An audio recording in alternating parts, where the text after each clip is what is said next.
Chapter 1 When the confession of rebirth was rejected, I got the intelligence system and got the black material of the school beauty's mother. My new book is on the way, please support me. Thank you so much. Lin Feng, you are just my licking dog. Do your job as a licking dog well. Don't push your luck and covet things you shouldn't covet. Are you, a bastard of the Lin family, worthy of me? How much fake wine did you drink to think I would agree to be your girlfriend?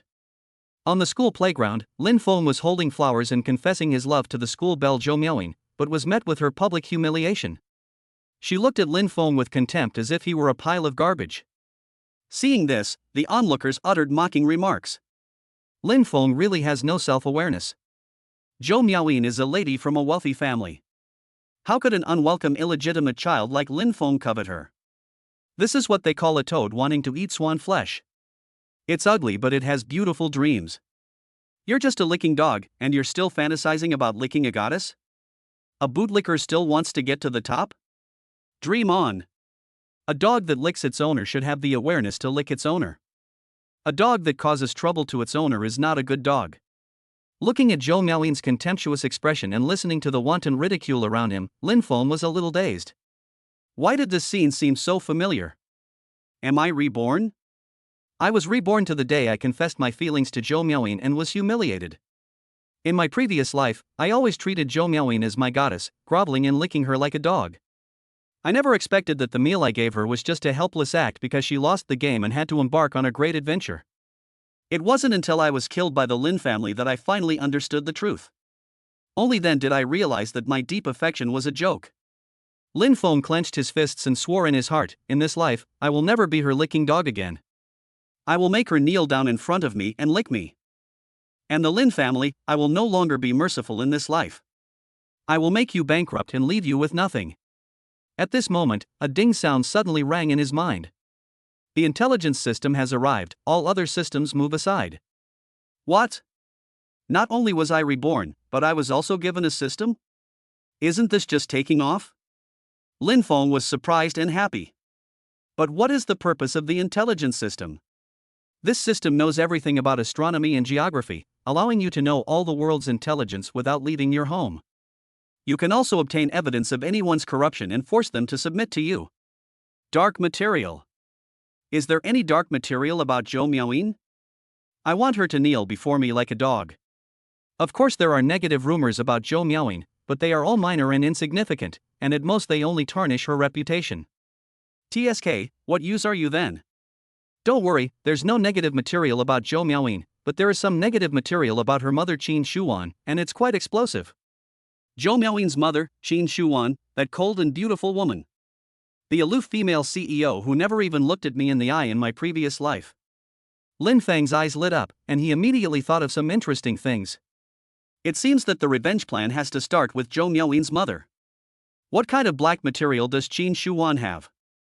Qin Shujuan's company is suspected of financial fraud. If substantial evidence is submitted, her company will be ruined and she will face imprisonment. The relevant evidence will cost 1 million to be sent to your mobile phone. 1 million, you are robbing me. Lin Feng complained. This system offers 1 million renminbi for each piece of information provided, no cheating. 1 million for a piece of information, that's a bit too shady. As long as you have Qin Shujuan's negative information, can't you make back 1 million from her? Lin Feng thought about it and it made sense. By then, Qin Shuwan would not only have to spend money to avoid disaster, but would also have to lick his ass. And if you spend money in this system, you can also enter the lucky draw. Lin Feng, who was already tempted, heard that he could also participate in a lottery after making a purchase, so he immediately decided to buy a piece of information. This 1 million was all the savings he had accumulated in the Lin family over the years, and it was taken away by the system in an instant. Ding, relevant evidence has been sent to your phone, please check. The host consumes in the system for the first time and receives a first consumption gift package. First time purchase gift pack? What's in it? I'm really looking forward to it. Just when Lin Feng was about to open the consumer gift package, Zhou Miaoying's domineering voice came to his ears. Lin Feng, what are you daydreaming about? Hurry up and go to the school gate to buy me some milk tea.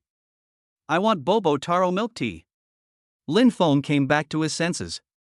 In his previous life, after he was humiliated by Zhou Miaoyin and rejected her confession, Zhou Miaoyin asked him to go buy milk tea, and he went there happily. As a result, the video was posted on the school forum, and he became the laughingstock of several surrounding schools. This incident became a sore spot throughout his college career, and he was often ridiculed and mocked by others. In this life, he threw the flowers to the ground and shouted angrily, "Buy your mother. If you want milk tea, buy it yourself. I don't owe you anything." Zhou Miaoyin was stunned, and so were the people around her. How could Lin Feng, a notorious licker, dare to reject school beauty Zhou's request so rudely? "Lin Feng, how dare you talk to Yinyin like that? You don't want to be her bootlicker anymore, right?" Zhou Miaoyin's lackey Chen Ningfang immediately jumped out and questioned. She knew it was her time to make a difference. Things like questioning others and getting into conflict with them cannot be done by the goddess Zhou Miaoyin herself, of course, but she, the lackey, has to take the lead. "I'll never be a bootlicker again from now on," Lin Feng said in a resolute tone, but in his heart he thought, "I want to be her stepfather."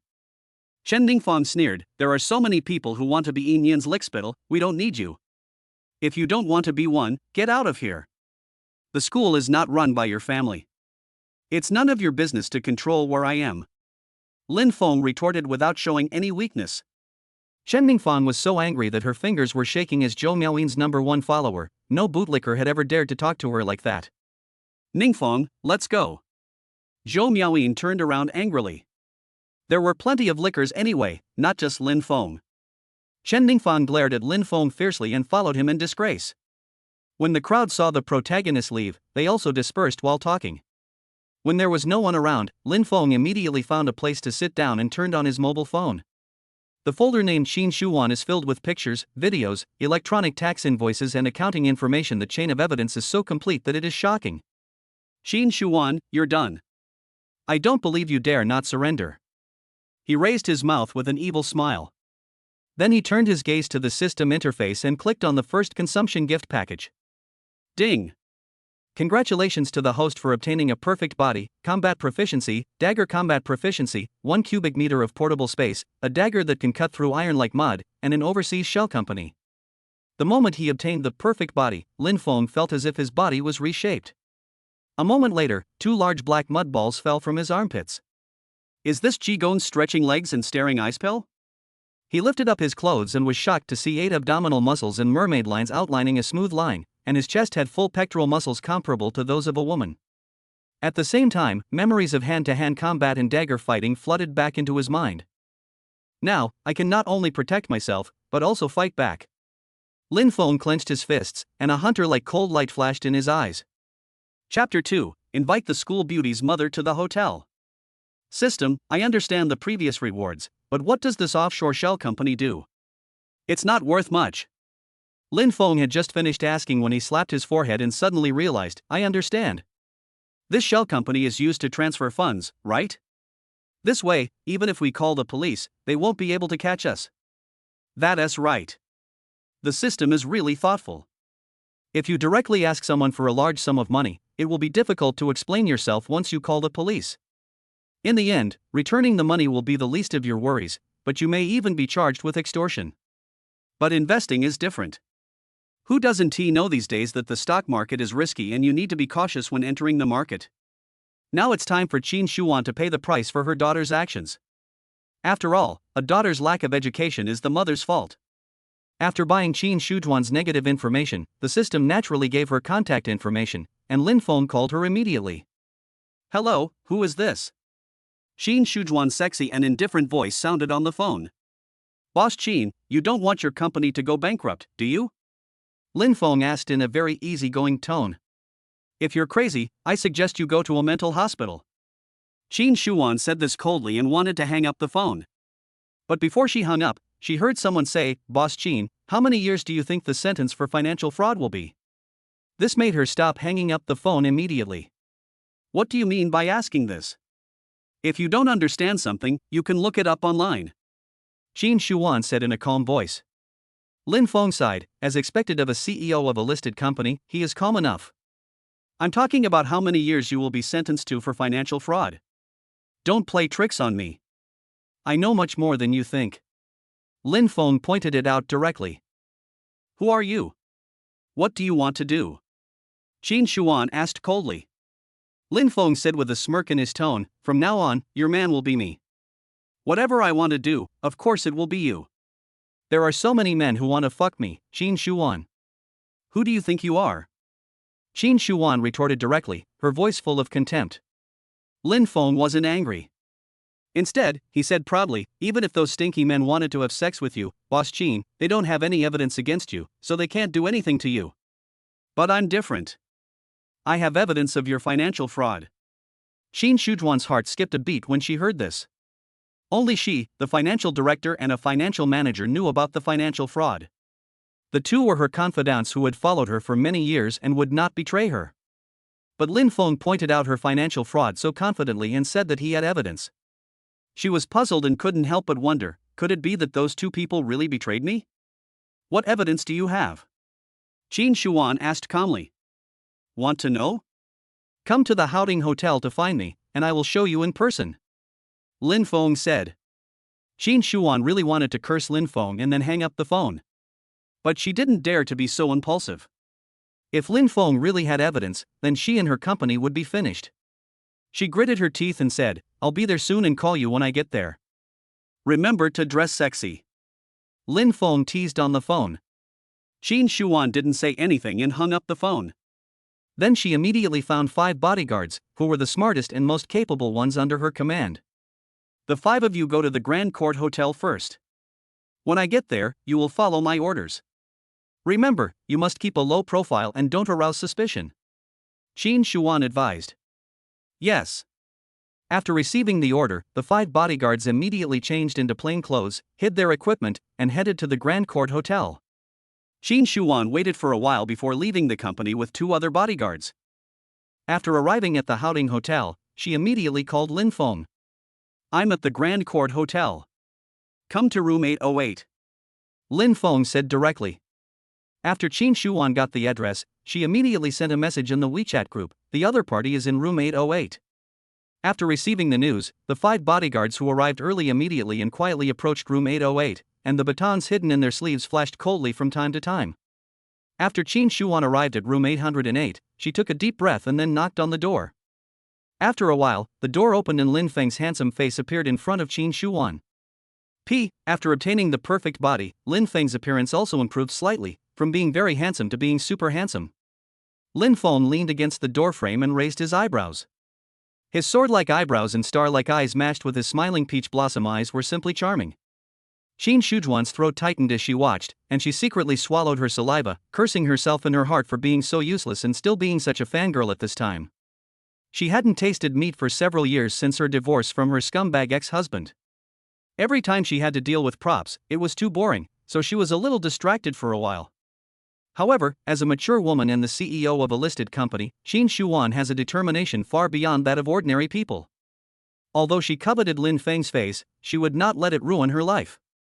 "Are you the one who asked me to come here?" Qin Shuan asked with a deliberately stern face. She wanted to confirm Lin Feng's identity, not just a puppet, otherwise touching him would alert the enemy. "It's me," Lin Feng admitted. Hearing Lin Feng's voice, Qin Shuan confirmed that he was the person who had called her just now. Now that her goal was clear, she stopped dragging her feet. "Do it!" Qin Shuan waved to the 2 bodyguards behind her. The 2 bodyguards received the order and immediately rushed towards Lin Feng. Lin Feng's eyes turned cold and he quickly counterattacked. His attack speed was much faster than that of the 2 bodyguards. He attacked later but arrived first, knocking the 2 bodyguards to the ground before they could react. "That's it?" Lin Feng looked at Qin Shuan with disdain. Qin Shuan took a step back in fear. However, she still had a trump card, so she remained calm despite the panic. At this moment, the 5 bodyguards who were lying in ambush nearby saw Qin Shujuan's 2 bodyguards rushing into the room, and they immediately rushed in. "5 more delivery men are here." Lin Feng sneered and immediately rushed forward. His attack was so fast that the 5 bodyguards only saw a blurry afterimage before they fell down. "How come you're so awesome?" Qin Shuan opened her mouth in surprise, a look of disbelief on her face. Her 7 bodyguards were knocked to the ground by Lin Feng alone in the blink of an eye. It was really shocking. "Let them go, it's time to talk about business," Lin Feng said. Qin Shuan looked at the bodyguards on the ground and knew that they were useless, so she waved her hand and asked them to leave. Soon, Lin Feng and Qin Shuan were the only ones left in room 808. Who are you? From the Jiang family? Qin Shuan looked at Lin Feng warily. Jiang family? Who? Lin Feng asked. Seeing that Lin Feng's expression didn't seem fake, Qin Shuan knew that he had nothing to do with the Jiang family, so she glossed over it. Nothing. You said you have evidence in your hands. What evidence is it? Qin Shuan asked nervously. Lin Feng opened the folder directly and handed the phone to Qin Shuan. Any evidence system purchased with money can be transmitted unlimited times, so he was not afraid at all that Qin Shuan would smash her phone in anger and destroy the evidence. Qin Shuan took the phone and checked it. The more she looked, the more frightened she became, and the paler her face became. Lin Feng even had the video of their conspiracy. How was that possible? How did he do it? The location for each of their plots was chosen randomly by her, and she would always check the room in advance to make sure there were no cameras, recordings, or eavesdropping devices. Despite being so cautious, Lin Feng was still able to record the video of their conspiracy. This is incredible. Now you believe I have evidence in my hands. Listen to me obediently, otherwise you, the company, and your two confidants will be finished. Lin Feng threatened. What do you want to do? Qin Shuan asked through gritted teeth. Of course it's you, but before that, put this on first. Lin Feng handed a box to Qin Shuan. When Qin Shuan opened it, she found QQ underwear inside. Chapter 3 Dress Me and Kiss Me. You want me to wear this? Qin Shuan grabbed the QQ underwear, her fingers painted with burgundy nail polish trembling. Dream on. Lin Feng scoffed, took out a cigarette and put it between his lips. The lighter clicked and a flame flew out. The lit cigarette brought up a puff of green smoke. Boss Qin, do you think you still have a choice? As he spoke, he suddenly leaned forward and blew a cloud of smoke directly into her face. Ahem. Qin Shuan coughed repeatedly due to being choked, and quickly waved her hand to disperse the smoke. Qin Shuan, with a frown and tears in her eyes, changed her previous strong aura and became pitiful, which made Lin Feng feel pity for her. Lin Feng took a step forward, put his arm around her waist and held her in his arms.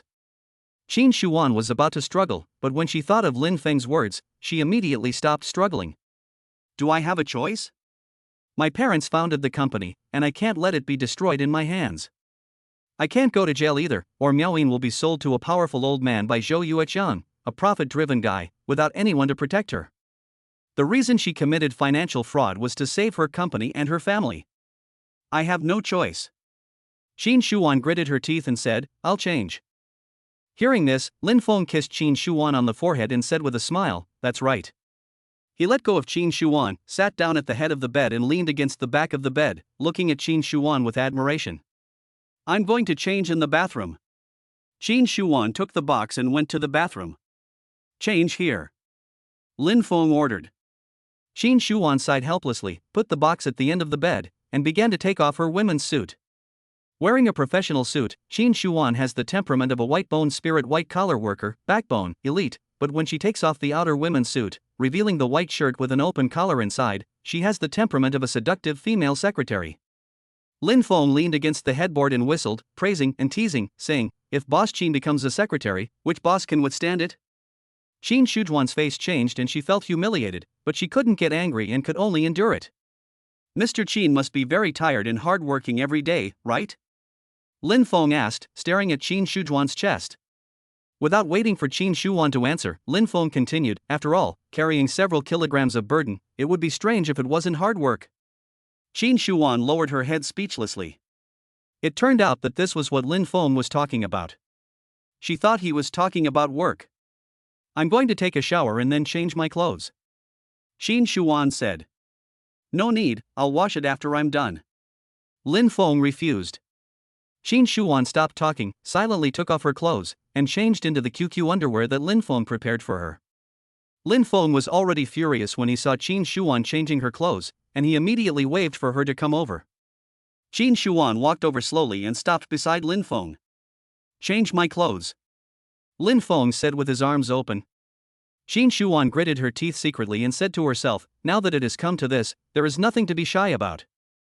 She bent down and approached Lin Feng, reached out and grabbed the hem of his t-shirt and lifted it up, immediately revealing Lin Feng's 8 abdominal muscles and mermaid line that were as clear as if they were carved by a knife or an axe. He has such a good figure. Qin Shuan was extremely surprised. It's true that she looks thin when dressed, but has muscles when undressed. Her eyes suddenly lit up and she swallowed secretly. If she had not been forced by Lin Feng and had not felt disgust towards him, she would have been very willing to spend a night with such an excellent man and even spend money to support him. Do I have a good figure? Lin Feng asked with a playful look on his face. Qin Shuan came back to her senses immediately after hearing this. She looked a little embarrassed, as if she had been caught in the act of peeping. The shy Qin Shuan is really a beautiful woman. No wonder Chaoaman likes people with quirks so much. I like them too. Despise Chaoaman, understand Chaoaman, become Chaoaman. Lin Feng grabbed Qin Shujuan's hands and lifted them up, and the loose t-shirt was taken off by them, revealing his perfect upper body. Lin Feng threw his t-shirt aside, then grabbed Qin Shuan and pulled her to sit on his lap. Kiss me. Lin Feng's tone did not allow for rejection. Qin Shuan slowly reached out and hugged Lin Feng's neck. After hesitating for a moment, she leaned over and kissed Lin Feng's lips. At first it was just a light touch, then a quick taste, then a deep kiss, and finally the two turned over and kissed each other. An hour and a half later, Lin Feng took out his cell phone and took a few intimate photos with the dazed Qin Shuan. Zhou Miaoyin, if you saw the intimate photos of your mother and me, it would be very exciting, right? Lin Feng showed an evil smile on his face. Then Lin Feng patted Qin Shuan and asked, have you rested well? Qin Shuan was shocked when she heard this, and immediately came to her senses. She quickly said, it's no use. Go find someone else. It is said that women are like wolves at 30 and like tigers at 40. She is 43 years old and is indeed like a wolf and a tiger, but Lin Feng is a fierce dragon. I can't do it. I can't do it at all. Why would I look for anyone else? I'll look for you. Lin Feng slapped Qin Shuan hard. Qin Shuan felt pain and had no choice but to beg, then be gentler. What are you talking about? I have a good project that needs funding. Please invest in it. Lin Feng said firmly. How much investment is needed? Qin Shuan asked. 10 million. Lin Feng raised a finger. What is the return on investment of your good project? Qin Shuan asked. There is no return on investment. Lin Feng said truthfully. Qin Shuan understood that this was Lin Feng's disguised way of asking her for money. However, Lin Feng's frankness made her look at him with a new respect. It is better to tell the truth than to lie. Qin Shuan felt very painful just asking the company to pay 10 million. Although her company has a market value of tens of billions, that is a false market value created by financial fraud. Once shareholders know that the company is poorly managed and has financial deficits, the company's market value will inevitably plummet. So she felt bad about giving Lin Feng 10 million for nothing.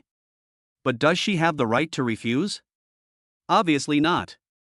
I have invested in your project. Qin Shuan said. Very good, then sign the contract.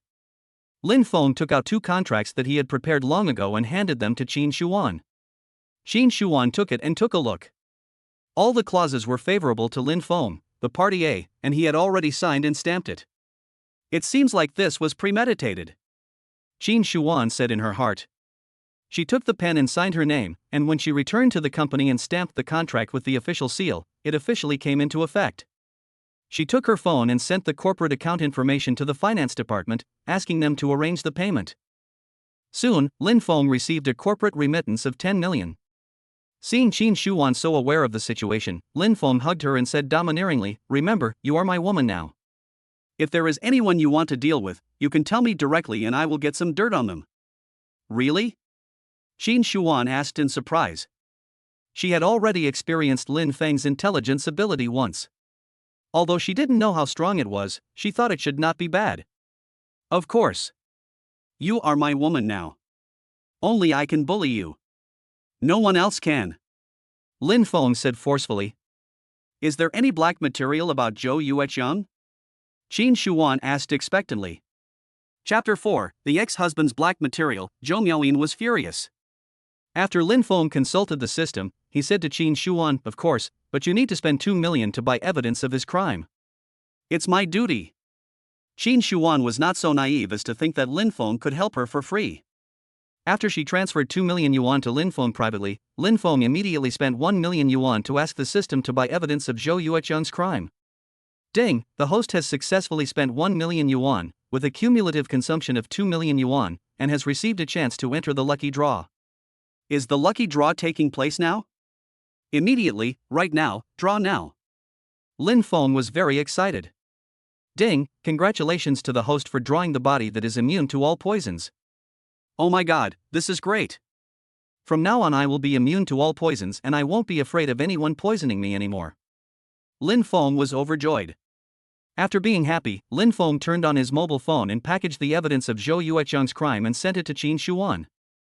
After reviewing the evidence, Qin Shuan excitedly said, Zhou Yueqiang, that bastard, actually caused a death by drunk driving and dumped the body in a mountain stream. He's finished now. He's completely finished.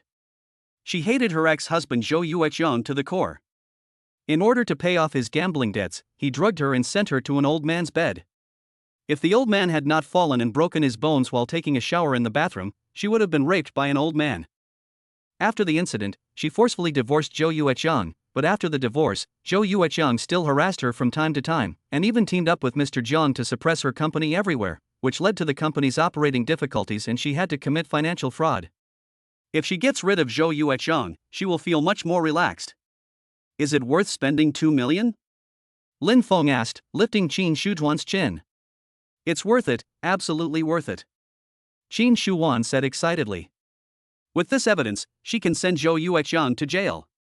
There is no surveillance on the winding mountain road. How did you shoot this video?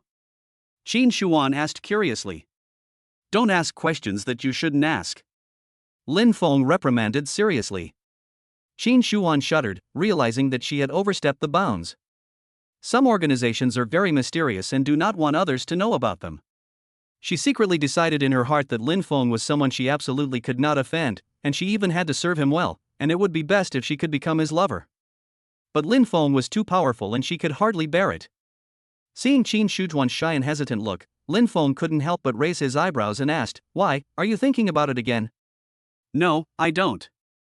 Qin Shuan said hurriedly in panic. I don't believe it. Since you want to, let's do it again. Lin Feng pushed Qin Shuan down on the bed and kissed her lips. Haicheng University, in the girls' dormitory. Miaoyin, have you checked the school forum? There's a post saying that Lin Feng is no longer your bootlicker. Is this true? Li Yuxiang, one of Zhou Miaoyin's roommates, asked curiously. Just as Zhou Miaoyin was about to answer, Chen Ningfang spoke first. Of course it's fake. That Lin Feng was just angry because Yinin rejected him. That's why he said those rude words. If Yinin leaves him alone for 2 days, he'll come back and be Yinin's lapdog. So that's how it is. I was wondering why Lin Feng had been licking Miaoyin for several years, but he suddenly stopped. It turns out he got angry and embarrassed after his confession was rejected. Li Yuxiang said with sudden enlightenment. Our Yinin has been pursued by so many people, and so many people have confessed their love to her, but she rejected them all. What makes that Lin Feng think he can succeed? He even dared to turn his back on Yinin. I think it's because Yinin smiled at him too much, and he became arrogant. Yinin, you can't forgive him easily this time. You must teach him a lesson and make him understand that he has no right to be so stubborn with you. Chen Ningfang said. This Lin Feng is just an illegitimate child of the Lin family. He doesn't match my status at all. I will never agree to his confession, but he has no self-awareness. It's better not to have such a bootlicker. Zhou Miaoyin said with an unhappy expression. But Lin Feng is the most handsome among all your bootlickers, so you don't want him anymore? Li Yuxiang asked. Zhou Miaoyin was also a little reluctant. After all, Lin Feng was tall and handsome, and he served her attentively. Other girls would show envious expressions when they saw him, which greatly satisfied her vanity. Then it depends on his performance. If he performs well, I can give him a chance. Zhou Miaoyin said very generously. Then Yinin, ask her to bring you dinner, and it must be Gai Weishai's private dishes. Chen Ningfang said hurriedly.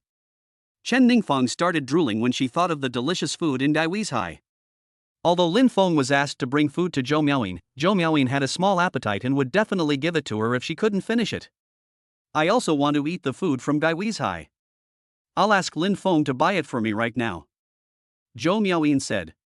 Zhou Miaoyin sent a message to Lin Feng, saying that she wanted to eat the food at Gai Wei's Hai. In the hotel, Lin Feng heard the message alert tone and looked at his phone.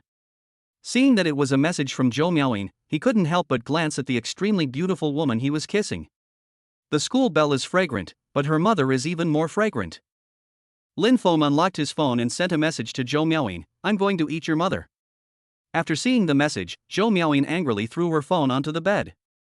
This Lin Feng really gave him face. It pissed me off. "Yinin, what's wrong?" Chen Ningfeng, the lackey, asked immediately. Lin Feng actually dared to scold me. "I'm so angry," Zhou Miaoyin said angrily. "What did he say?" Chen Ningfeng asked curiously. Zhou Miaoyin picked up the phone and showed the message to Chen Ningfeng. Li Yuxiang also came over to watch. After watching it, they didn't think of anything else, they just simply thought that Lin Feng was cursing. This Lin Feng is so shameless. You gave him a way out but he refused to take it. Don't forgive him easily this time. You must make him pay the price, Chen Ningfeng said loudly. Zhou Miaoyin nodded heavily, agreeing with it deeply. She would never forgive Lin Feng easily. "I'm so angry today. I want to go home and eat the big meal my mother makes to soothe my wounded heart," Zhou Miaoyin said. "It's good to be in the same city with my mother. I can go home and eat the food she cooks. Unlike me, I have to travel 800 kilometers to eat the food she cooks," Chen Ningfeng said sadly. "I'd like to invite you to my house for dinner some other day. My mother's cooking is delicious," Zhou Miaoyin said. "Okay." Chen Ningfeng agreed happily. Being invited to Zhou Miaoyin's home would further strengthen her relationship with the rich woman, and it would also become her capital for showing off. After Zhou Miaoyin left the dormitory and got into her car, she muttered to herself, "My mom shouldn't be off work yet. I'll go buy some groceries first." Then she drove to the vegetable market near her home. At this time, in room 808 of the Howding Hotel, Lin Feng let go of Qin Shuan and stood up to sit on the edge of the bed. "I'm a little hungry, let's go eat," Lin Feng said. Qin Shuan half leaned on the back of the bed, looked at Lin Feng coquettishly and said, "Why don't you go to my house? I'll cook for you. My cooking skills are pretty good." Her brother had worked so hard just now and helped her solve a big problem, so of course she had to express her gratitude. In his previous life, Lin Feng had heard Zhou Miaoyin mention that her mother was a good cook, but he never had the chance to taste her cooking. Today, he wanted to taste her carefully. "Okay, then I'd like to try your cooking," Lin Feng said expectantly. "Let's go to the vegetable market to buy some vegetables." Qin Shuan stood up and said. Mature women are very open. If she were a young girl, she would definitely be shy and ask Lin Feng to turn away, but Qin Shuan put on her clothes in front of Lin Feng without any hesitation. Lin Feng naturally admired it without any hesitation. After packing up, the two left the hotel and headed towards the vegetable market in Qin Shujuan's car. Chapter 5. After all, I am your stepfather. In the Jinjiang Road vegetable market, Lin Feng was buying vegetables with Qin Shuan when he suddenly received a call. Lin Feng looked at the caller ID and saw that it was his nominal father Lin Jinye calling. "Why did that old guy call me?" Lin Feng muttered in his heart. Lin Feng's feelings towards Lin Jinye are very complicated. It is the kind of feeling of love and hate, wanting to be close to him but also wanting to stay away from him.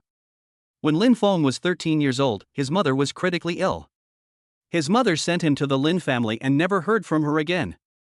Although Lin Jinye didn't like him and was somewhat indifferent to him, he was still his father. He never treated him badly in public, nor did he allow others to bully him in person. He also gave him pocket money. Lin Jinye gave him 2 million in pocket money over 7 years. Although it was only a fraction of what the Lin family's legitimate children had, it was still much better than what ordinary people had. Lin Feng spent nearly 1 million of the 2 million to be Zhou Miaoyin's bootlicker, and the remaining 1 million was used to buy the first piece of intelligence. In terms of material things, Lin Feng was grateful to Lin Jinye. It was that old man who enabled him to have enough food to eat and warm clothes to wear after he lost his mother's protection. However, when the legitimate children of the Lin family and his stepmother secretly bullied him in every possible way, the old man Lin Jinye turned a blind eye, or was partial to him and made a big thing into a small thing. This made it very difficult for Lin Feng, who had no backing, to live in the Lin family, and he suffered mentally and physically. Spiritually, he hated Lin Jinya, and he hated him very much. So Lin Feng didn't really want to answer the call from Lin Jinya, but he had to. After the call was connected, Lin Jinya's old and somewhat indifferent voice came from the other end of the phone. I'll take a leave tomorrow morning and go back to the Lin family. I have something to announce. Upon hearing this, Lin Feng remembered, tomorrow is the day when Lao Dang will announce the assessment of the successor. Today he had so much fun playing with Qin Shuan, the extremely beautiful woman, that he forgot about all this. In my last life, I lost miserably in the succession assessment because of old Deng's bias. In this life, I must crush everyone and see what old Deng's expression would be. Lin Feng secretly made up his mind. I understand. Lin Feng replied indifferently. Lin Jinya didn't say anything else and hung up the phone. As soon as Lin Feng put away his phone, he heard an unpleasant voice. Lin Feng, you actually followed me here. This is an invasion of my privacy. I'm telling you, if you do this, not only will I not forgive you, I'll hate you even more. Lin Feng turned around and found Zhou Miaoyin staring at him angrily. He couldn't help but frown and cursed silently. Are you sick? I'm not interested in you now. Then he added, I'm more interested in your mother. Lin Feng, you're making me so angry. Zhou Miaoyin pointed at Lin Feng with an angry look on her face. You dare to blaspheme my mother and succeed in angering me. I will never let you go. I will never forgive you. Zhou Miaoyin said firmly. I don't need your forgiveness. Do you still think I'm your bootlicker? Go play somewhere else. Lin Feng pushed Zhou Miaoyin away and walked towards Qin Shuan, who was buying vegetables in the distance. Zhou Miaoyin was so angry that she stamped her feet and shouted at Lin Feng's back, I'm telling you, no matter what you're planning, I won't pay any attention to you anymore. Lin Feng waved his hand behind him and said confidently, you will pay attention to me. After all, I am your stepfather. My dear daughter. Lin Feng said in his heart. You arrogant guy, if I pay any attention to you again I will be a dog. Zhou Miaoyin said angrily. Then she walked angrily in another direction, so she didn't see Qin Shuan. Lin Feng found Qin Shuan, put his arm around her waist, and asked in her ear, what did you buy? I bought some ribs and a kidney. Qin Shuan said with a smile. Kidneys? Are you dissatisfied that I didn't feed you enough? I'll have to work hard tonight. Lin Feng said in Qin Shujuan's ear. Qin Shujuan's face was embarrassed, and she quickly said, I just want to make stir-fried kidney. It's my specialty. I don't mean anything else. Really, you don't mean anything else? Lin Feng asked with a raised eyebrow. At the same time, the hand around Qin Shujuan's waist exerted a little force. Really not, I'm already tired enough today. Qin Shuan said, holding Lin Feng's hand. Then she added shyly, you are really great. I am very satisfied. Oh well. After hearing Qin Shujuan's praise, Lin Feng decided to forgive her. After buying 2 more vegetables, the two left the market and returned home.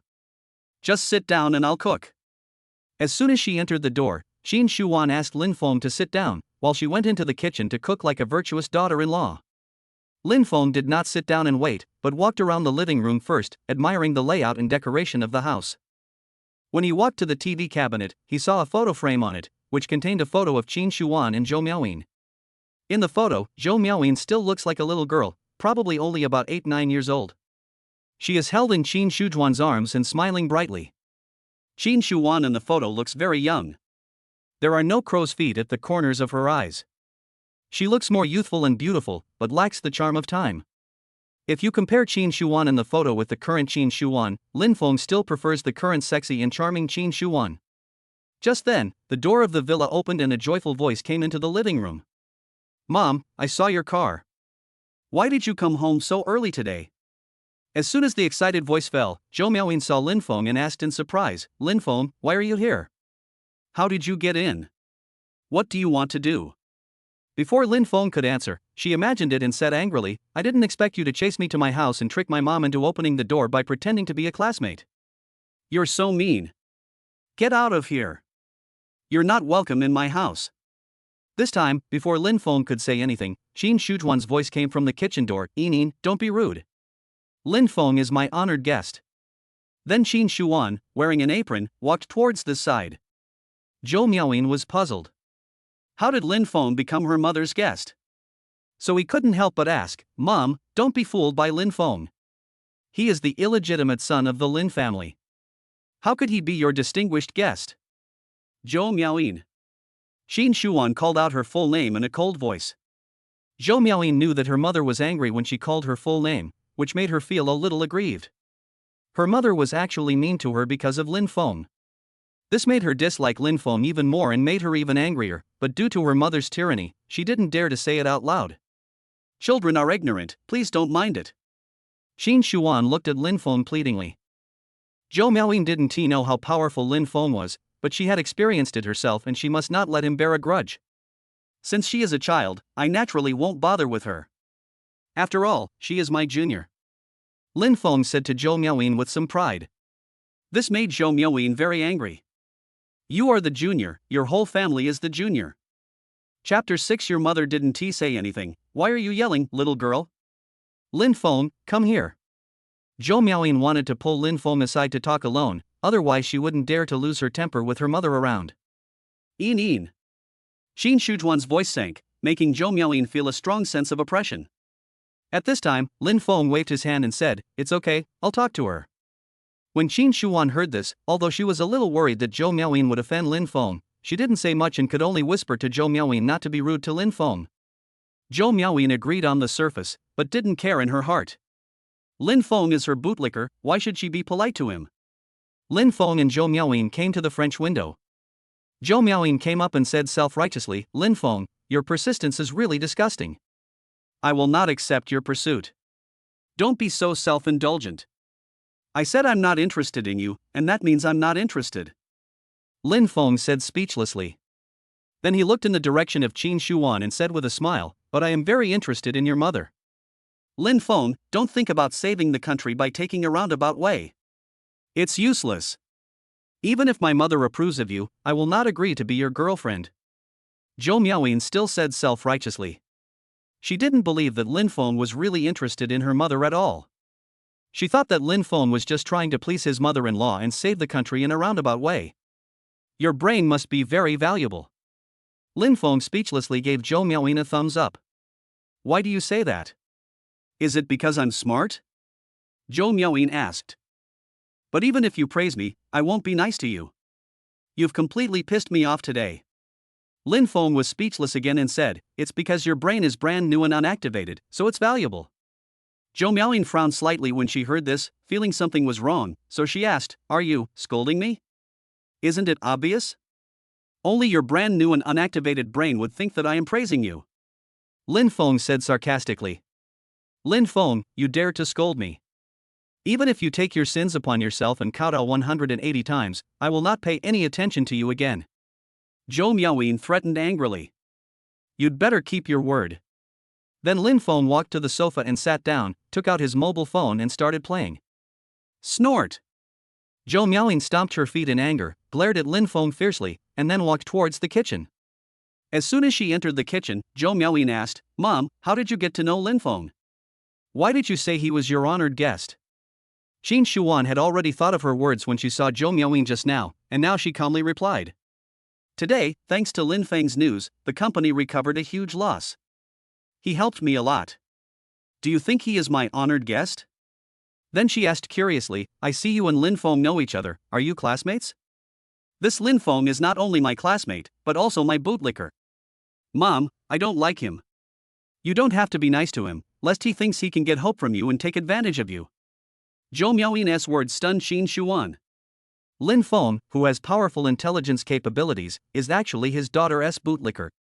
Is this true? Is he really your bootlicker? Don't fool me. Qin Shuan asked half doubtfully. He has been licking me for 2 years. The whole school knows about it. It's absolutely true. Zhou Miaoyin said confidently. But from the look on his face just now, he didn't look like your bootlicker? Qin Shuan asked doubtfully. He confessed to me today and I rejected him, so he's throwing a tantrum, said Zhou Miaoyin. Then she took out her cell phone, found the picture of Lin Feng confessing his love to her, and showed it to Qin Shuan. Qin Shuan believed it after seeing the photos, but now there is a problem. Lin Feng pursued her daughter Zhou Miaoyin, but slept with her. How should this relationship be discussed? Qin Shuan was a little confused for a moment. I must not let Yinyin know about this, otherwise I will be too ashamed to face anyone. Lin Feng and I should just treat this as a one-night stand after drinking. We will not recognize each other after this, and no one is allowed to mention it again. Qin Shuan made up her mind.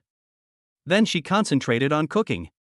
Nearly an hour later, 6 dishes and a soup were placed on the table, looking tempting. Qin Shuan said, "Let's eat." Lin Feng washed his hands and sat at the dining table. He picked up a piece of pork ribs with chopsticks and put it in his mouth to chew. Well, delicious. Lin Feng's eyes lit up and he praised. "If it tastes good, eat more." Qin Shuan said. "Mom, don't pay attention to him," Zhou Miaoyin said unhappily with a pout. She would never see her beautiful mother being nice to Lin Feng. "Yinyin, no matter what your relationship is, Lin Feng is the guest today, you are not allowed to be rude," Qin Shuan taught. "I understand," Zhou Miaoyin said aggrievedly. She also poked the rice with her chopsticks to vent her anger. Lin Feng looked at Zhou Miaoyin, who was angry but didn't dare to show it, and glanced at her with great pride. Zhou Miaoyin happened to notice this glance, which made her even angrier and almost bit her teeth to pieces. "Lin Feng, you made me so angry today, don't even think about me paying attention to you anymore." Zhou Miaoyin made a secret decision in her heart. The guests were happy during the meal, but the host was not. After dinner, Qin Shuan went to wash the dishes. Lin Feng was half lying on the sofa playing with his mobile phone, with no intention of leaving, which made Zhou Miaoyin frown. "Why don't you leave?" Zhou Miaoyin said rudely. "Why should I leave?" Lin Feng said lazily. "This is my home. If you don't go home, do you still want to live in my house?" Zhou Miaoyin asked angrily. "Your mother and I still have work to discuss tonight. If you, a youngster, don't make a fuss if you don't understand," Lin Feng retorted. "Lin Feng, don't be too pushy. You and my mother are just acquaintances. Why do you think you are my elder?" Zhou Miaoyin said angrily. "Then go ask your mom. Your mom didn't say anything, so why are you yelling like a little girl?" Lin Feng taught Zhou Miaoyin a lesson in the manner of an elder, which made Zhou Miaoyin very angry. She turned around and went to Qin Shuan to complain. "Mom, this Lin Feng is so abominable. He actually regards himself as an elder and calls me a little girl. It really makes me angry to death." When Qin Shuan heard Zhou Miaoyin's words, she was not angry, but secretly happy. Lin Feng wants to be his daughter's elder, which means he wants to be of the same generation as her. Doesn't that mean Lin Feng doesn't want to pursue Yinyin anymore and wants to develop a relationship with her? When she thought about Lin Feng's handsome face, perfect body, and enduring physical strength belonging to her, she felt a little distracted. What's more, Lin Feng has such strong combat power and powerful intelligence capabilities, which will definitely be of great help to her. Lin Feng is my mother's benefactor. It's not a bad idea for him to be your elder. Qin Shuan touched Zhou Miaoyin's head and said, "Mom, what are you talking about? He is my bootlicker, is it okay for him to treat me as an elder?" Zhou Miaoyin said in shock and unwillingness. Chapter 7, Almost Caught in Adultery. Since Lin Feng said he wants to be your elder, have you ever thought that he doesn't want to pursue you anymore? Qin Shuan reminded. Impossible. Lin Feng has been licking me for 2 years. It's impossible for him to give up just like that. Zhou Miaoyin said in a firm tone. Stop calling me a dog licker all day long. It's disrespectful. Qin Shuan knocked Zhou Miaoyin on the head. Mom, why do you always speak on Lin Feng's side today? You even hit me. Who is your biological child? Zhou Miaoyin asked unhappily. It's because you're my child that I have to educate you. Even if you're a bootlicker, you're still someone else's spoiled child. You can refuse their advances, but you still have to show them the minimum respect. Qin Shuan scolded Zhou Miaoyin with a stern face. Seeing Qin Shujuan's stern face, Zhou Miaoyin was very scared and immediately said aggrievedly, I know. Then she asked curiously, Lin Feng said he wanted to talk to you about work tonight. Do you have any work to discuss? Qin Shujuan's face flashed with panic when she heard this. What kind of work could she and Lin Feng talk about? It was nothing more than that kind of thing. But it had only been 2 hours, and she had been busy without a break. She was really tired. At this moment, she really hoped that Lin Feng was a 3-second man. Seeing that Qin Shuan didn't answer, Zhou Miaoyin immediately said angrily, I knew Lin Feng was lying, I'm going to kick him out right now. Qin Shuan immediately came back to her senses after hearing this. She reached out and grabbed Zhou Miaoyin's arm and said, "What are you so anxious about, kid?" "I was just thinking about work. Lin Feng and I do have something to discuss." Zhou Miaoyin was very frustrated after failing to kick Lin Feng out of the house. She said weakly, "Okay then." She walked out of the kitchen, glared at Lin Feng fiercely, then walked back to her room, pretending to see nothing. She was not worried about the situation where Lin Feng and her mother were alone together. She firmly believed that her mother would definitely not like Lin Feng. When Qin Shuan came out after washing the dishes, Lin Feng immediately waved to her. Qin Shuan glanced around and didn't see Zhou Miaoyin. She breathed a sigh of relief and slowly walked towards Lin Feng. As soon as he came to the sofa, Lin Feng immediately reached out and grabbed Qin Shujuan's wrist and pulled her into his arms. "Don't!" Qin Shuan cried out in panic. "Your daughter has gone back to her room. As long as you don't shout too loudly, she won't hear you." Lin Feng said playfully. "I heard Yinin say that you are pursuing her, so what does this mean for us?" Qin Shuan asked somewhat resentfully. "Why, are you jealous of your daughter too?" Lin Feng lifted Qin Shujuan's chin and looked at her with a smile. Qin Shuan saw that Lin Feng did not give a direct answer, and her resentment in her heart became even stronger. She said angrily, "Since you want to be my daughter's boyfriend, then this is not right for us to do. Let's keep our distance from now on." After saying that, she struggled to get up. Lin Feng tightened his hands, hugged Qin Shuan, and quickly attacked with his mouth, accurately capturing her lips and sucking them wantonly. Qin Shuan immediately collapsed, put her arms around Lin Feng's neck, and responded forcefully. Just as they were kissing passionately, they suddenly heard the sound of the door handle being pressed down. Qin Shuan was startled and hurriedly broke away from Lin Feng's arms and fell on the sofa beside her. Suddenly she felt a little guilty, so she put her stocking legs on Lin Feng's legs and mouthed to him, "Pinch my legs." Lin Feng understood, glared at Qin Shuan, and then put his hand on her stocking-covered leg and started pinching it. "What are you doing?" Zhou Miaoyin's voice sounded in shock and confusion. She wanted to come out to get a glass of water, but she didn't expect to see this scene. Qin Shuan looked up at Zhou Miaoyin and said calmly, "I walked too much today, and my legs are a little sore. Lin Feng happens to know how to massage, so I asked him to give me a massage." Zhou Miaoyin looked at the two of them suspiciously, feeling that something was strange, but her mother's explanation was very reasonable, so she did not doubt it too much. He just pointed his finger at Lin Feng and warned, "Don't take advantage of my mother." Lin Feng glanced at Qin Shuan and thought to himself, "I've already taken it."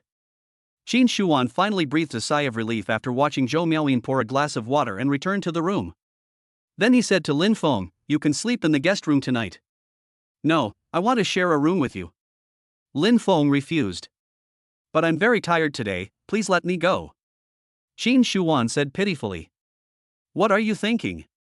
I'm just holding you to sleep." Then Lin Feng looked at Qin Shuan with a playful look and said, "If you want, I'm always here to accompany you."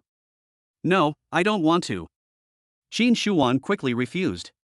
"Then go take a shower." Lin Feng picked up Qin Shuan and walked towards the master bedroom upstairs. Qin Shuan hadn't experienced the feeling of being carried like a princess for almost 20 years, and experiencing it again made her feel happy. She rested her head on Lin Feng's broad and hard chest, her face full of shyness. Lin Feng carried Qin Shuan into the master bedroom bathroom and then put her down. "Aren't you going out? You don't want to take a bath with me, do you?" Qin Shuan asked Lin Feng, who had no intention of going out. "Of course." Lin Feng said righteously. "No." Qin Shuan refused. She was afraid that Lin Feng would lose control halfway, and then she would suffer. Lin Feng glanced at Qin Shuan and said, "Beg me. Please." "Not sincere." So Qin Shuan came to Lin Feng, put her arms around his neck, stood on tiptoe and kissed him on the cheek. A kiss on the cheek is too perfunctory. "No way." Lin Feng shook his head. Qin Shuan smiled helplessly and stood on tiptoe to kiss Lin Feng's lips. So the two of them started kissing passionately again. Zhou Miaoyin, who always felt something was wrong, came out of the room again. When she saw that there was no one in the living room, she suddenly felt uneasy. So she couldn't help but walk towards the master bedroom upstairs. Lin Feng and Qin Shuan, who were kissing passionately, were startled when they heard the sound of the door opening. They stopped immediately, but still maintained the posture of hugging each other. "Mom, are you there?" Zhou Miaoyin's voice came. "I'm in the bathroom." I just took off my clothes and was about to take a shower. Qin Shuan responded calmly. What about Lin Feng? Zhou Miaoyin asked. Didn't you say you didn't want to bother with him? Why do you care about him? Qin Shuan joked. Who cares about him? I'm just afraid that he will behave badly towards you. You're such a beauty, I'm afraid he won't be able to control himself. Zhou Miaoyin said unhappily. At this time, Lin Feng heard the words and whispered in Qin Shujuan's ear, I really can't keep it to myself for you. Ah! Qin Shuan suddenly screamed. Then he quietly separated himself from Lin Feng.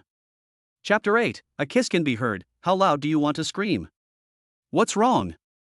Zhou Miaoyin asked hurriedly outside the bathroom. It's okay, I just saw a cockroach suddenly. Qin Shuan said. She knew that Zhou Miaoyin was afraid of cockroaches, so after she said that, Zhou Miaoyin would definitely not dare to come in again. Sure enough, when Zhou Miaoyin heard there was a cockroach in the bathroom, her urge to open the door immediately disappeared. Our house is so clean, how come there are cockroaches? Zhou Miaoyin asked puzzledly.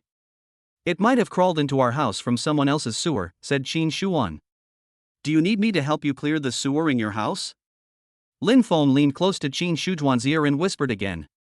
Qin Shuan rolled her eyes at Lin Feng and muttered to herself, You'd better say it's a real sewer, otherwise I will die in front of you. Zhou Miaoyin didn't notice anything wrong, so she planned to go back. After saying something to Qin Shuan, she returned to her room again. After what Zhou Miaoyin did, Qin Shuan no longer asked Lin Feng to leave. It would be bad if Zhou Miaoyin came back to attack again. So the two of them took a bath together. After washing for an hour, Lin Feng carried Qin Shuan out of the bathroom. Then the two of them hugged each other and fell asleep peacefully.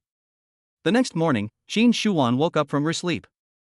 Looking at Lin Feng's perfect profile, she smiled and stretched out her fingertips to touch the tip of Lin Feng's nose.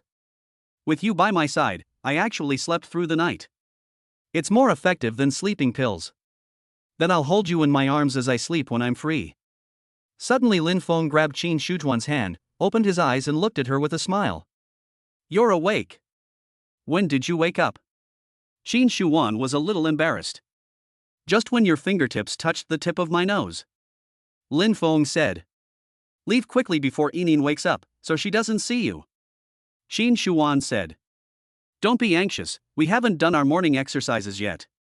Lin Feng said with a smile. No, Yinin will hear it. Qin Shuan said. A kiss can be heard, how loud do you want to scream? Lin Feng joked. Ah! The morning exercise you're talking about is kissing? Qin Shuan was even more embarrassed. Yeah. Is there anything else you want to do? The expression on Lin Feng's face was amusing. Absolutely not. I think kissing is great. Qin Shuan said hurriedly. In that case, what are you waiting for? Let's get started. Lin Feng turned over and pressed on Qin Shuan, supporting his body with one hand and holding her head with the other hand and kissing her fiercely. After 20 minutes, Qin Shuan felt her tongue was numb and she lay on the bed gasping for breath. I won't have breakfast here.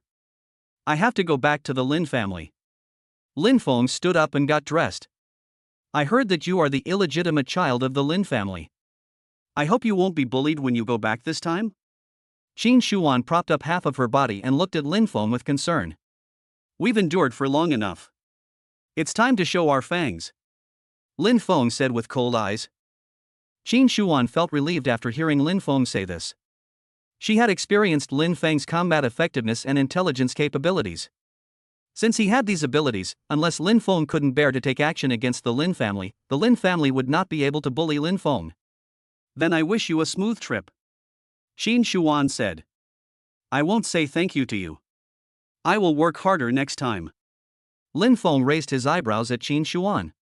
Qin Shuan immediately threw a pillow at Lin Feng shyly, complaining, Why are you repaying kindness with enmity? Lin Feng reached out to take the pillow, threw it on the bed, and asked with a smile, Why, you don't like it? I like it, but it's too tiring, said Qin Shuan. Then you should exercise more often. I was only 50% satisfied yesterday. Lin Feng said. Humph, monster. Qin Shuan curled her lips.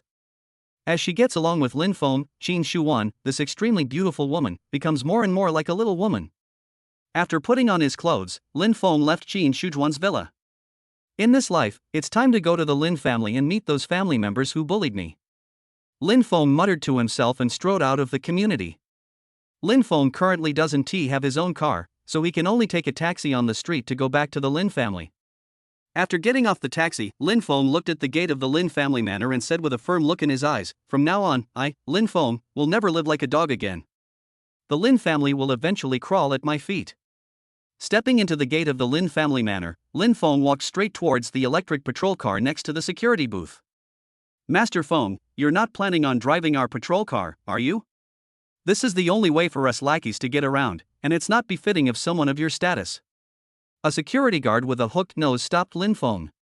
It seemed that he was doing this for Lin Feng's good, but in fact, he was just trying to make things difficult for Lin Feng. He knew that Lin Feng didn't have a private car and usually walked to get around, so he definitely couldn't let Lin Feng drive the patrol car. After all, he is the dog of Lin Mingyao, the second son of the Lin family, and is specifically used to bite Lin Feng, the illegitimate son. Lin Feng looked at the hook-nosed security guard in front of him and sneered, "What a good dog. It's a pity that dogs that dare to bite their owners never have a good end." Bang!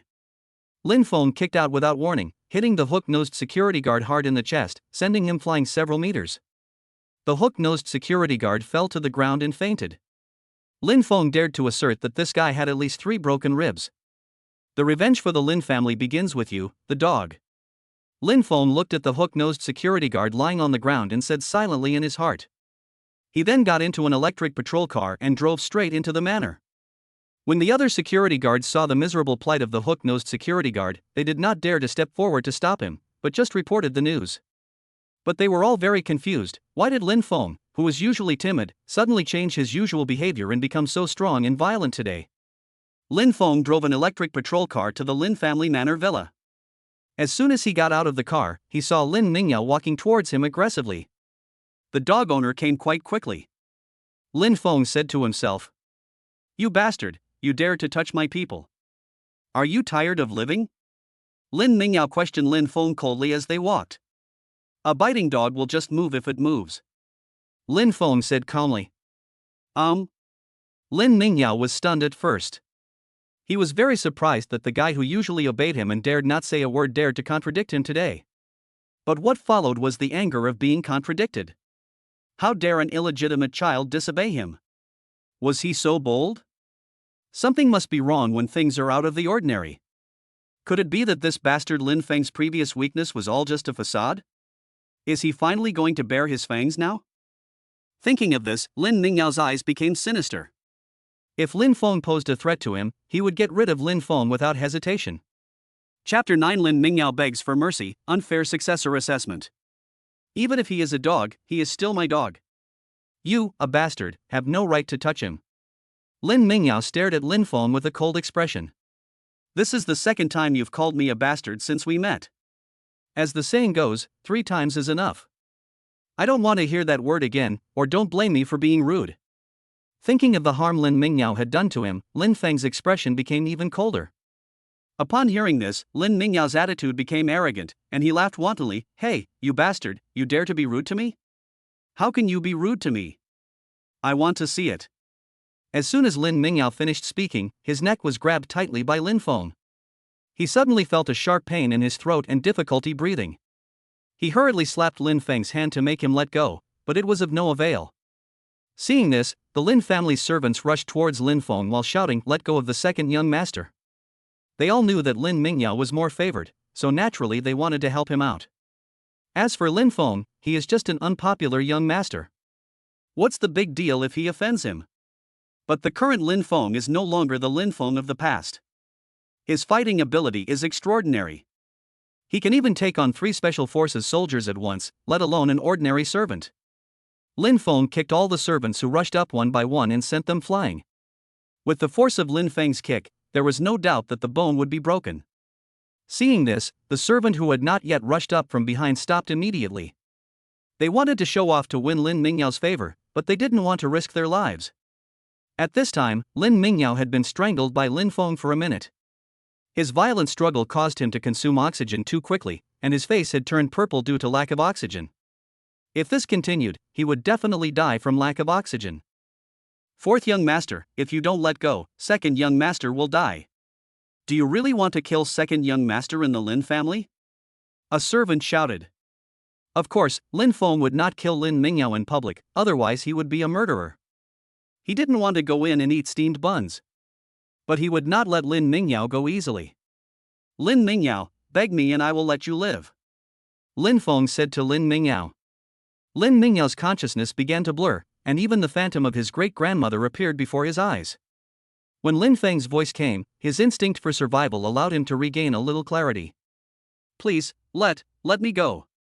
He struggled to squeeze out a few words from his throat, his voice hoarse. His oxygen-deprived brain was no longer able to think normally, and his only thought at this moment was to survive. Since you beg for mercy so sincerely, I will be merciful and forgive you this time. Lin Feng shouted, deliberately raising his voice. This is clearly killing the chicken to scare the monkey. Those servants who usually treat him coldly should now see clearly that if he dares to touch even Lin Mingyao, who are the others?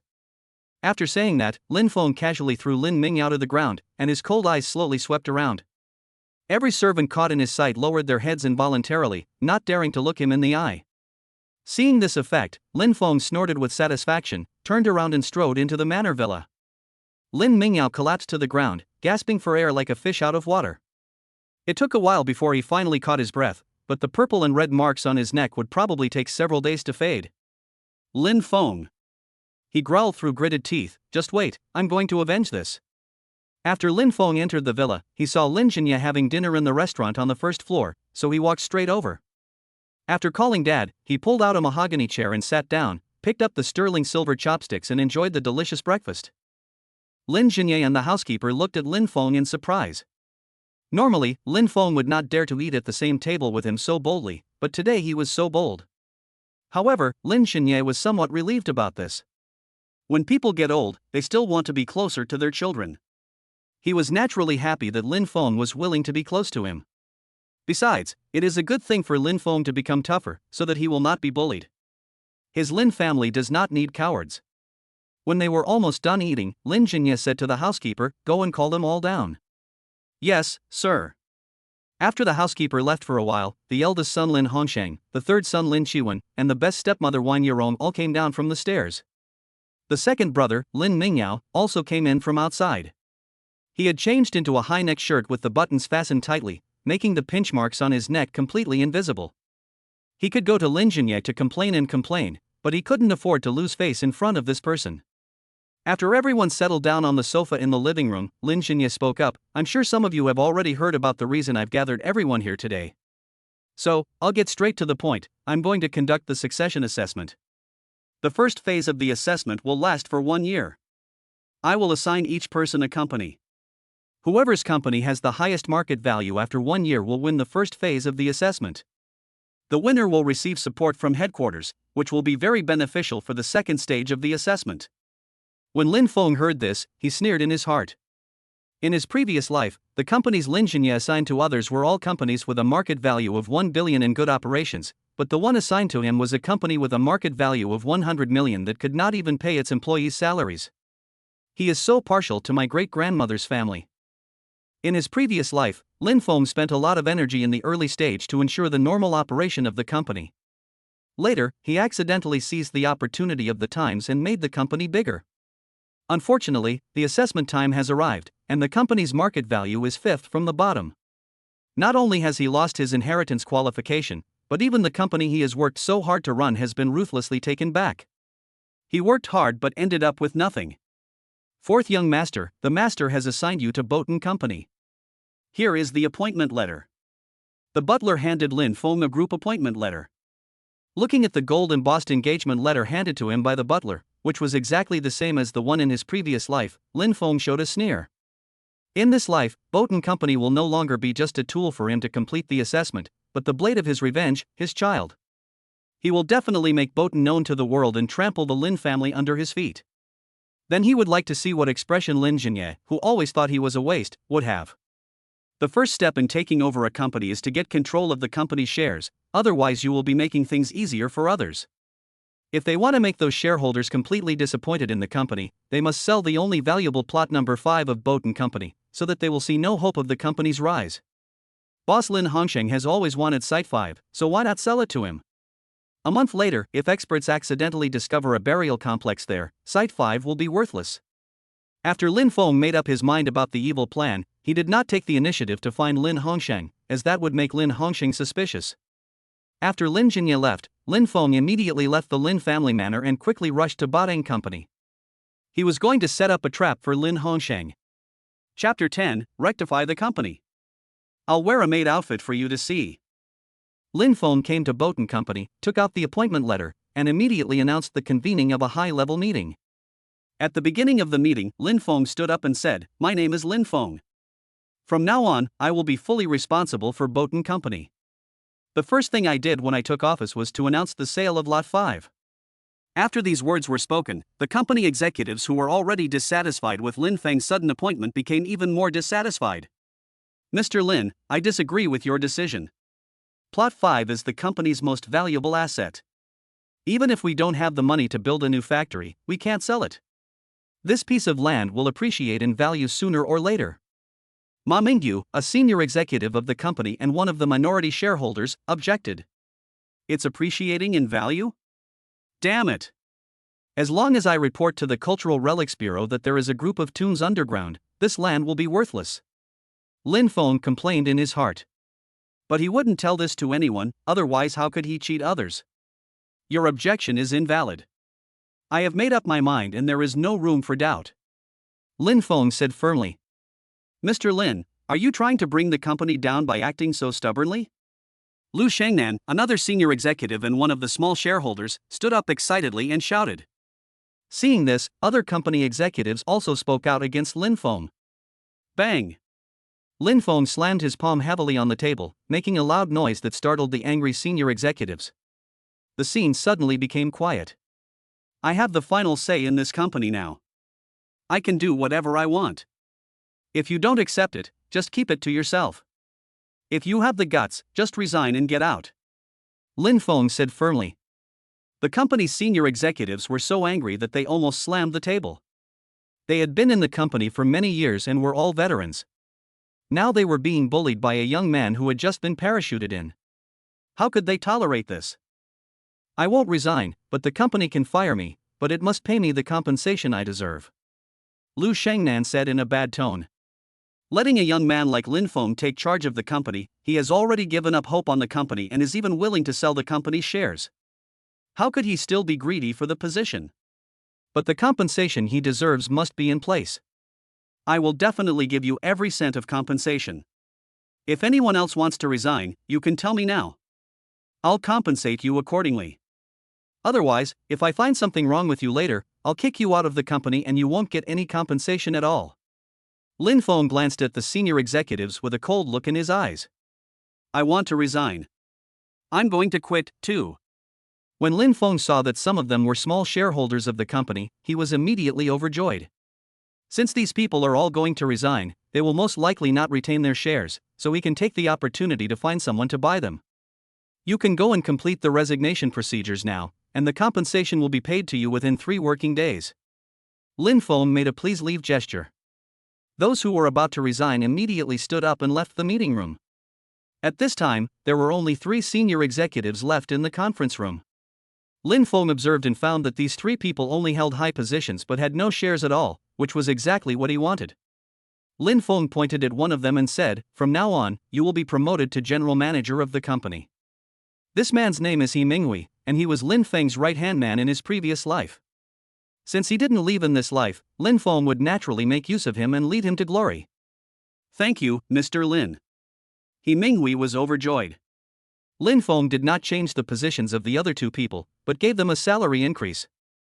Lin Feng then issued his first order, immediately announced the listing of land number 5 for sale. Yes. Lin Feng then issued a second order, with so many senior executives leaving the company at once, immediately select some talented people from within the company to fill the vacancies, regardless of whether they are mid-level or junior staff. Then notify the Human Resources Department to recruit people as soon as possible. Yes. Let's adjourn the meeting today. Lin Feng waved his hand. After the 3 people left, Lin Feng immediately called Qin Shuan. "Hello? Why did you think of calling me?" Qin Shuan asked happily. "I have something to talk to you about." Lin Feng said. What's up? When Qin Shuan heard Lin Feng's serious tone, her expression also became serious. I will buy the shares of Longbow Company held by these people in your name. You pay the money and the shares will be transferred to your name, but you have to sign a shareholding agreement with me, and I will still have the actual controlling stake. Lin Feng said. Qin Shuan is a well-known female entrepreneur in Haichang, and she is ruthless. With her intervention, those small shareholders will definitely sell their shares at a low price under her pressure. Moreover, Qin Shuan is very obedient to him now, and Lin Feng has the upper hand over her, so he feels at ease letting her hold the shares on his behalf.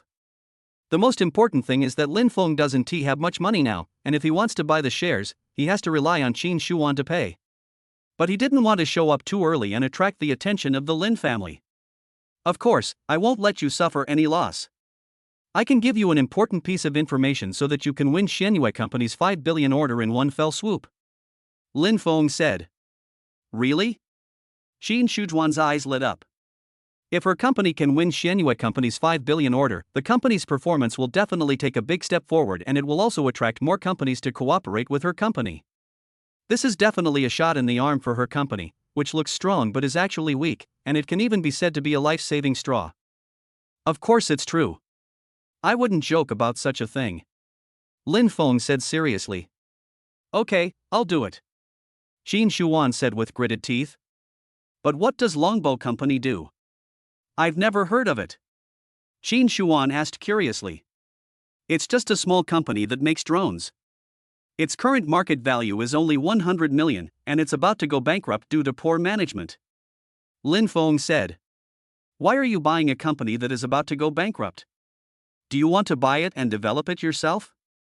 Qin Shuan asked. Right. Upon hearing this, Qin Shuan immediately had the idea of participating in the investment. With Lin Feng's powerful intelligence capabilities, she believed that Longbow Company would definitely grow and become stronger, and if she invested now, she would definitely reap huge returns in the future. But will Lin Feng let her participate in the shares? I will contact them now to purchase shares. Thank you for your hard work. I'll reward you well tonight. Lin Feng joked. Unexpectedly, Qin Shuan not only did not refuse, but also teased him. Okay, I'll wear a maid outfit for you to see. Hiss. When Lin Feng thought of the scene of Qin Shuan, the extremely beautiful woman, wearing a black silk maid outfit and posing in front of him, he couldn't help but gasp. Fairy, don't even think about sleeping tonight. Lin Feng said viciously. Please let me go. I have a very important meeting tomorrow. Don't be too harsh on me tonight. Qin Shuan said coquettishly. It depends on your performance. Lin Feng said ambiguously. I will definitely perform well tonight, said Qin Shuan. Chapter 11, Setting a Trap for Lin Hongsheng. Then Qin Shuan asked, will you eat with me tonight? If so, I'll go home early to cook. No need. Save your energy for other things. Lin Feng said meaningfully. Hate. Qin Shuan said shyly. I'll go and complete what you asked me to do. As long as you work hard and have no ulterior motives, you will definitely benefit in the future, Lin Feng promised. Qin Shuan knew that now was the time to show her loyalty, so she immediately promised, I will definitely work hard with you. Good. At this time, He Minghui knocked on the door of the conference room. Lin Feng immediately said to Qin Shuan, I have something else to do. I'll hang up first. Okay, you're busy. After hanging up the phone, Lin Feng called He Minghui in. Mr. Lin, Jiqiang Group plans to buy our land number 5 and just called to inquire. He Minghui said. Jiqiang Group, isn't that the company that boss Lin Hongsheng was assigned to? I didn't expect him to lose his temper so quickly. Lin Feng touched his chin with a look of joy on his face. In his previous life, Lin Hongsheng wanted to find Lin Feng to buy plot number 5, but at that time Lin Feng didn't know that there was a group of tombs under plot number 5, so he didn't sell it because they couldn't agree on the price. Finally, experts accidentally discovered that there was a group of tombs underground. It would take at least more than 10 years to clean it all up, causing site number 5 to become worthless. Longbow Company was severely damaged. Lin Feng worked hard for more than half a year before finally allowing the company to recover. In this life, he naturally has to sell the land to Lin Hongsheng and cheat him first, otherwise his rebirth buff will be in vain. How much did Jiqiang Group bid? Lin Feng asked. They were only willing to offer 50 million, which didn't seem very sincere, so we didn't reach an agreement, said He Minghui. Plot number 5 is now worth at least 60 million, but Lin Hongsheng is only willing to offer 50 million, just wanting to take advantage of Lin Feng. Although I want to cheat you, I will cheat you of less than 10 million. My heart is not clear about Taoism, so you have to pay the 60 million obediently. Lin Feng sneered in his heart. Come closer and listen. Lin Feng hooked his finger at He Minghui. He Minghui's legs trembled, and he looked at Lin Feng with a bit of a chill. At this moment, silence was better than words. Lin Feng immediately kicked him and said speechlessly and angrily, I am a straight man and have no interest in you. He Minghui then breathed a sigh of relief and put his head in front of Lin Feng. There is an employee named Jiang Xinzhou in our company's marketing department. He has been bribed by Jiqian Group. Find someone to accidentally leak some information to him. Lin Feng said. What? Our company has a commercial spy so soon? He Minghui exclaimed. Keep your voice down, you're afraid others won't hear you. Lin Feng kicked He Minghui again. I'm sorry, Mr. Lin, I'm so surprised. He Minghui quickly apologized. Then he quickly changed the subject and asked, what information does Mr. Lin want to leak to this spy? You had someone accidentally leak the news that Mingyuan Group wanted to buy land number 5 for 58 million, and that it had already entered the negotiation stage. Remember, the key point is that Mingyuan Group is contacting us secretly, and outsiders have no idea about it. Lin Feng emphasized. Mingyuan Group is the assessment company assigned to the second son Lin Mingyao. Although Lin Feng knew that Lin Mingyao had no interest in plot number 5, he could use his name to motivate Lin Hongsheng. Although they are born of the same mother, they do not have a good relationship with each other, and because of the issue of the heir assessment, they will definitely compete secretly. If Lin Hongsheng knew that Lin Mingyao was interested in land number 5, he would definitely act impulsively. He Minghui's eyes lit up when he heard this, and he immediately said, I understand, Mr. Lin, I'll do it right away. After Lin Feng waved his hand to let He Minghui leave, he immediately took out a notebook and listed some names on it. These people were all high-end talents in the research and development of drones. In his previous life, Longbow Company had neither money nor reputation, so even if Lin Feng wanted to recruit these talents, he was powerless. In this life, he has an intelligence system, and he is determined to recruit these talents and use them for his own benefit, even if it means intimidation. With these high-end talents, he can develop a new type of drone. DJI now controls more than 70% of the civilian drone market, and the remaining market has also been divided up by other major brands. It is very difficult for Lin Feng to make a breakthrough in the civilian drone market. So he decided to find another way and make logistics drones. Shunfeng has completed a magnificent transformation from civilian to military use with its double-tailed Scorpion drone, which was designed for logistics and distribution. Since he couldn't compete in the civilian market, Lin Feng decided to enter the military market. Once cooperation is reached with the military, it will be equivalent to having an additional backer. If we want to recruit these talents, we can't rely solely on Longbow Company. We must find a highly respected person to act as a guarantor and lobbyist. Among these talented people, Luo Yiming has the highest prestige. If we can get hold of something on him, we can force him to serve as my lobbyist. System, is there any negative information about Luo Yiming? Yes. Luo Yiming's negative information has been loaded. Does the host need to spend 1 million to purchase it? Buy. The purchase of Luo Yiming's negative information has been successful. The relevant evidence has been transferred to your phone. Lin Feng quickly opened his phone to check. Oh my god, this Luo Yiming is actually the one who destroyed the Qishir clan. It's really hard to judge a person by his appearance. When his mentor was still alive, Luo Yiming had an affair with his mentor's wife, Yu Lily, and they had a child who was now 18 years old. If the evidence I have were to be exposed, all three of them would be ruined. Luo Yiming, I'm going to have to take a hard look at you now. Lin Feng showed a sinister smile. Professor Luo, see you in 2 days. There will be a drone technology exchange summit in Haicheng in a few days. Many high-end drone talents including Luo Yiming will participate. Lin Feng decided to meet Luo Yiming at this summit. Then ask Luo Yiming to introduce him to other high-end talents. After making the plan, Lin Feng stood up and left the meeting room. As soon as he returned to his office and sat down, He Minghui followed him in and locked the door as soon as he came in. Seeing this, Lin Feng immediately retaliated with a joke, "Don't have any improper thoughts about me, I'm a straight man." If you really have feelings for me, then I'm also a top. He Minghui rolled his eyes speechlessly and said hurriedly, Boss Lin, stop it. What you asked us to do has been completed. The people we were secretly watching saw Jiang Xinzhou contacting people from Jiqiang Group. Okay, let's wait for the results. Lin Feng and He Minghui were waiting anxiously in the office. Half an hour later, He Minghui finally received news about Jiqiang Group. Chapter 12, Stepmother's Black Material. Mr. Lin, Jiqiang Group has decided to invest 60 million to buy our land number 5. He Minghui said happily. Okay, great. Lin Feng stood up excitedly. Lin Hongsheng, I finally tricked you. You can just wait to cry from now on. Lin Feng sneered in his heart. You are fully responsible for signing the contract with Jiqiang Group. You must ask them to transfer the money as soon as possible. Lin Feng instructed. Don't worry, Mr. Lin, I will definitely get this done. He Minghui promised. If I don't have anything to do today, I'll go back first. Please take care of the company. Lin Feng patted He Minghui's shoulder and said. Don't worry, Mr. Lin, it's no problem. He Minghui patted his chest and assured.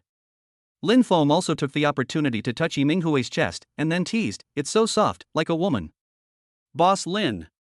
He Minghui's face suddenly turned red, and he pouted like a wronged young wife. Ha ha ha, I'm leaving. Lin Feng waved his hand, grabbed his phone, put it in his pocket and left the company. After walking out of the office building, Lin Feng ran into his perfect stepmother Wang Yurong.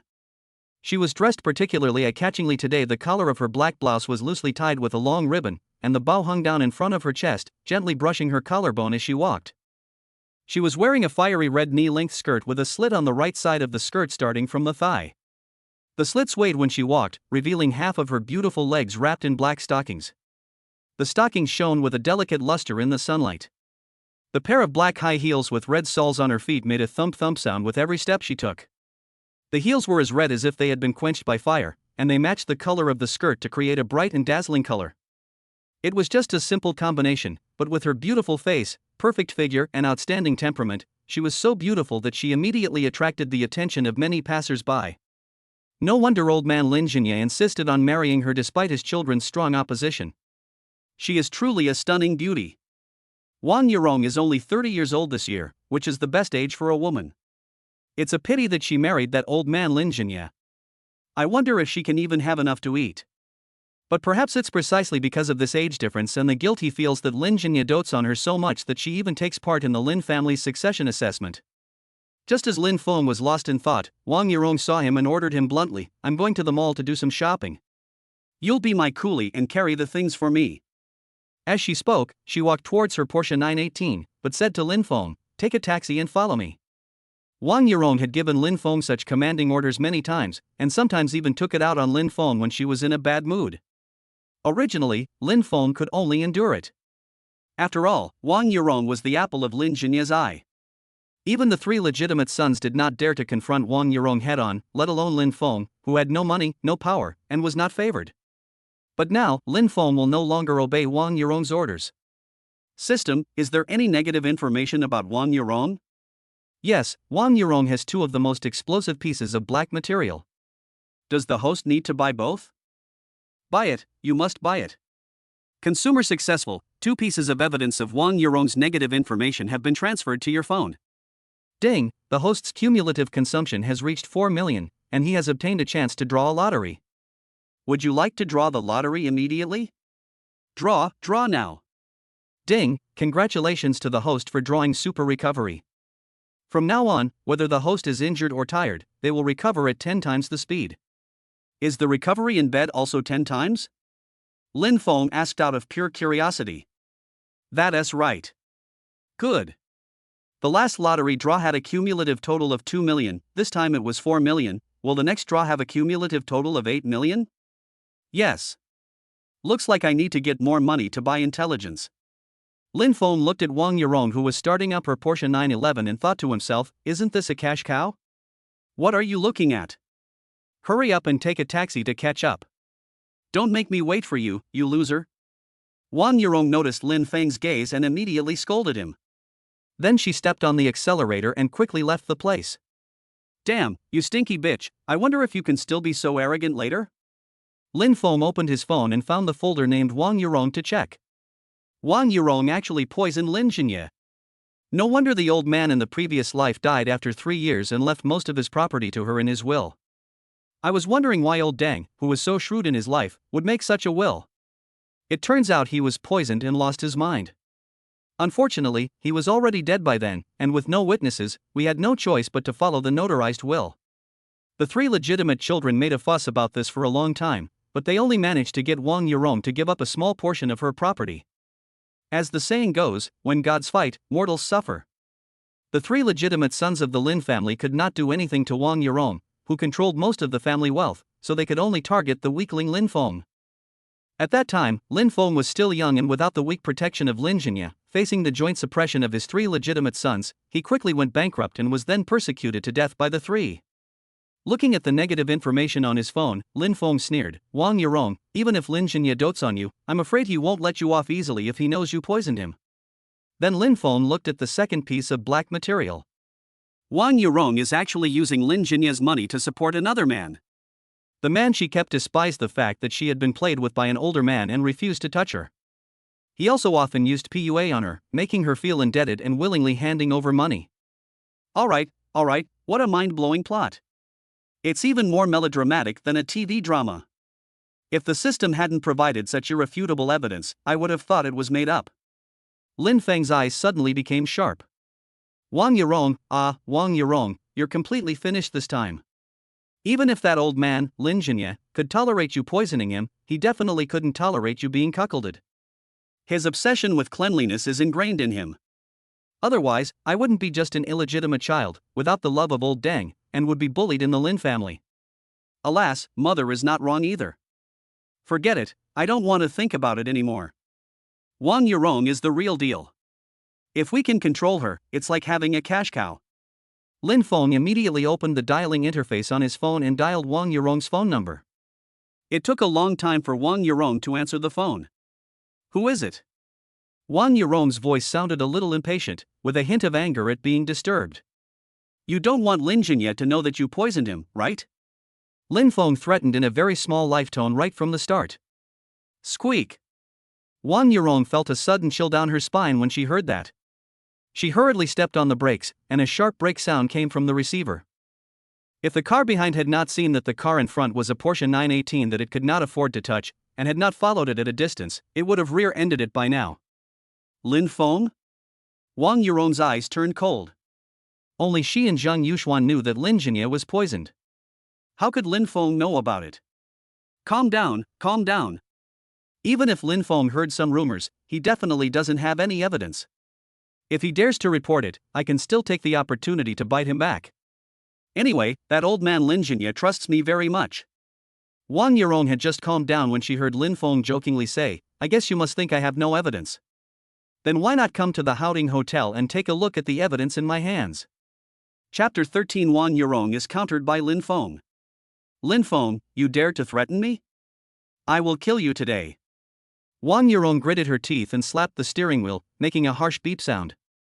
She picked up her phone and wanted to call the Lin family's housekeeper and ask him to send 10 bodyguards over, but she thought that if she informed the housekeeper, then her private meeting with Lin Feng would definitely be known to Lin Jinye. By then, Lin Jinye would definitely ask them about the situation. She couldn't take the risk until she was sure whether Lin Feng had evidence. So she called a small leader of the Black Dog gang, Mad Dog. Mad Dog and Zhang Yuxuan were good friends, so she had his contact information. Brother Mad Dog, I want you to teach someone a lesson. I'm willing to pay you 100,000. 100,000? You're quite generous, sister. If you want to teach someone a lesson, I'll help you. Just a bastard, with no money or power. Okay then. What's the name of the man you want to teach a lesson, and where does he live? I'll get my brothers to kill him now. That guy asked me to go to the Grand Court Hotel. Bring your brothers and teach him a lesson. That guy actually asked you to get a room with him. He's quite bold. Don't worry, I'll definitely cripple his third leg. Mad Dog also had feelings for Wang Yurong, a stunningly beautiful woman, but he knew she was Lin Jinye's woman and didn't dare offend her. But he wouldn't allow other men to book a room with her. Then I'll trouble you, Mad Dog brother. After hanging up the phone, Wang Yurong sneered, "Lin Feng, if you don't die today, you will be skinned alive. This is what happens when you threaten me." Then she immediately stepped on the accelerator and drove towards the Grand Court Hotel. After arriving at the Houting Hotel, Wang Yurong waited for a while and finally Mad Dog showed up. Mad Dog brought 6 brothers this time, all of them looked ferocious and difficult to deal with. Everyone was present, and Wang Yurong immediately called Lin Feng. "I'm at the Grand Court Hotel. Where are you? Come to room 808. After hanging up the phone, Wang Yurong immediately took people to the 8th floor.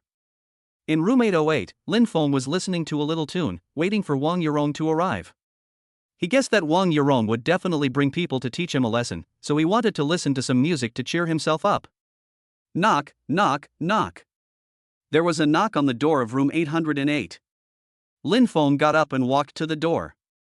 He looked outside through the peephole and could only see Wang Yurong, not even her bodyguard. I don't know if her bodyguards are hiding or if they deliberately didn't bring them here. Anyway, as long as they don't affect my work, that's fine. Lin Feng opened the door and looked at Wang Yurong calmly. Wang Yurong couldn't help but sneer when she saw Lin Feng open the door so easily, thinking to herself, "You're so arrogant. You'll be crying soon." When Mad Dog saw the door open, he rushed out from the wall and rushed in. He wanted to capture the guy who dared to ask Wang Yurong to check into a hotel with him and teach him a lesson. Where did this big black rat come from? Lin Feng shouted loudly, then slapped him hard. Bang! The slap was quick, accurate, and most importantly, fierce, knocking the Mad Dog to the ground. Soon half of Mad Dog's face was swollen and his head was dizzy, as if he had drunk too much fake liquor. "Mad Dog brother!" Wang Yurong exclaimed. Unexpectedly, the Mad Dog who was strong and looked capable of fighting turned out to be a weakling and was knocked down with just one slap. When Mad Dog's brothers saw their big brother fall to the ground, they were stunned for a moment, and then immediately rushed towards Lin Feng with ferocious looks. The result was naturally as expected. They were quickly dealt with by Lin Feng and lay on the ground wailing. "Shut up, everyone. You're making so much noise. If I hear anyone yelling again, I'll break his third leg." Lin Feng threatened coldly. After hearing this, the Mad Dogs dared not bark anymore, but the pain in their bodies could not be relieved, making them sweat profusely. Wang Yurong only reacted at this time and turned around to run away, but Lin Feng was quick-eyed and quick-handed and grabbed her hair and pulled her back. "Want to run? Have you got my consent?" Lin Feng sneered. Seeing that she had failed to escape, Wang Yurong covered her scalp and threatened, "Lin Feng, let me go immediately, or I will tell your father about you bullying me, and he will never forgive you." When Lin Feng heard this, his face became even colder. He pulled Wang Yurong's hair down hard, forcing her to look up at him. The two looked at each other, and the coldness in Lin Feng's eyes made Wang Yurong frightened. "You haven't figured out the situation yet, have you? I have the upper hand over you. If you want to complain to Lin Zhinya, I won't stop you. Let's see who dies first." Lin Feng's confident and sure of victory expression made Wang Yurong feel guilty. "What evidence do you have?" Wang Yurong asked worriedly. "Wait a moment." Lin Feng kicked the Mad Dog hard and shouted angrily, "Get lost." The kick was neither light nor heavy, and it did not hurt the Mad Dog's brain. The Mad Dog suddenly woke up. Looking at his fallen brother and the unharmed Lin Feng, Mad Dog didn't even dare to say anything harsh and just led his men out of the room. When they were far away from room 808, they dared to plot loudly, "Brother Go, are we just going to call it a day? Of course I can't let it go like this, otherwise my nickname Mad Dog would be in vain. Go back and recuperate first, and then gather people to kill him after I'm healed," Mad Dog said viciously. After Mad Dog and the others left, Lin Feng threw Wang Yurong onto the bed with a flick of his hand, then took out his cell phone and showed her the evidence. The more Wang Yurong read, the more frightened she became. She didn't expect that Lin Feng had so much evidence in his hands, including evidence of her secret meetings and conspiracies with Zhang Yuxuan. If she showed these evidences to Lin Zhinya, she would be finished. Not only would the Lin family's property have nothing to do with her, but even her and Zhang Yuxuan's lives might be in danger. "What do you want?" Wang Yurong asked directly. Since Lin Feng did not hand the evidence directly to Lin Zhinya, he must want to gain benefits from her, so she might as well point it out directly. 50 million. Lin Feng raised 5 fingers. Wang Yurong exclaimed in surprise when she heard this, "You're asking for too much. Do you think your life and Zhang Yuxuan's life are not worth 50 million? Lin Feng asked jokingly. Wang Yurong's expression changed for a moment, but she finally compromised and said, I don't have 50 million. Please give me some time to gather the money. That's all your own fault for being stupid. You gave most of the money to Zheng Yuxuan, a scumbag who only knows how to take advantage of you. Lin Feng cursed in his heart. However, he would not say this for the time being. Wang Yurong has feelings for Zheng Yuxuan now, and keeping Zheng Yuxuan can restrain Wang Yurong. Otherwise, Wang Yurong would become disheartened and end up destroying herself and him together, which would be disastrous. Kneel down and beg me, I can tell you a way that doesn't cost you any money. Lin Feng looked at Wang Yurong with cold eyes. Chapter 14. You are crazy. I am your stepmother. Let me kneel before you? Wang Yurong suddenly raised her voice, and the hem of her red skirt was wrinkled. Don't even think about it. Wang Yurong flatly refused. In that case, I'll have no choice but to go talk to my old man. I'm sure he'll be so angry he'll flip the lid off his coffin. I just wonder what will become of you and Zheng Yuxuan then. I'd really like to see it. Lin Feng made a gesture to leave. Wait a minute. Wang Yurong hurriedly called Lin Feng. Have you figured it out? Lin Feng turned and looked at Wang Yurong. Can't you change the conditions? Wang Yurong clutched the collar of her shirt, the bow tie was pulled askew, and for the first time there was a pleading look in her eyes. Lin Feng suddenly smiled and walked back to her slowly. It's okay if you don't want to kneel. He glanced at her graceful figure and said, take off all your clothes, and I can let you go for the time being. You're crazy. I'm your stepmother. Wang Yurong was so angry that she was shaking all over, her chest heaving violently. You're committing treason. Aren't you afraid of being struck by lightning? May I be struck by lightning? Lin Feng's face suddenly turned cold, and his eyes became vicious and violent. He grabbed Wang Yurong's neck and pressed her on the bed like a chicken. When you pricked me with needles, whipped me, and locked me in a cage to starve, why didn't you say you were my stepmother? Why weren't you afraid of being struck by lightning? As he spoke, Lin Feng's expression became more and more violent. He unconsciously increased the strength of the hand that was pinching Wang Yurong's neck, causing Wang Yurong to have difficulty breathing and her vision went dark. She hurriedly slapped Lin Feng's hand to wake him up. In her anxiety and fear, tears came out of her eyes. She said with difficulty in her sobbing voice, Don't. I was wrong. Lin Feng suddenly woke up, immediately let go of Wang Yurong, stood up and stood beside the bed, looking at Wang Yurong coldly. Wang Yurong was gasping for breath like a fish out of water, with clear fingerprints left on her neck. Her eyes were full of fear as she looked at Lin Feng. She had just had a near-death experience. She had never been so frightened in her life before. Even her voice was filled with tears. I really know I was wrong. Please have mercy on me and let me go this time. If you want to ask for help from others, you must have the attitude of asking for help. Lin Feng said coldly. Is it okay if I kneel down for you? Wang Yurong gritted her teeth and climbed up from the bed, wanting to kneel in front of Lin Feng. Lin Feng shook his finger and refused. Just now I was not angry, you just had to kneel down and beg me, but now I am very angry. Even if you kneel down and kowtow, it will not calm me down. When Wang Yurong heard this, her heart skipped a beat and she felt something was wrong. She shrank back, clutching the hem of her skirt, and asked in a trembling voice, what else do you want? Do you want me to help you put out your fire? Lin Feng lifted Wang Yurong's chin and swept his aggressive gaze over her body. He started from her forehead, then moved to her delicate and tempting red lips, and then slid to the open collar of her shirt. After his gaze stayed for a few seconds, it turned to the edge of the black stockings exposed at the slit of her red skirt, and then swept over her beautiful legs in the finest black stockings and sexy high heels. The desire in Lin Feng's eyes almost overflowed. Wang Yurong could clearly feel the scrutiny in Lin Feng's eyes, as if she was a commodity that had been stripped naked and thrown into the market, to be picked and examined by others. The humiliation of being treated as an object made her feel ashamed and angry to death. Lin Feng, even if you don't recognize me as your stepmother, I am still your father Lin Jinya's woman. You can't have any improper thoughts about me. Wang Yurong reminded nervously. It is precisely because you are that old Deng's woman that I am more interested in you. Besides, old Deng is almost 70 years old. How can he satisfy you? Letting such a beautiful woman stay alone in her empty room is a waste of talent. Lin Feng looked at Wang Yurong wantonly, with the desire in his eyes not concealed at all. Wang Yurong had a bad feeling and cold sweat broke out in her palms, but she couldn't escape, nor could she fight back, and the other party had the upper hand over her. She felt helpless and had a headache, not knowing what to do. Just when I was worrying about it, my cell phone suddenly vibrated and the word bodyguard appeared on the screen. When her two bodyguards saw Mad Dog and his companions limping and injured out of the hotel, they immediately became worried about Wang Yurong's safety. Because I didn't know which room Wang Yurong went to, I called to ask. Wang Yurong looked at Lin Feng with the phone and asked, "Can I answer the call?" Lin Feng knew that she had to answer the call, otherwise the bodyguard would report to Lin Jinya to thoroughly investigate the hotel if he couldn't find her.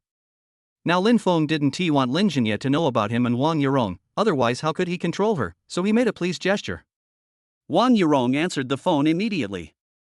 The bodyguard came up and asked, "Madam, are you okay?" "I'm fine," Wang Yurong said in a calm tone. "I saw Mad Dog and the others were injured and left. Do you want us to go up and protect you?" asked the bodyguard. Wang Yurong glanced at Lin Feng and said, "No need, I'll be down in a moment, just wait." "Okay, call us anytime if there's any danger," said the bodyguard. Wang Yurong then hung up the phone. Then her knees went weak and she knelt down in front of Lin Feng.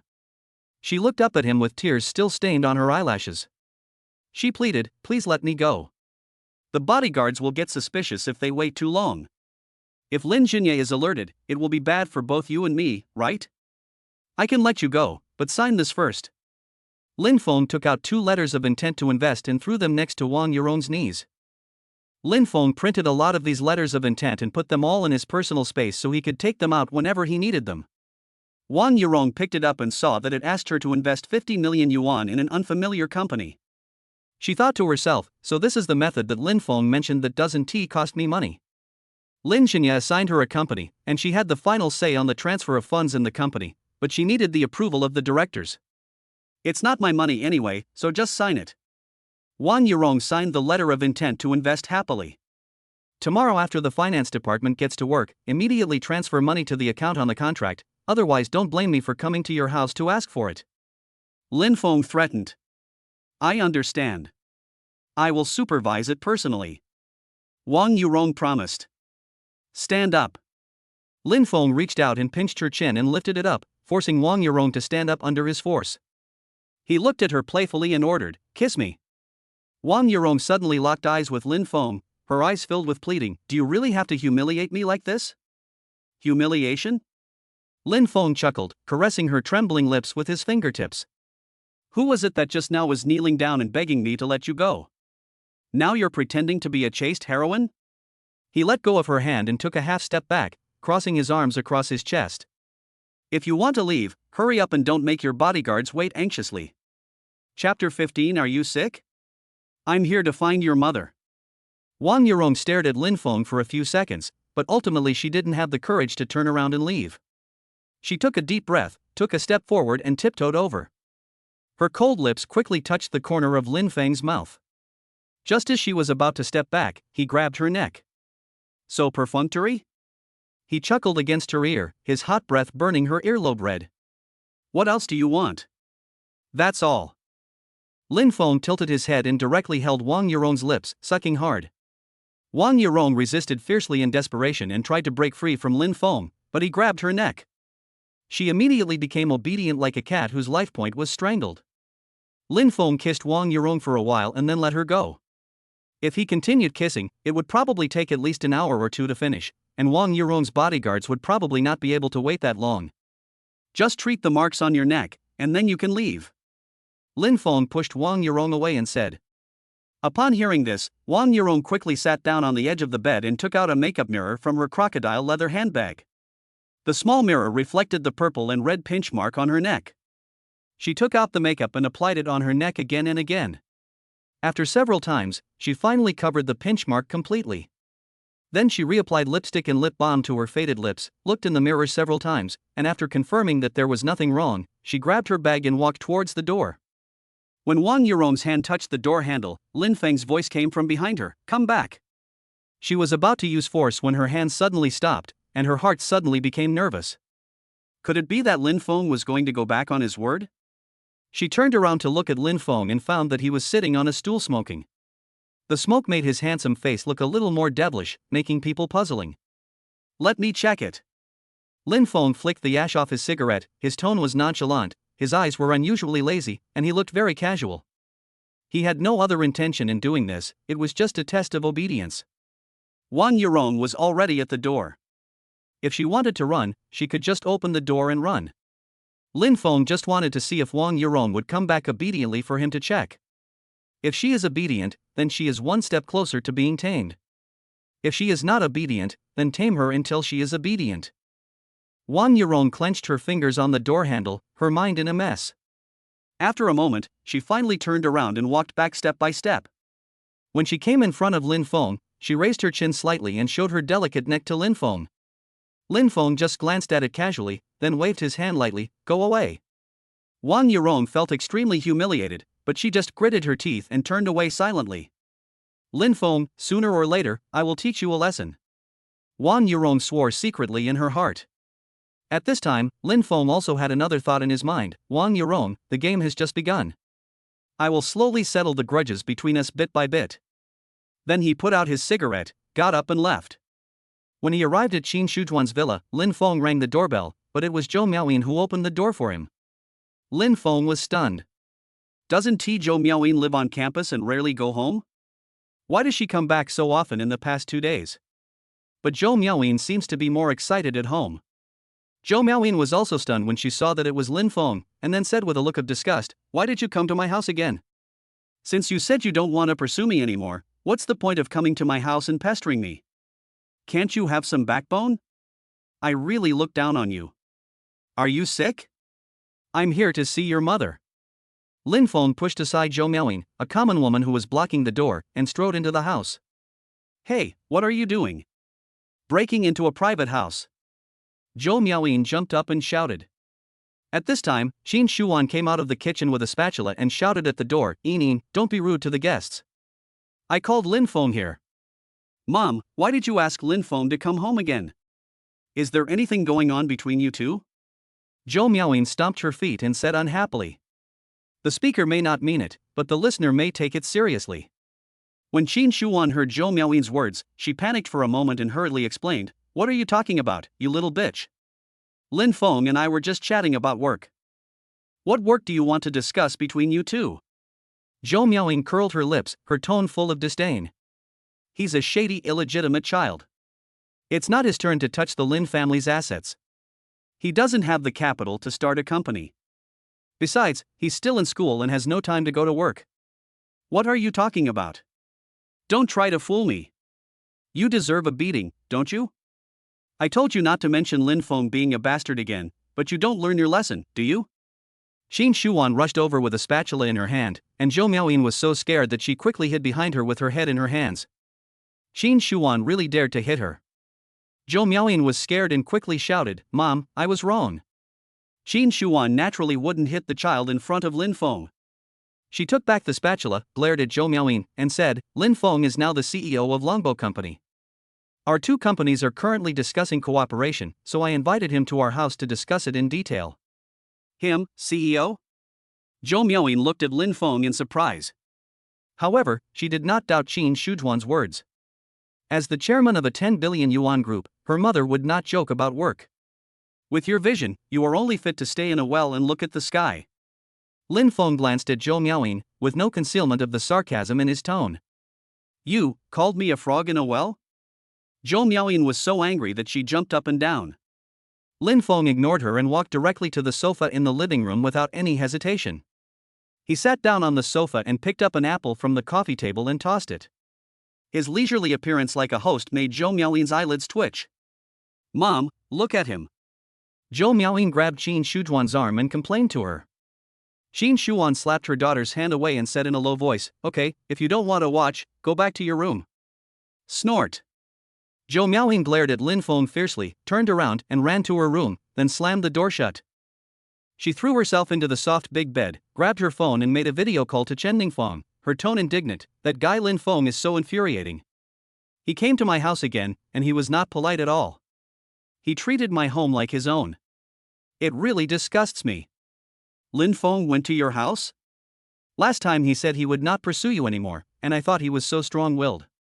But now he even went to your house to pester you. It turns out he says one thing and does another. Chen Ningfeng said disdainfully. I'm really annoyed by his double talking. He says he won't pursue me anymore, but his actions are haunting me. He even acts like he hates me. It really makes me unhappy. Then Zhou Miaoyin asked tentatively, do you think he really doesn't want to lick me anymore? Chapter 16, Call Uncle and Let Me Hear You. Washing dishes with Qin Shuan.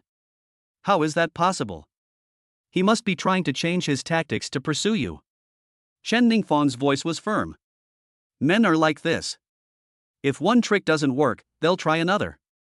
Before, I knelt down and licked you but you didn't respond, so now I'm pretending to be disgusted, creating a sense of contrast in trying to arouse your interest. Zhou Miaoyin nodded in agreement. Your analysis makes sense, I think so too. Then she added, it's a pity that what he did only made me hate him more. If he does this again, I won't want to talk to him anymore. Chen Ningfang on the other end laughed gleefully, then he lost more than he gained. He went to great lengths to pull this off, only to end up annoying you even more.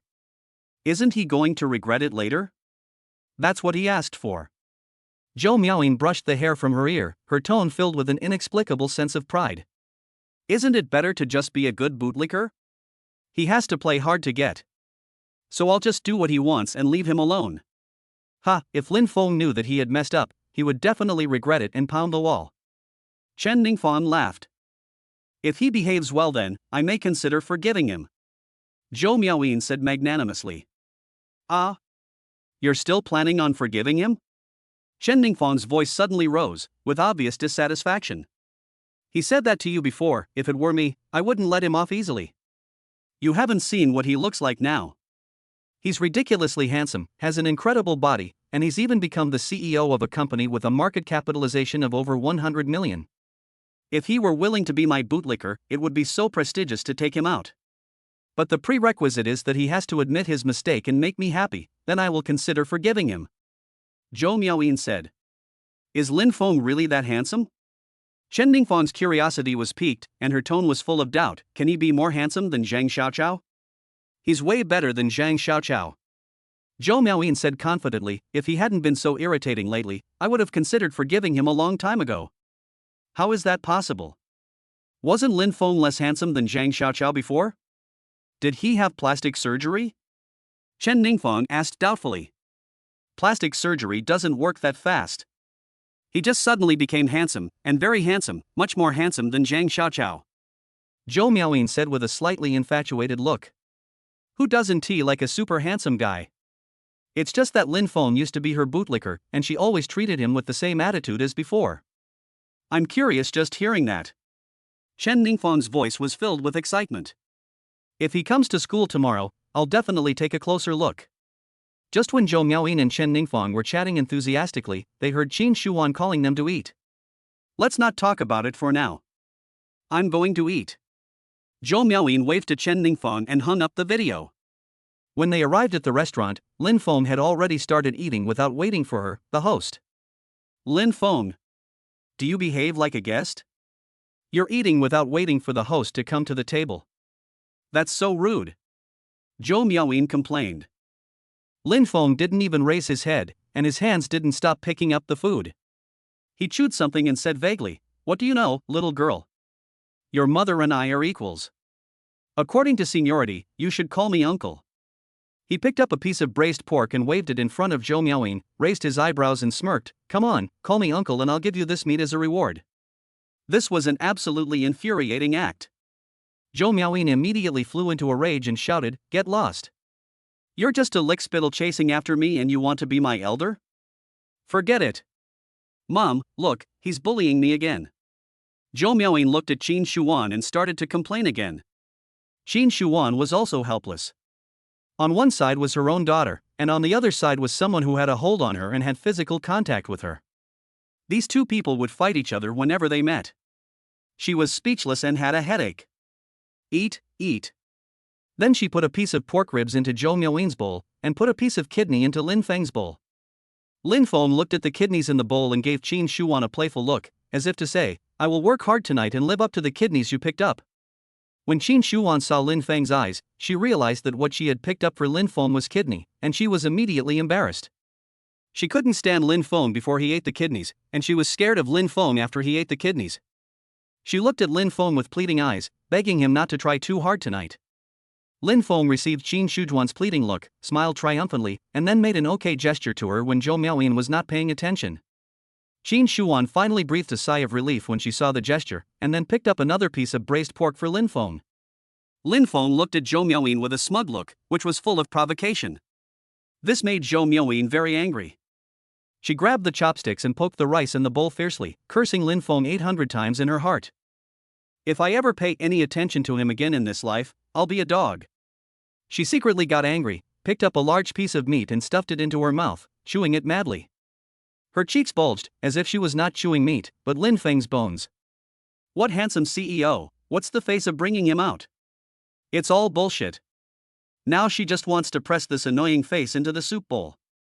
After Zhou Miaoyin quickly ate a few mouthfuls of food, she immediately got up and went back to the house, leaving Lin Feng and Qin Shuan alone. Let me help you wash the dishes. Lin Feng stood up and said. Qin Shuan was cleaning up the dishes. Upon hearing this, she smiled at Lin Feng and said, no need. Just wait outside. I want to wash the dishes with you. Lin Feng's voice was very close, with a hint of deliberate ambiguity. Qin Shuan heard this and smiled charmingly, come on then. Coming to the kitchen, Qin Shuan turned on the faucet and started washing dishes. She said to Lin Feng, you can wash them in that sink. Unexpectedly, Lin Feng did not go to the sink, but came behind Qin Shuan, with his warm body pressed against her back. His arms came around her from both sides, tightly wrapped around her waist, and his chin rested on her shoulder. It's more fun to take a shower together like this. You. Qin Shuan smiled helplessly. It turned out that he was not here to wash dishes, but to act as her human-shaped pendant. But she felt very warm, and a happy smile appeared on her face unconsciously. Unconsciously, she developed some different feelings towards Lin Feng, no longer just a woman's admiration for the strong and deliberate flattery. Qin Shuan was washing dishes, while Lin Feng buried his face in her neck, his lips constantly kissing her neck. Because the kiss was too light, Qin Shuan felt itchy, so she kept avoiding Lin Feng's kiss. Lin Feng kept chasing her. When she dodged to the left, he tilted his head and kissed her to the left. When she dodged to the right, he simply bit her earlobe, causing her to scream ouch, and the plate in her hand almost slipped into the water. Qin Shujuan's cheeks turned red with shame and her breathing became faster. She pressed her back tightly against Lin Feng's hot chest, tilted her head slightly towards Lin Feng, and kissed his lips. Lin Feng naturally would not refuse the beauty's initiative. He adjusted the angle, put his lips closely together with Qin Shujuan's, and kissed her passionately. As time went by, the secretion of hormones in their bodies made them both a little drunk. Go to my room, no, go to the basement audio-visual room. Qin Shuan said with a dazed look. Lin Feng picked up Qin Shuan and whispered in her ear, you show me the way. Chapter 17. What will happen if Zhou Miaoyin sees this? Threatening Wang Yurong.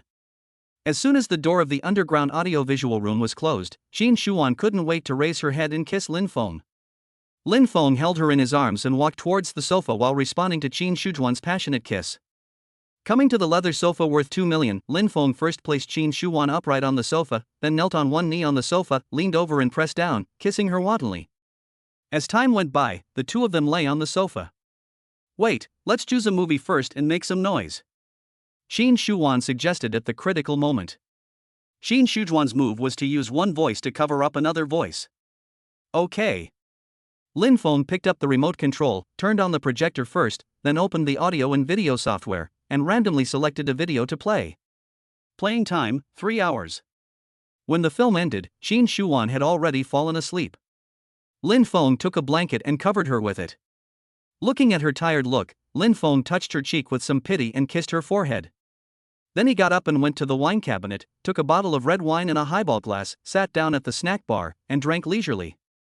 Qin Shujuan's audio-visual room is fully equipped with not only a full set of high-end audio-visual equipment, but also a wine cabinet, a snack-making area, and entertainment facilities. There is even an arcade machine in the corner. These places all have messages indicating their visit. After drinking half a bottle of red wine, Lin Feng stood up and walked to the sofa, reached out and picked up Qin Shuan and walked towards her bedroom. When he carried her to the first floor, Lin Feng's eyes suddenly focused. Zhou Miaoyin was actually on the first floor. What would Zhou Miaoyin think if she saw her mother in her disheveled state being held in my arms? Would she fly into a rage? Lin Feng's eyes were playful, and a wicked smile appeared at the corner of his mouth. They'll definitely think I'm a rapist and call the police to arrest me. I really want to give it a try. Lin Feng took a step forward. If Zhou Miaoyin looked in this direction at this time, she would definitely be able to see half of his figure. At this moment, Qin Shuwan, who seemed to sense something, suddenly moved and frowned slightly. Lin Feng looked down at Qin Shuwan, and seeing her slightly frowned brows and tired expression, he felt a little hesitant. I'm still too soft-hearted. Lin Feng sighed lightly and took a step back. Then he consoled himself by saying, I'm worried that the alienation won't be effective, so I'm keeping it a secret for now. Yeah, that's it. At this moment, he heard Zhou Miaoyin cursing, Damn Lin Feng, you must be so mad at me that I couldn't even eat my dinner properly. I'm never going to talk to you again. Then Lin Feng heard the sound of fire and rain should turning on in the kitchen. With these sounds covering up, Lin Feng boldly carried Qin Shuwan out. He glanced in the direction of the kitchen and didn't see Zhou Miaoyin, so he breathed a sigh of relief. Then he quickly carried Qin Shuwan upstairs and back to her bedroom. Lin Feng took a quick shower and after drying his body, he got into bed and fell asleep with Qin Shuwan in his arms. The next morning, Qin Shuwan woke up first. As soon as she moved a little, she felt sore in her waist and legs, and she couldn't help but frown. She rolled her eyes at Lin Feng beside her and muttered in a low voice, What a non-human. Then she got up quietly and went to the bathroom, where she took a comfortable warm bath to relieve her fatigue. As soon as she came out wrapped in a bath towel, she saw Lin Feng appear at the door, which immediately gave her a strong visual impact. What a handsome face, what a perfect body. Even though I've seen and touched her several times, I still can't help drooling when I see her again. Lin Feng smiled evilly and grabbed Qin Shujuan's hand. If you want to touch it, I'll let you touch it. Lin Feng placed Qin Shujuan's hand on his abdominal muscles. Qin Shuwan didn't hesitate or be polite, and started touching it boldly. As she touched, her eyes gradually became blurred. Just when she was about to lose herself, she suddenly thought of the battle last night. She shuddered and hurriedly withdrew her hand. She didn't want to do it again so early in the morning because she had an important meeting today. Hurry up and go out. Yinyin will be getting up soon. Give me a kiss and I'll be out.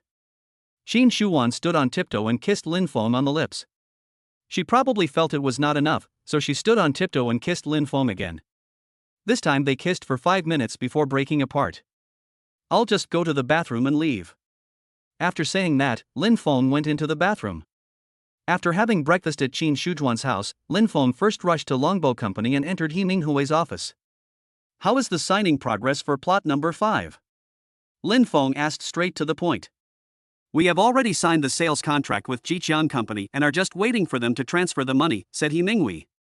Have you agreed on when to transfer the money? Lin Feng asked with concern. We agreed to transfer the money today, said He Minghui. Very good. Lin Feng was overjoyed and couldn't wait any longer. As soon as the money arrived, he would reveal the news that there was a group of toons under number 5, trick Lin Hongsheng, and officially declare war on him. If Lin Feng had patience, he could have waited until Lin Hongsheng invested a large sum of money in the development of Site 5 before announcing the news. By then, Lin Hongsheng might have felt that it was just bad luck, not that Lin Feng was deliberately trying to trick him, and would not have directly broken off relations with Lin Feng. But Lin Feng didn't want to do that. He really wanted to see Lin Hongsheng get humiliated, and he didn't want to wait any longer. He wanted to break off relations with Lin Hongsheng and fight him head-on. He wanted to tell the Lin family that he, Lin Feng, was no longer the same Lin Feng. With the advantage of rebirth and the golden finger of the intelligence system, wouldn't it make him look very cowardly if he just hides and develops? Lin Feng stayed in the company for an hour, but still didn't receive any corporate payment from Wang Yurong. He couldn't help but look cold and called her immediately. Wang Yurong was reviewing documents when her cell phone suddenly rang. When she saw that it was Lin Feng calling, her face immediately turned ugly. She stared at the screen for 3 seconds, her fingertips lingering on the answer button for a long time, and finally chose to connect. Why hasn't the money arrived yet? Lin Feng asked as soon as he came up. Wang Yurong cursed inwardly, but said aggrievedly, 50 million is not a small sum.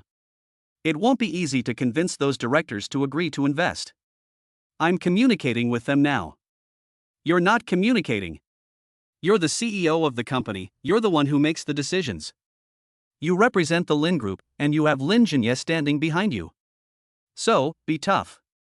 I'll give you another hour. During this period, no matter what method you use, you must transfer the money to the contract account, otherwise I will have to come to your house to talk to you. Lin Feng threatened coldly. He then hung up the phone without giving Wang Yurong a chance to bargain. Damn Lin Feng. Wang Yurong was so angry that she threw the documents on the table away. But no matter how much she cursed, Lin Feng's threat was like a knife hanging over her head, and she had to obey. She took a deep breath, grabbed the documents on the table, clenched them tightly in her hands, and rushed to the meeting room in her high heels. Chapter 18 Spread the news of the Toon Group and rescue the school beauty one in advance. At this meeting, Wang Yurong's attitude was so tough that it was almost hysterical, and her exquisite and beautiful face was a little distorted at the moment. There's no way, I was forced to do it. She slammed the conference table hard and shouted sharply, this investment must be implemented immediately. Faced with Wang Yurong, who seemed to have gone crazy, the directors looked at each other and no one dared to speak. Everyone knew that Lin Jinya was standing behind her, and that old man could make them pack up and leave with just a flick of his finger. In the end, they agreed to the investment, but only asked Wang Yurong to sign a guarantee letter, taking full responsibility for the investment. I'm spending money to buy time. 3 days, just 3 days. Just bear with it. As long as I can get through these 3 days. Wang Yurong muttered to herself, then she grabbed a pen and gritted her teeth as she signed her name on the letter of guarantee. She knew better than anyone that investing 50 million would be like throwing meat buns at a dog, it would be gone without a chance of return. But she had no choice but to spend money to buy peace and stabilize Lin Feng, the plague god, first. Half an hour later, there was an additional 50 million in the account of Lin Feng's overseas shell company. When Lin Feng saw the money arrive, a sneer appeared on his lips. Wang Yurong, Zheng Yuxuan, I know you won't let me go, and I won't let you go either. Let's see who can outplay the other. The game has just begun. At this time, He Minghui rushed into the office and shouted excitedly, Boss Lin, the land purchase payment from Jicheng Company has arrived. Good. Lin Feng clenched his fists tightly, his excitement beyond words. I have something for you to do. Just give me your orders. He Minghui immediately stood up straight, like a soldier on standby. Spread the news that there's a burial complex buried underground at number 5. The louder the better. What? A group of tombs? He Minghui exclaimed. Is this news reliable? He Minghui asked. Lin Feng's lips curled up into a smile, and his fingertips tapped lightly on the table. When have I ever lied to you? This is absolutely true. Mr. Lin, have you known about this for a long time? Is that why you were so anxious to sell the land to Jicheng Company? What else? I'm just going to give Jicheng Company a try. I hope they like this surprise of mine. An evil smile appeared on Lin Feng's lips. But Jicheng Company has no grudges against us. He Minghui scratched his head, unable to understand. Their current CEO is my good brother Lin Hongsheng. Lin Feng deliberately emphasized the 3 words good brother, and the sarcasm in his tone almost overflowed. He just took over the company. As his younger brother, I have to give him a generous gift to congratulate him on taking office, right? He Minghui saw the flash of hostility in Mr. Lin's eyes and instantly understood that this was a family conflict. No wonder he wanted to trick someone to death. He didn't ask any more questions, but patted his chest and promised, I'll do it right away, and make sure the whole city knows the news. After the office door closed, Lin Feng picked up his cell phone and flipped to Lin Hongsheng's number. His fingertips hovered on the dial button, but he finally put it down with a smile. It would be so boring to call him now.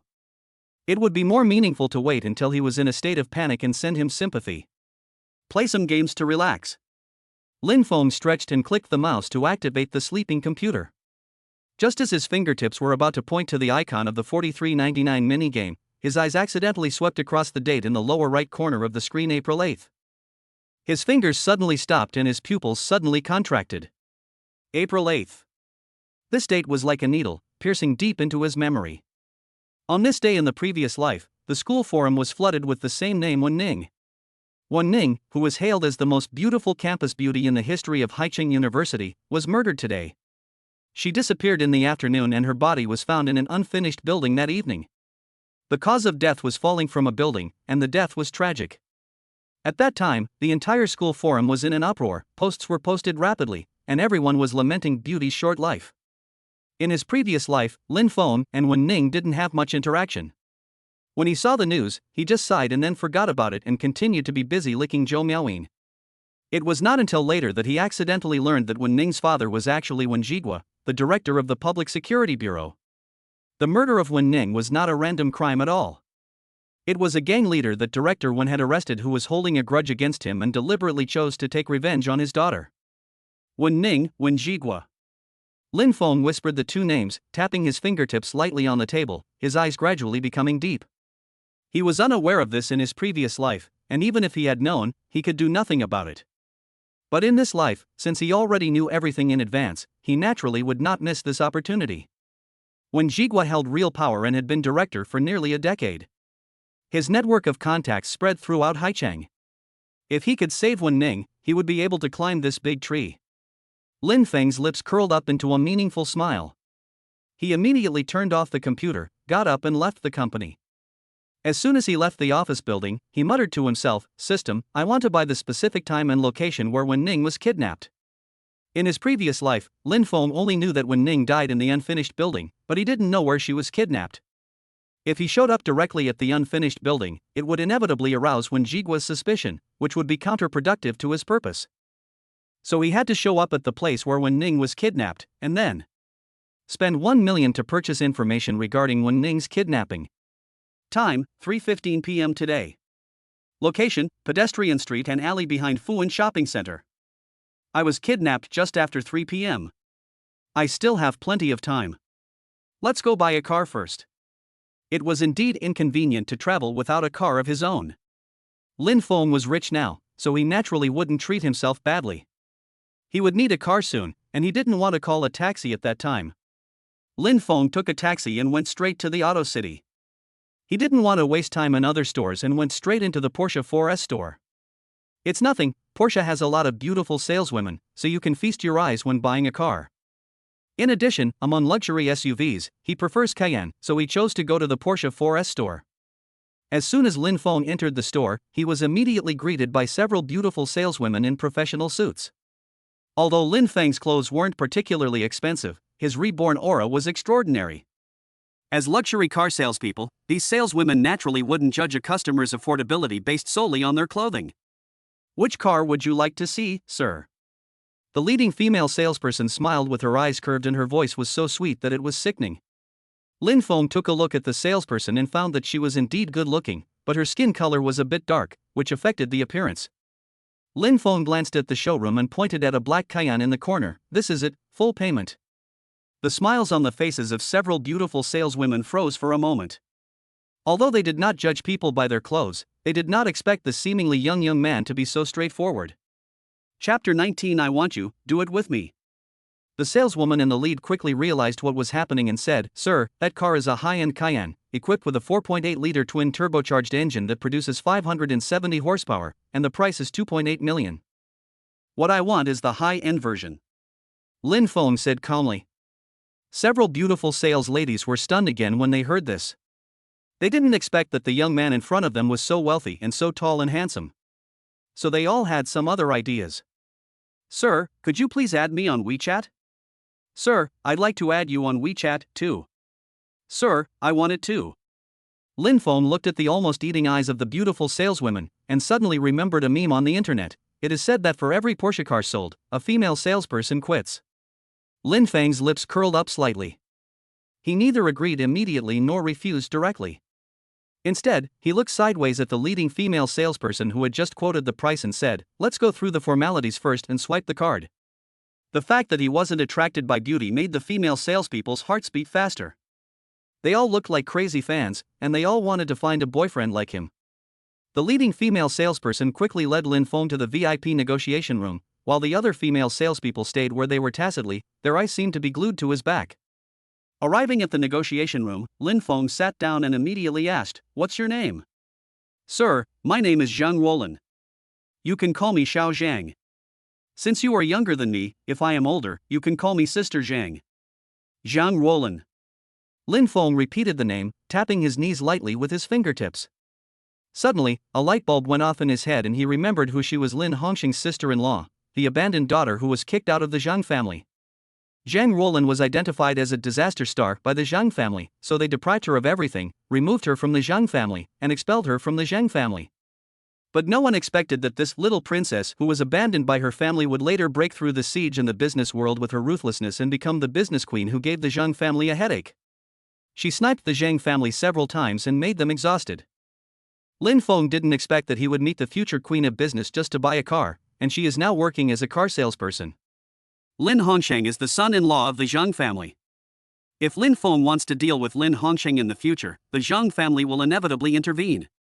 So why doesn't he find an ally to deal with the Zhang family together? Zhang Roland is the best chess piece. Zhang Roland is definitely a hidden dragon now. As long as Lin Feng lends her a hand, she will definitely soar to the sky and become the queen of business ahead of time. Helping someone in need is far more memorable than simply adding icing on the cake. If Lin Feng helps her now, their relationship will be more stable in the future. Lin Feng looked up at the woman opposite. She was wearing a fitted sales suit with an ID card pinned to her collar. Although her makeup was exquisite, she seemed to be deliberately trying to look bad. If her skin was whiter, she would definitely be as beautiful as Qin Shuan and Wang Yurong. Lin Feng remembered that in the reports of his previous life, Zhang Roland was very fair and beautiful. Interesting, really interesting. Lin Feng smiled and took a sip from the water cup. Sir, what do you say is interesting? Zhang Roland asked. It's nothing. I bought the cayenne, but I have a condition. Lin Feng said. Zhang Roland stood up straight immediately. Sir, please tell me. If we can do it, we will definitely do it for you. I want you to quit your job and work with me. Lin Feng looked at Zhang Roland with burning eyes. Zhang Roland frowned suddenly, subconsciously took a half step back, and immediately refused. Sir, I only sell cars, I don't provide other services. Lin Feng was stunned, knowing that Zhang Roland had misunderstood, and said with a bit of a smile, when I said work with me, I didn't mean you should sleep with me, but be my subordinate and work for me. I know who you are, and I know about your relationship with the Zhang family. You want revenge on the Zhang family, and I have a grudge against them too, so why not cooperate and win together? Who are you? What grudge do you have with the Zhang family? Were you sent by the Zhang family to approach me on purpose? Zhang Roland looked at Lin Feng warily. Lin Feng met her gaze calmly. My name is Lin Feng. I'm Lin Jinye's illegitimate son. Lin Hongsheng is my nominal elder brother. He married your sister, so I know your story is not unusual. As an illegitimate child, my situation in the Lin family is not good, so I want revenge. And if I want to bring down Lin Hongsheng, I must take care of the Zhang family as well. So we have a common enemy. Are you really Lin Jinye's illegitimate son? Zhang Roland was a little unconvinced. She had heard some things about the Lin family's illegitimate son. It was said that he was not favored and had limited pocket money. How could he buy a luxury car worth 2.8 million without blinking an eye? Lin Feng didn't waste any words and directly took out his ID card and handed it to Zhang Roland. This is my ID card. Zhang Roland took the ID card and compared it carefully. The boy on the ID card had immature eyebrows and eyes, with a lingering gloom. He was indeed somewhat similar to the young man in front of her with sharp eyes and imposing aura, but they were completely different people. A bit like, but not quite. She handed the ID back, her tone still suspicious. Did you have plastic surgery? You've grown up recently and become a lot more handsome. Let's not discuss this issue for now. Let me ask you, if I invest in you, what industry will you enter? Lin Feng asked. After hearing this question, Zhang Roland thought about it seriously. If what Lin Feng said was true, then this was an opportunity for her and she had to use all her strength to deal with it. The Zhang family runs a traditional newspaper business. With the rise of the internet in recent years, they've begun to decline.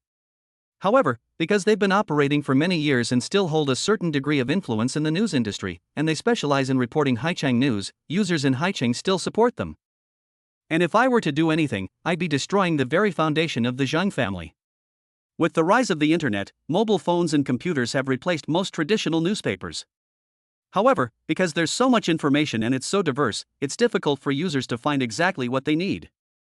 I plan to create a platform that can push personalized content to users based on their interests and location. This way, users can save time and effort to see the information they need, and user stickiness is bound to be very high. When Lin Feng heard this, she thought, this is the prototype of today's news. She has a sharp vision indeed. No wonder she later became the queen of business. But why didn't Zhang Roland create this news software in her previous life? That's a good idea. Lin Feng nodded approvingly, then changed the subject. News alone isn't enough. I think we can add a section for short video sharing. Let users upload their daily funny stories and talents for everyone to see, and they can also interact and like them. Sharing short videos is a great idea. Zhang Roland's eyes lit up, and she felt like she had found a soulmate. Chapter 20. Don't act ugly on purpose anymore, I'll protect you. Zhang Roland's eyes lit up like bright stars. She leaned forward, her speech quickening. This is a fantastic idea. Young people love taking photos these days. If we could just shoot a short video and post it, it would definitely go viral. Who doesn't have something interesting going on? It's a great way to record your life and let others see it, earning likes and comments. I'm sure many people would be willing to share their stories on the platform. She grew increasingly excited as she spoke, her tone brimming with excitement. New software will deliver precise information, and short video platforms will provide interactive entertainment. Combined, users will be hooked on their phones. By then, not to mention the Zhang family's newspaper, even other portals will have lost half their market share to us. Lin Feng raised his eyebrows, a smile on his face. So, you agree to follow me? Zhang Roland said with genuine admiration in her eyes, I'm lucky to have met a visionary boss like you. I'm willing to work with you. Very good. Lin Feng slapped his thigh excitedly. He didn't expect that the future queen of business would be recruited by him so easily. He had gained a great general today. I'll be responsible for funding and proposing the overall framework, and you'll be responsible for execution and implementation. I'll give you 10% of the shares. In the early stages, I plan to invest 10 million yuan to establish a company and develop the software. I will continue to invest in subsequent promotion and operation and maintenance. 10% dry shares? Zhang Roland looked at Lin Feng suddenly, her eyes full of disbelief. She originally thought that it would be good enough to have a high-paying job, but she didn't expect Lin Feng to directly give her shares 10%. Based on the initial investment of 10 million, this is 1 million, not to mention that once the company develops, the value of this 10% stake is simply immeasurable. And she firmly believed that the company would grow and become stronger, so she was more aware of the importance of this 10% stake. Boss, you're giving too much. Zhang Roland refused. I never make mistakes when judging people. Lin Feng said firmly, I believe you have the ability. All you need is an opportunity. Now I'm giving you this chance. You just need to go for it. Zhang Roland clenched her fingers, and a warm current surged in her heart. This kind of gratitude moved her more than money. She took a deep breath and bowed deeply to Lin Feng. Boss, don't worry. If I, Zhang Roland, can't achieve results, I won't take a penny of this 10% stake and will pack up and leave. Her eyes were burning with fighting spirit, not only for revenge, but also for not letting down the trust. Lin Feng looked at the fire in her eyes and smiled with satisfaction.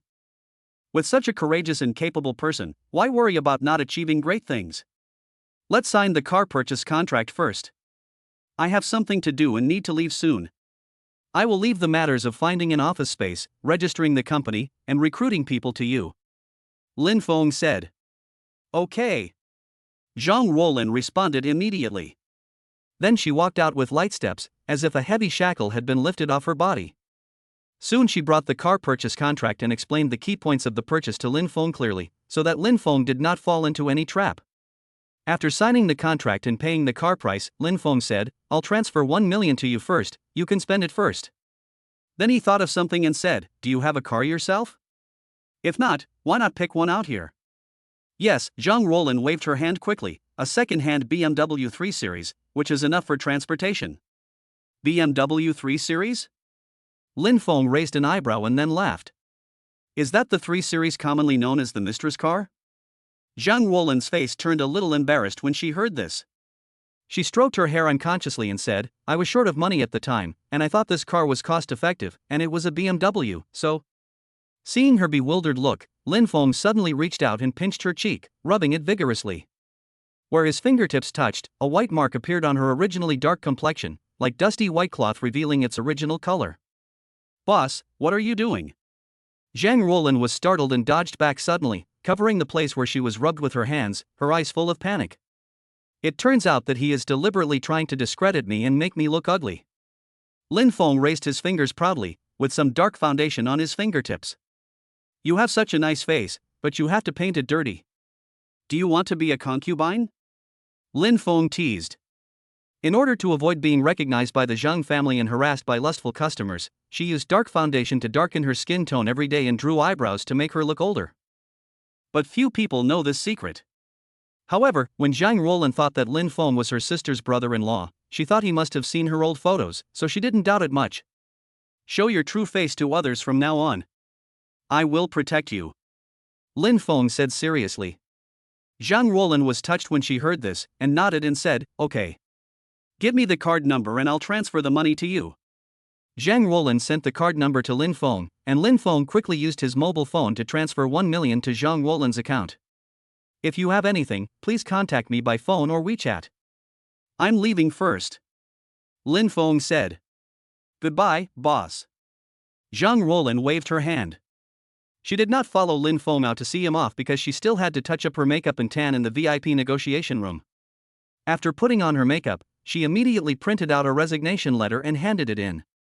When the saleswomen learned that Zhang Roland was going to resign, they immediately surrounded her and asked in a flurry, "Are you quitting your job because you're being kept by that handsome guy?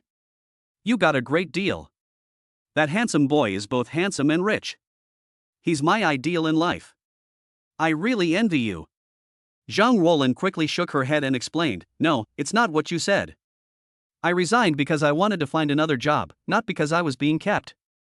There's nothing to be embarrassed about. We sales sisters have come and gone so many times. Even if you were kept by someone, we wouldn't laugh at you. Besides, you have such a handsome sponsor. We can't wait to envy you." "That's right. We'll only envy you, not laugh at you.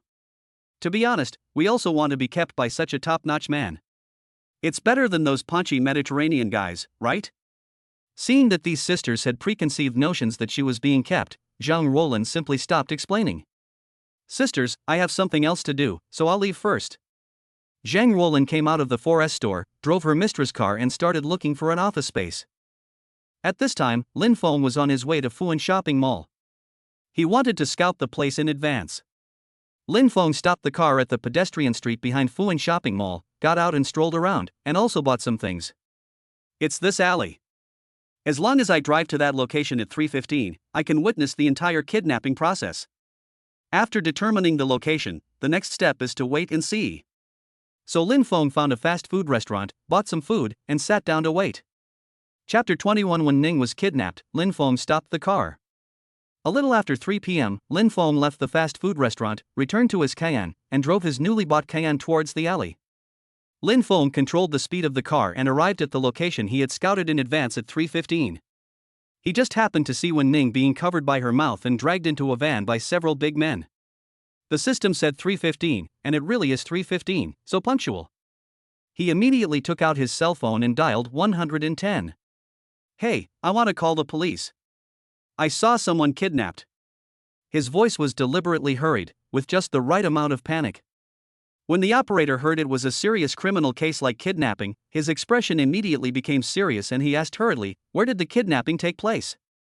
Can you tell me the details?" "In the alley behind Fuan Shopping Mall. A girl in a white dress was dragged into a silver gray van with the license plate number HIA 73. Before he finished speaking, the van suddenly started, drove out of the alley and headed towards the avenue.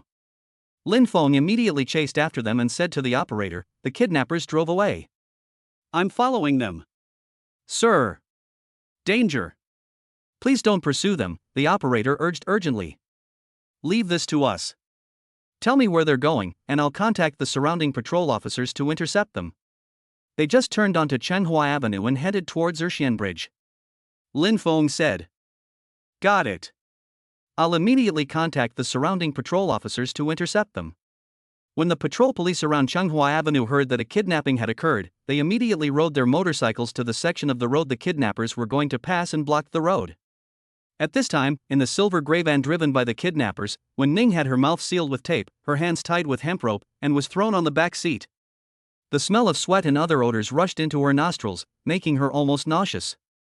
She looked at the kidnappers in the front row with horror, feeling very desperate. Especially after hearing the kidnappers' disgusting words, she felt the urge to commit suicide. This girl is really attractive. She's worthy of being Director Wen's daughter. She's got delicate skin and tender flesh. It must be fun to play with her. Didn't the boss say we have to keep it alive? What if it breaks? Then why don't we be gentler? Just keep your breath and make a sound. Will she be upset if we play tricks on her? Even if she's depressed, what can she do? Can she commit suicide? What if she goes on a hunger strike? You're not going to stick a tube in her stomach and force feed her. He, that makes sense. Then we can have fun with her without any scruples. Maybe after she tastes that wonderful feeling, she will even beg us to come again a few more times. With so many brothers, how can we not serve a delicate young lady well? We must let her know what happiness is. I'm afraid she will look forward to our visit every day. No matter what happens in the future, I want to drink the first soup. Of course, the first soup should be reserved for the boss. How dare you snatch it from him? As for what happens after the boss enjoys it, why do we have to serve it one by one? Isn't it better to share it all together? Ha ha ha, you still know how to play.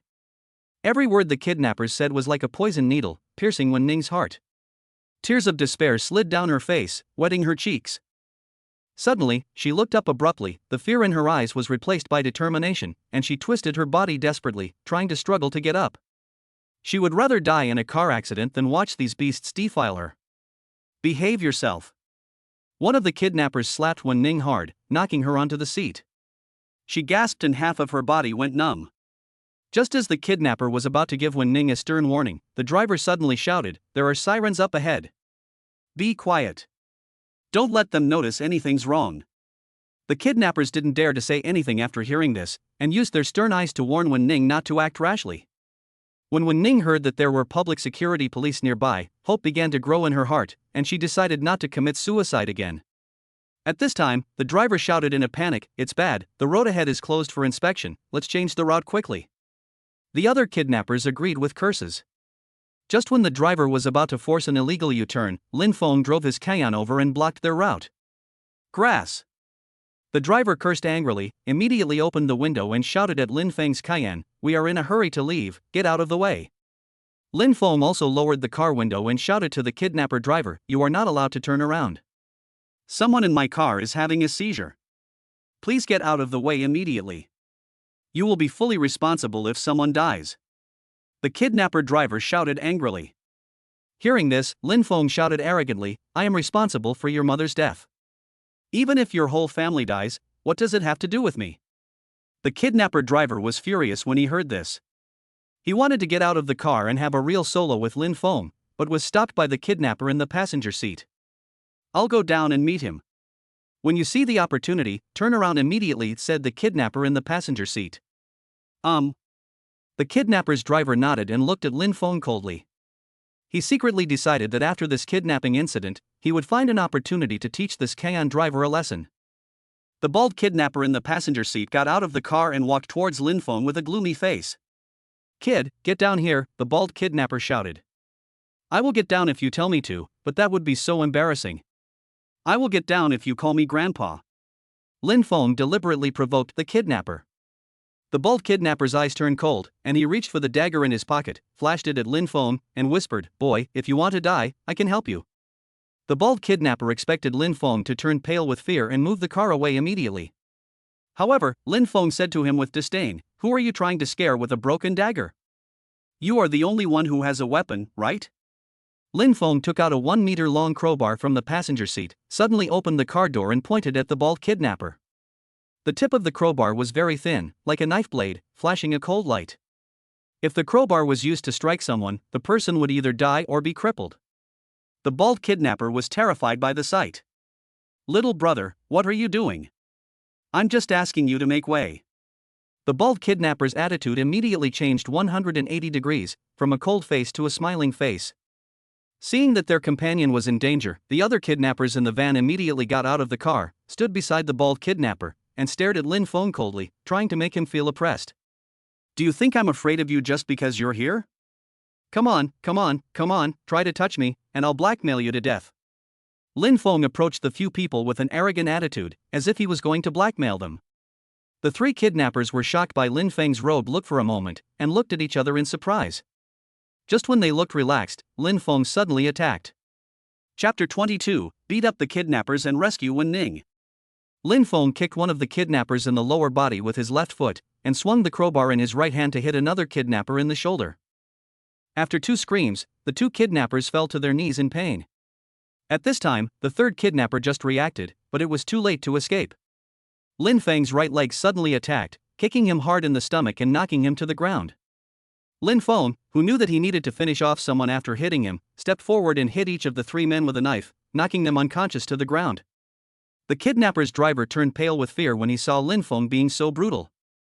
When he saw Lin Feng walking towards him with a crowbar, he panicked even more. But then his eyes suddenly turned sinister, and he muttered, "You asked for this." He stepped on the accelerator and the van rammed towards Lin Feng hard. Seeing this, Lin Feng's eyes also became extremely vicious, and he suddenly threw the crowbar in his hand. The crowbar came with a whistling sound and rushed towards the driver's seat of the van like a black lightning. Bang! The tip of the crowbar hit the car window glass hard, and a hole was instantly pierced through the laminated glass. The crowbar drove straight in and headed straight for the kidnapper's driver. With a dull puff sound, the crowbar pierced into the driver's shoulder. The kidnapper driver felt severe pain and his hand twitched unconsciously, causing the steering wheel to turn immediately. The van changed direction and crashed into the guardrail on the side. Fortunately, the distance traveled was short and the van had not yet accelerated, so it just hit the guardrail lightly and stopped. Lin Feng rushed towards the van as fast as a cheetah. Before the driver could react from the pain, the driver's door was pulled open with a clang. The driver only felt someone grabbing the back of his neck, forcibly dragging him out of the car, and then throwing him to the ground like a ragbag. "You dare to hit me with your car? You're looking for death." There was a chill in Lin Feng's voice. He raised one foot and stepped on the kidnapper's driver's shoulder where he was stabbed, then crushed it hard. The driver convulsed in pain, screamed in pain, and cold sweat instantly covered his body. The last kidnapper in the van finally couldn't hold back any longer after hearing his companion's screams. He immediately took out a dagger and put it against Wen Ning's neck, threatening Lin Feng, "Stop, or I'll kill her." Lin Feng looked up at the kidnapper in the car, a smile on his lips, shrugged and said calmly, "I didn't do it, I moved my feet." As soon as he finished speaking, Lin Feng put another 3 points of strength on his feet. The driver's wailing suddenly became louder, like a wild dog with its tail stepped on, which made people's scalp numb. "Stop, or I will really kill her." The last kidnapper, Huang Mao, changed his words and threatened again. At the same time, he pressed the dagger against Wen Ning's neck, and the coldness made the hairs on Wen Ning's neck stand up. Lin Feng pretended to be indifferent and asked, "Who is she?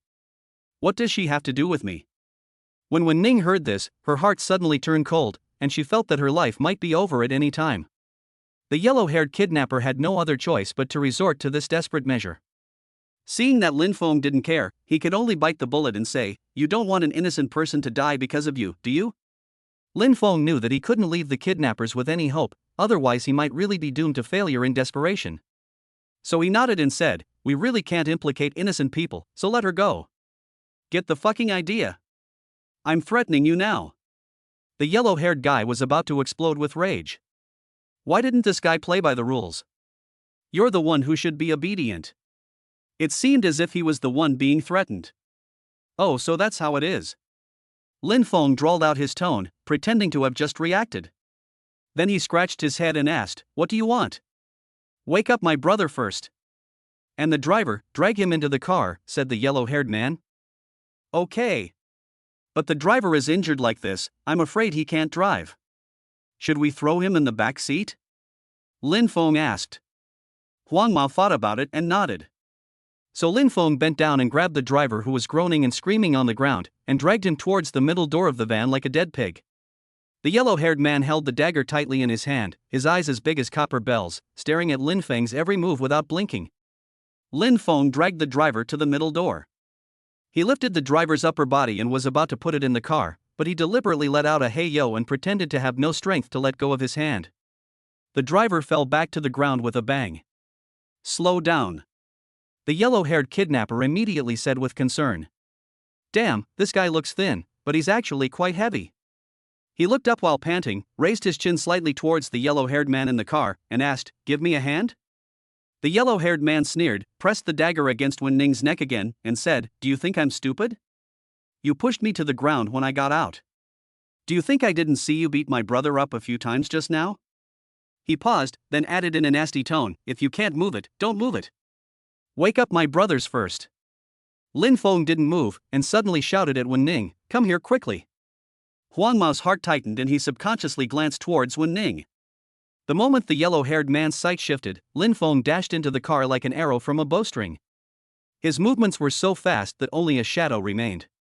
Before the yellow-haired man could recover, he had already reached out and grabbed the other man's knife-wielding wrist. Ah!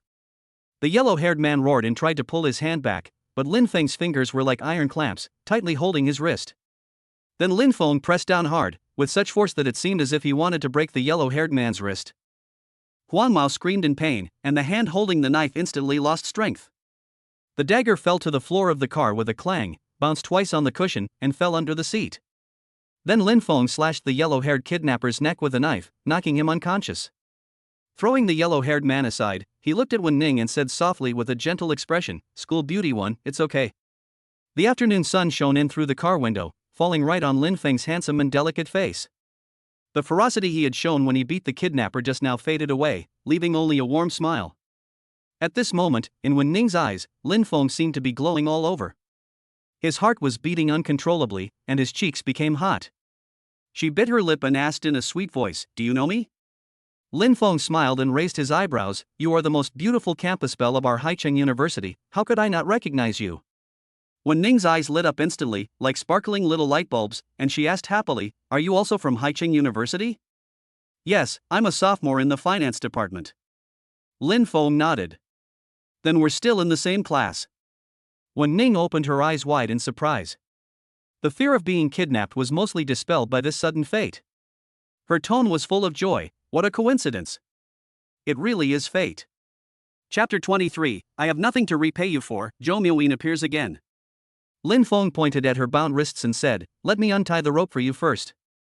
Wen Ning's eyelashes trembled slightly when she heard this, and her voice was filled with a little subtle shyness. "Then, help me up, I have no strength left and can't get up." In fact, she still had the strength to get up, but looking at the boy who saved her, a little thought suddenly popped up in her mind. She wanted to be closer to him. Lin Feng didn't think much about it. He took a step forward and squatted in front of her. He gently held her shoulders with one hand to keep her stable, and put the other hand under her armpit to lift her up. The moment he helped her up, his wrist accidentally brushed against her chest. The soft touch made him startle and he paused for half a second. Wen Ning's body stiffened for a moment. She could clearly feel the warmth of his arm and the brief but clear touch. Her heartbeat instantly became irregular, a blush crept up her cheeks, her ears were a little pink, and there was a hint of shyness in her eyes. But deep in her heart, a sweet feeling secretly emerged. He touched me, and from now on I am his. Lin Feng quickly recovered, picked up the dagger that had fallen under the seat, and said to Wen Ning, "If you move, I'll cut the rope." "Yeah." Wen Ning responded softly. Lin Feng was proficient in dagger skills and could control the dagger as easily as using his own arm. He cut the rope in just one stroke without hurting Wen Ning at all. "All right." Lin Feng threw the dagger aside. Wen Ning lowered her head to look at her wrist. The place where the hemp rope had just been tied was very red, and the deep and shallow rope marks were embedded in her fair skin, which looked a bit shocking. She rubbed it gently, and when her fingertips touched the red area, she felt a sharp pain. Lin Feng thought Wen Ning was in a lot of pain, so he immediately said, "Go back and find some blood activating and blood stasis removing ointment. She'll feel better after a good night's sleep." Wen Ning looked up at Lin Feng, her eyes filled with gratitude. She said sincerely, thank you so much. You saved my life, and I will definitely repay you." I added quietly in my heart, "I have nothing to repay you with, so I can only pledge my love to you." At this time, Lin Feng had to be modest. "We are alumni, it's too formal to say such things." "By the way, what's your name?" Wen Ning asked quickly. She wants to know the name of her lover. Listen up, everyone inside. We are the peace officers. Come out and surrender." At this moment, the public security police finally discovered the silver gray van and rushed over while shouting through a loudspeaker. However, when they came near the van and saw several kidnappers knocked unconscious on the ground, they were stunned. What's going on? However, the security police still did not dare to relax their vigilance at this time and approached the van cautiously. "Let's go out," Lin Feng suggested. "Good." Now Wen Ning listens to whatever Lin Feng says, and she unconditionally agrees with Lin Feng's proposals. The two men slowly got out of the car, and immediately a security police officer pointed a gun at them. As soon as the leading security officer saw Wen Ning, he immediately shouted, "Put your guns away." Others may not know Wen Ning, but he knows that she is the daughter of his boss, Director Wen. If the gun goes off accidentally and injures this young lady, they will all be finished. After the captain gave the order, the other security police immediately put away their guns. The security captain stepped forward and asked, "Are you all right?" "It's okay. Thanks to him for saving me." Wen Ning took the opportunity to hug Lin Feng's arms and said loudly with gratitude, she wished the whole world knew that Lin Feng saved her so that she could marry him. "What's going on with these kidnappers?" asked the security captain. Wen Ning immediately pointed at Lin Feng and said, "He was the one who knocked them all down." "What? You subdued all these kidnappers by yourself, little brother?" The security captain was a little bit unbelievable. "It was luck," Lin Feng said modestly. The security captain gave Lin Feng a thumbs up and praised him. "Little brother, you are really good at it." "I just know a little bit of fighting," Lin Feng said modestly again. "One person subdued several knife-wielding kidnappers. Does that mean he knows a little bit about fighting?" The security captain shook his head and suddenly felt old. "Although you are victims, we still need your cooperation to go to the police station to make a statement," said the security captain. "No problem." So Wen Ning and Lin Feng were taken to the Public Security Bureau. When they arrived at the Public Security Bureau, the two were taken to a separate office, and the security captain first questioned Lin Feng. "Name?" "Lin Feng." Wen Ning remembered that her lover was called Lin Feng. "Age?" 20. "Why are you at the crime scene?" "I was the one who called the police. I have been following the kidnappers." The security captain immediately became more interested. "Oh, you called the police?" "Yes, when I was driving through the alley behind Fuan Shopping Mall, I happened to see Wen Ning being kidnapped and taken into a car, so I called the police," Lin Feng said. The security captain believed that Lin Feng was not lying because the matter could be found out with just one investigation.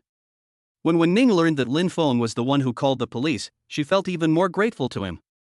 If Lin Feng had not called the police and the public security police had not blocked the road, she might still be being held hostage by the kidnappers. After the routine questioning, Lin Feng and Wen Ning left the Public Security Bureau. The security captain immediately reported the matter to Wen Jigua. When Wen Jigua heard that his daughter had been kidnapped, he became furious and ordered a thorough investigation and crackdown on those evil forces. At the same time, he also sent people to investigate Lin Feng. He couldn't help but be suspicious of a man who happened to pass by and had great skills.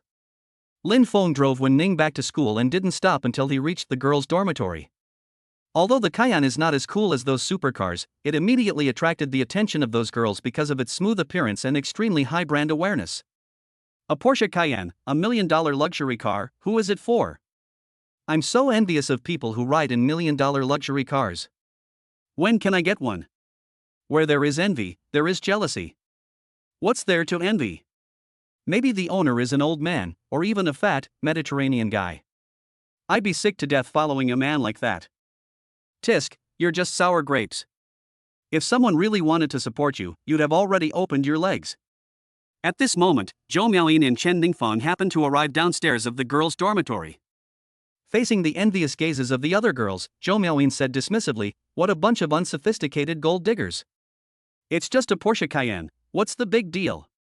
Chen Ningfang immediately offered her compliments. "How can those poor bastards compare to a rich lady like you? A Cayenne is nothing to you, but it's something they wouldn't dare dream of owning in their lifetime." At this time, the passenger door of the Cayenne opened, and Wen Ning's figure appeared in everyone's sight. Chapter 24. Zhou Miaoyin is jealous. Wen Ning confesses her love. Seeing that it was Wen Ning sitting in the passenger seat of the Cayenne, everyone exclaimed in surprise. "It's actually the school beauty one. Could it be that the school beauty one is being kept by someone? School beauty one should be from a well-off family, how could she possibly be kept by someone? Who knows if those designer bags that School Beauty one usually buys are bought by her sponsor? School Beauty one is so beautiful, she might have been targeted by some big shot for a long time, but we just don't know it. I just wonder what the sponsor of School Beauty one looks like. I'm really curious." So a few girls couldn't help their curiosity and ran to the direction of the co-pilot door to see what the financial sponsor of the main driver looked like. The next second, exclamations rang out one after another. "Oh my god! This face. Kill me. My mom asked me why I was drooling over a car. I said it was just too cool. School Beauty 1, from now on, you are my lifelong love rival. Ah, so handsome, what kind of shit luck does School Beauty 1 have? Jo Miaoyin, who was sitting in the back row, felt a pang of disgust when she heard this. As both were campus beauties, why did Wen Ning always outdo her? Wasn't it just because she was lucky enough to have a pure face? She hugged her arms and squeezed forward, feeling a surge of energy in her heart. She wanted to see who was so powerful that she could make these stupid female fans become so obsessed. When she saw clearly who was sitting in the driver's seat, the disdain on Jo Miaoyin's face froze instantly, as if she had been cast under a spell. Why is it Lin Feng?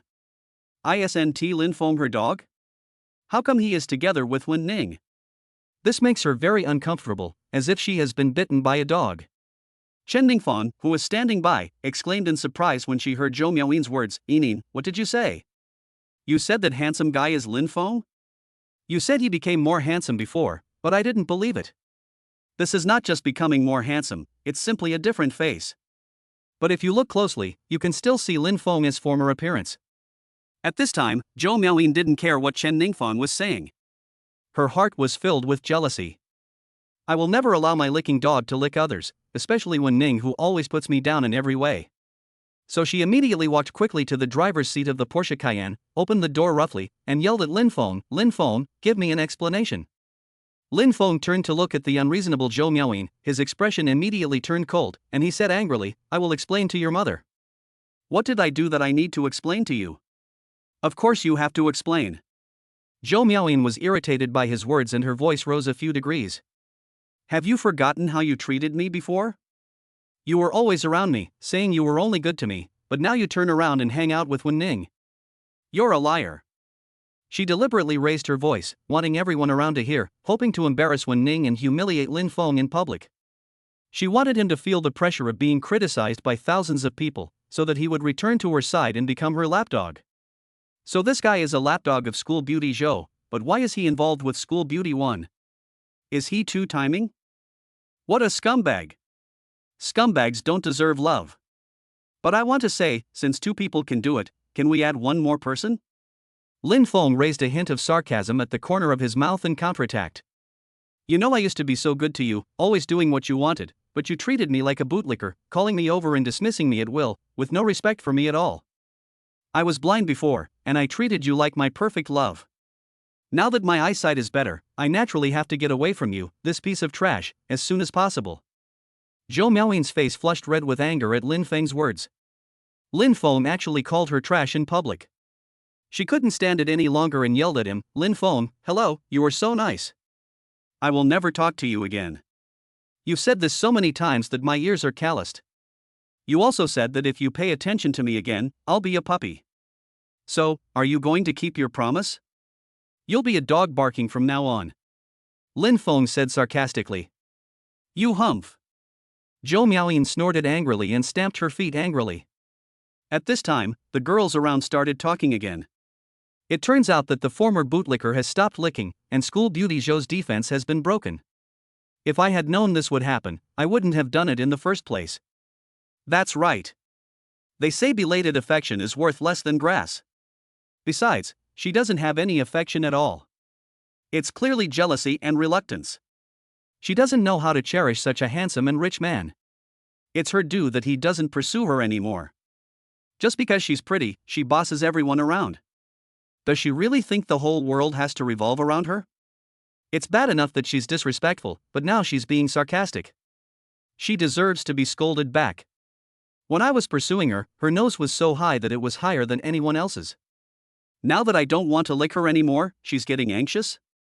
Does she really think she's a fairy who has come down to earth and everyone has to worship her?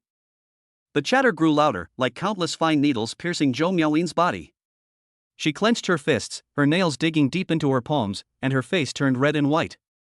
Finally, she couldn't stand the insult anymore and left in anger.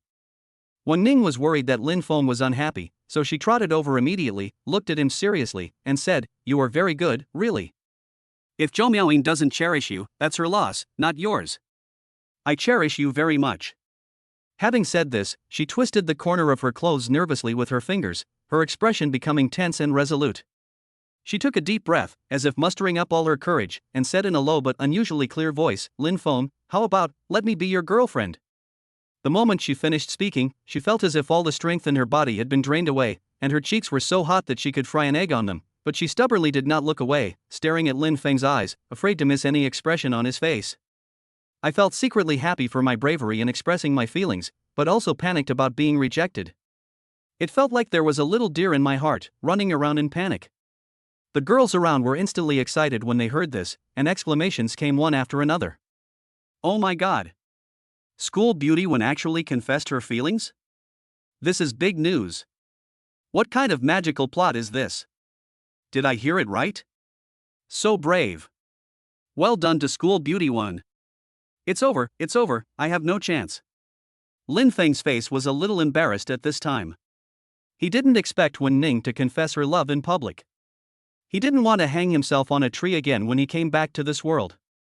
Besides, he already has a maid named Qin Shuan, and Wen Ning would probably not agree to two women sharing one man, so he would definitely reject her. Otherwise, if Wen Jigua knew that he was playing with Wen Ning's feelings, he would definitely not let him go even if he saved Wen Ning's life. However, Lin Feng had experienced the feeling of being rejected in public, so he naturally would not embarrass Wen Ning too much. After all, he still wanted to get close to her father. So he considered his words and said. Chapter 25. Zhou Miaoyin feels ready again and goes home to tease Wang Yurong. School Beauty One, I'm sorry. I just got over my last relationship and I'm not ready for the next one yet.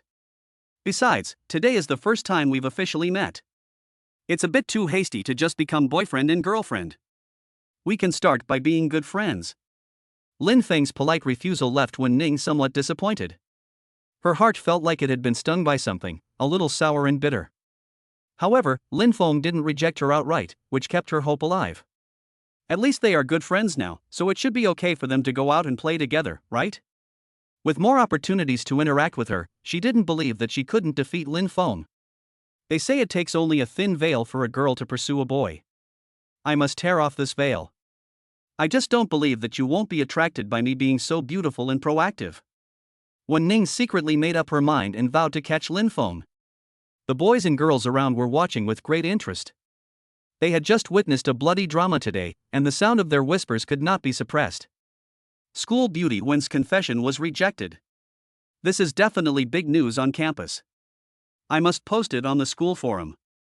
I've already started thinking of a forum title, shocking. The most beautiful campus beauty pursues him in public, but the mysterious handsome guy refuses her for this reason.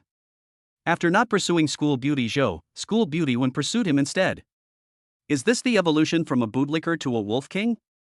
This plot is really full of ups and downs. Soon, the incident was posted on the school forum by those present, and quickly attracted a lot of discussion. The number of clicks and comments soared, making it a hot topic of the day. Lin Feng, who rejected the confession of the School Beauty One, quickly became a celebrity in the school and was talked about by everyone. In the dormitory, Zhou Miaoyin was taking out her anger on the teddy bear by her bed. It was a small gift Lin Feng had given her a few days ago, and she had thrown it in the corner because she thought it was so tacky. Now, she was grabbing it by the ears and beating it hard. Damn you, Lin Feng! You dared to turn your back on me, speak ill of me, and even flirt with Wen Ning. You've completely pissed me off. I'll never let you be my bootlicker again. At this time, Chen Ningfang rushed into the dormitory panting, with a strange excitement on her face. "Yining, good news, good news." Zhou Miaoyin was feeling annoyed, and raised her eyes unhappily and asked, "What good news?" As soon as you left, Wen Ning confessed her love to Lin Feng in public. Before Chen Ningfang could finish her words, Zhou Miaoyin's heart suddenly shrank, as if countless poisonous vines had instantly wrapped around her, strangling her so that she couldn't breathe. A flame of jealousy and resentment burned in her heart. How can this be called good news? Zhou Miaoyin said unhappily. Listen to me.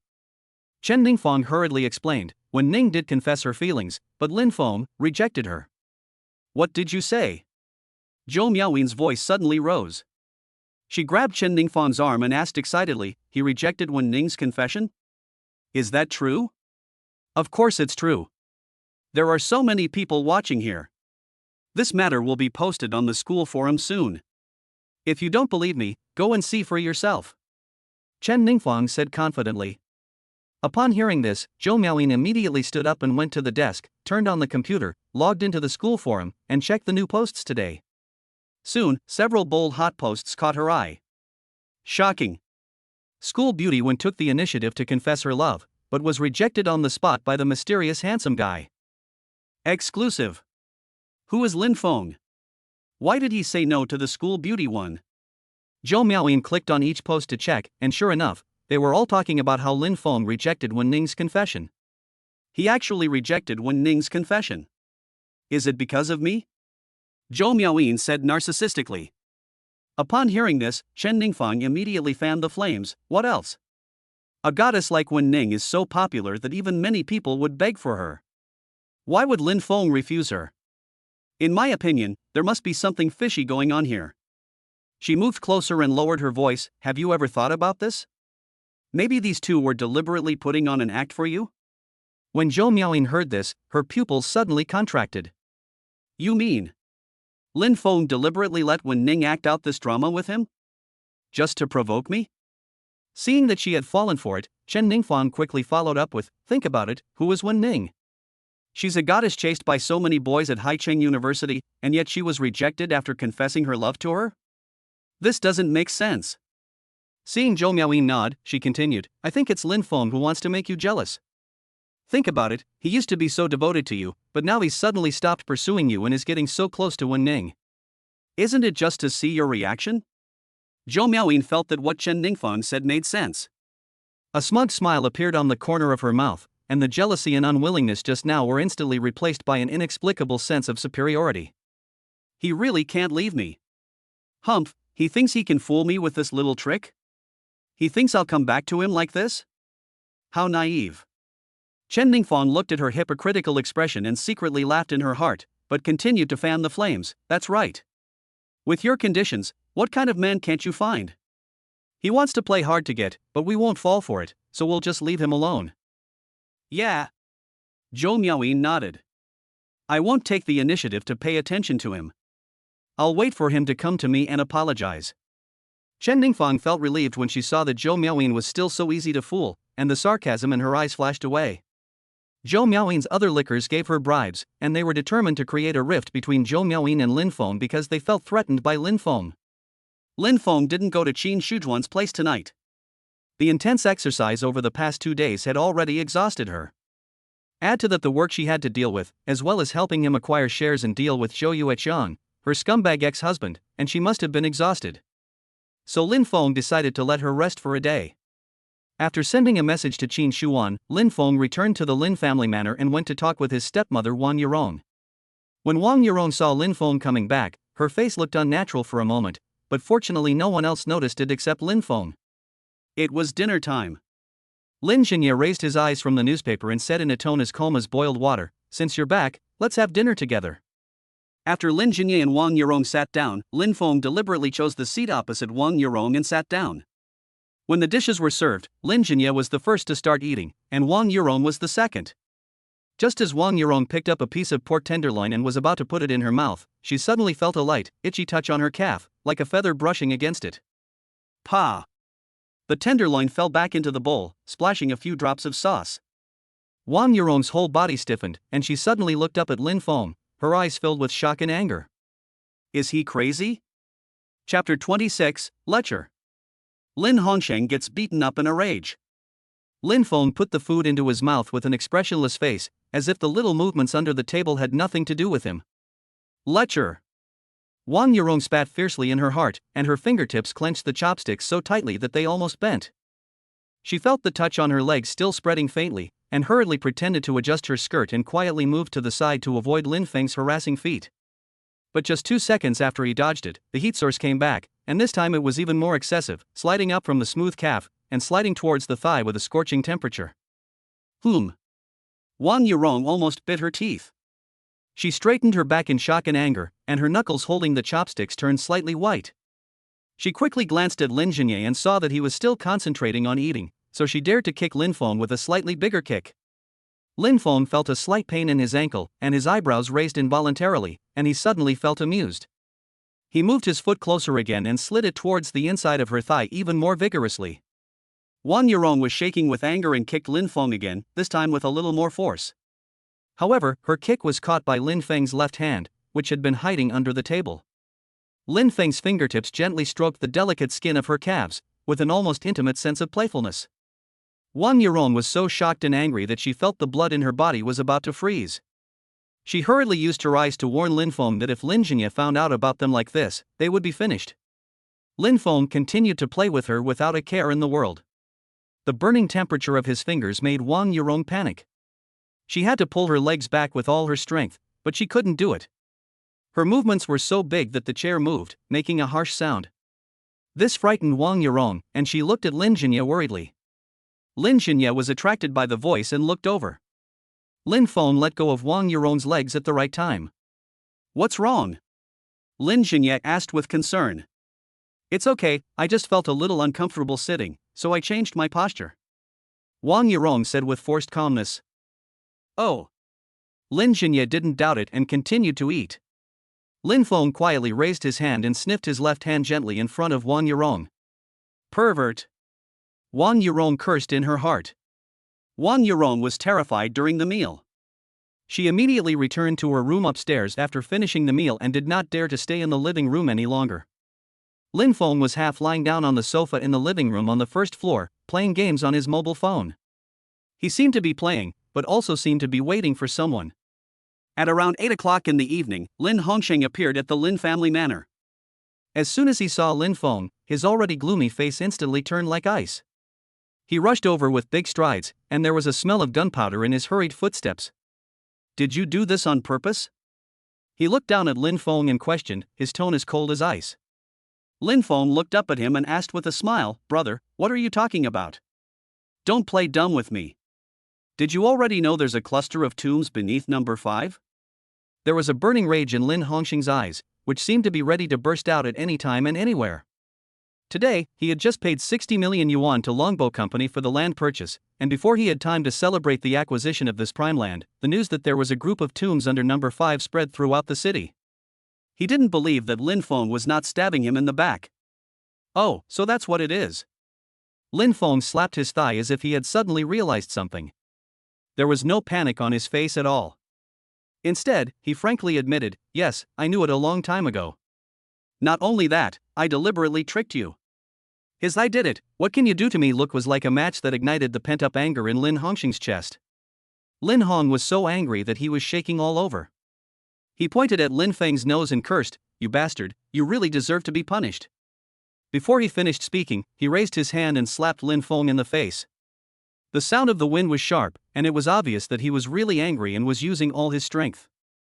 The smile in Lin Feng's eyes disappeared instantly, replaced by coldness and ruthlessness. He reached out and grabbed Lin Hongsheng's wrist and squeezed it hard. Lin Hongsheng felt as if his wrist was clamped tightly by an iron clamp, and his bones were about to be crushed. The severe pain made a layer of fine cold sweat instantly break out on his forehead. But instead of begging for mercy, he threatened Lin Feng, "How dare you, you bastard, attack me? Let me go now, or I'll make sure you can't stay in the Lin family anymore." Lin Feng's eyes suddenly turned cold and he increased the strength of his fingertips. "Ah!" A scream tore through the silence of the living room. Lin Hongsheng's knees went weak in pain and he almost fell to his knees. His face was as pale as paper and his lips were trembling. "Lin Hongsheng, if you say the word bastard again, I will break your third leg," Lin Feng said in a cold voice.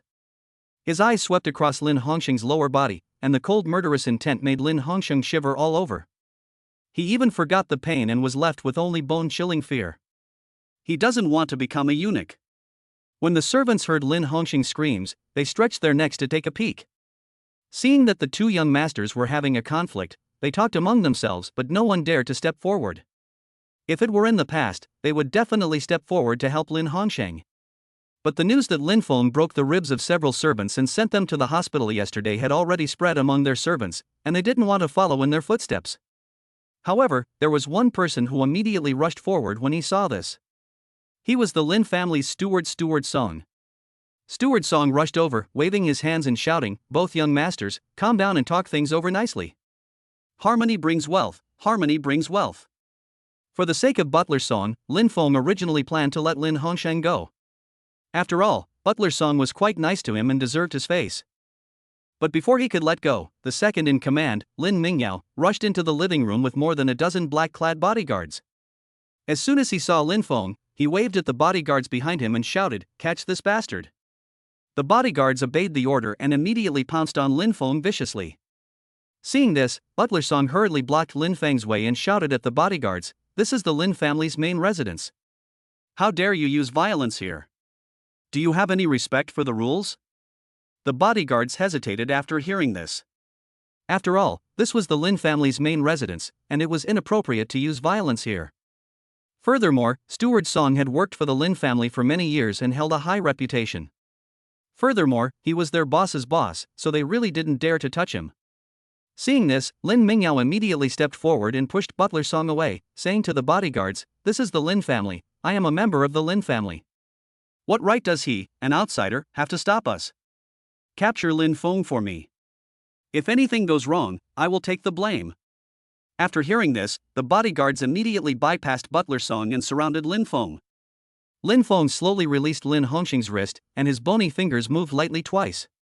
He glanced at the bodyguards rushing over, and a cold arc appeared at the corner of his mouth. "It seems like someone wants to take a beating for Lin Hongxing today. Then I will definitely fulfill your wish." Chapter 27. Lin Feng's ruthless attack frightened everyone. However, Lin Feng knew that if he were truly surrounded by this group of well-trained bodyguards, no matter how proficient he was in martial arts, he would not be able to withstand the overwhelming force of numbers. After all, 2 fists are no match for 4 hands, and there would always be a time when he could not handle everything. So, instead of passively taking the beating, it was better to take the initiative. He shot out like an arrow, aiming directly at the bodyguard closest to him. Bang! Lin Feng's elbow hit the bodyguard's ribs hard. The bodyguard groaned and flew backwards as if he was hit by a truck. Without waiting for the first bodyguard to fly backwards and fall to the ground, Lin Feng took advantage of the momentum to twist his body and hit the second bodyguard's waist with his knee. His movements were so fast that only an afterimage remained. The second bodyguard had not reacted yet and was successfully hit by Lin Feng. It felt like he was hit hard by a hammer on the waist, and he was in so much pain that he couldn't get up. The third bodyguard had already reacted at this time and punched Lin Feng on the back of the head. Without even turning his head, Lin Feng grabbed the other's wrist with his backhand and pulled it forward. At the same time, he stretched out his foot and kicked. The third bodyguard suddenly lost his balance and fell forward. Lin Feng took advantage of the situation and hit him hard on the back with an iron elbow. The third bodyguard fell heavily to the ground, fell flat on his face and fainted. However, in just a few seconds, the 3 bodyguards were lying down or fainting. Lin Feng's quick, accurate and ruthless skills made the others' faces change suddenly. Seeing the bodyguards hesitate, Lin Mingyao was so angry that veins popped out on his forehead. He roared, "You bunch of losers! What are you afraid of? Attack him together. Even with so many people, can't we control him?" He suddenly remembered something and added, "Take out the baton." Upon hearing this, the remaining bodyguards looked at each other and quickly adjusted their formation, with 3 people forming a combat team and surrounding Lin Feng from all sides. At the same time, they took out the batons hanging on their waists and shook them violently with a swish. The sticks were stretched straight, shining coldly under the light. Looking at the bodyguards who were taking care of each other and were armed, Lin Feng's expression became serious. He knew that it would be difficult to get any benefit by just relying on fists and feet, so he reached into his arms and rubbed his chest casually. It seemed that he was touching her chest and taking advantage of her, but in fact he was taking out his dagger that could cut through iron like mud from his personal space. The dagger is about 33 centimeters long and the blade is 21 centimeters long. The whole dagger is extremely black, as if it were soaked in thick ink. Even if the light shines directly on it, it will not reflect any light at all, only revealing a biting chill. "You actually carry a knife with you?" Lin Mingyao's pupils shrank, somewhat unexpectedly. Then he sneered and said disdainfully, "It doesn't matter. It's just a broken dagger. I want to see how you can block more than 10 batons with just a broken dagger." After despising Lin Feng, Lin Mingyao said to the bodyguards with a fierce look on his face, "He is very good at fighting, right? I'll cripple his limbs for me. I wonder if he can still fight without them." After receiving the order, the bodyguards immediately pounced on Lin Feng like hungry wolves with batons in hand. Lin Feng grabbed a pillow from the sofa with his left hand like lightning and rushed towards the 3 bodyguards on the left. Seeing Lin Feng entering the attack range, the three bodyguards swung their sticks at his head, shoulders, and waist at the same time, each move being brutal. If Lin Feng were even faster, before the batons could disperse. Bang! With a dull thud, the pillow accurately met the three batons, and the fabric was instantly dented, relieving most of the force. Just when the bodyguards had exhausted their old strength and had not yet regained their new strength, Lin Feng suddenly attacked with the dagger in his right hand. A black light was so fast that people could not see its trajectory. Only a few puff sounds were heard, and it was as neat as cutting tofu. The next second, three right hands holding batons fell to the ground at the same time, and blood gushed out from the broken wrists like fountains, splashing all over the floor and the sofa. The severed hand was still in the posture of holding the stick, and it hit the ground with a few clangs, splattering blood everywhere, which was shocking. The three bodyguards were stunned for half a second before they felt the piercing pain coming from their wrists. They then burst into heart-wrenching screams, their faces as pale as paper, and collapsed to the ground, covering their broken wrists. Blood quickly pooled under them. Lin Feng turned around with the knife in his hand, looking at the bodyguards rushing towards him from other directions with a cold and fierce expression. The blood on the dagger dripped down from the tip of the knife, causing a strong sense of oppression to those bodyguards. The grim smile on Lin Mingyao's face froze, and the disdain in his eyes was replaced by fear. He looked at the broken hand still twitching slightly on the ground in the pool of blood. His stomach churned and he couldn't help but take 2 steps back, bumping into the sofa behind him before he could steady himself. Lin Hongshang was not in a much better condition. He was also stunned at the moment. He did not expect Lin Feng to be so cruel to break his hand directly. Lin Feng shook off the blood drops on the dagger, and the black blade was still as smooth as new, without any stains. He glanced around and asked coldly, "Who else wants to test the sharpness of my blade?" The bodyguards looked at each other in confusion, but no one dared to step forward. Lin Feng's dagger cut through iron like mud, and the batons in their hands became useless. They naturally didn't dare to come forward and give themselves up to death because they didn't want to become crippled. "Since your people are not capable, it's time to settle the accounts between us." Lin Feng looked at Lin Mingyao with cold eyes, then walked towards him step by step. In Lin Mingyao's eyes, every step Lin Feng took was a countdown to his death. He retreated in fear, his voice trembling as he said, If you dare to hurt me, Dad will not let you go." Lin Feng's footsteps did not stop at all, his cold eyes locked on Lin Mingyao. "Butler Song, Uncle Song, save me." Lin Mingyao was extremely frightened and had to ask Butler Song for help. Steward Song was also afraid that Lin Feng would do something too extreme, which would make it difficult for the master to explain, so he said, "Third young master, please spare second young master this time." "Uncle Song, I know my limits. I won't take his life," Lin Feng said lightly. After saying that, Lin Feng quickly rushed to Lin Mingyao and kicked him to the ground.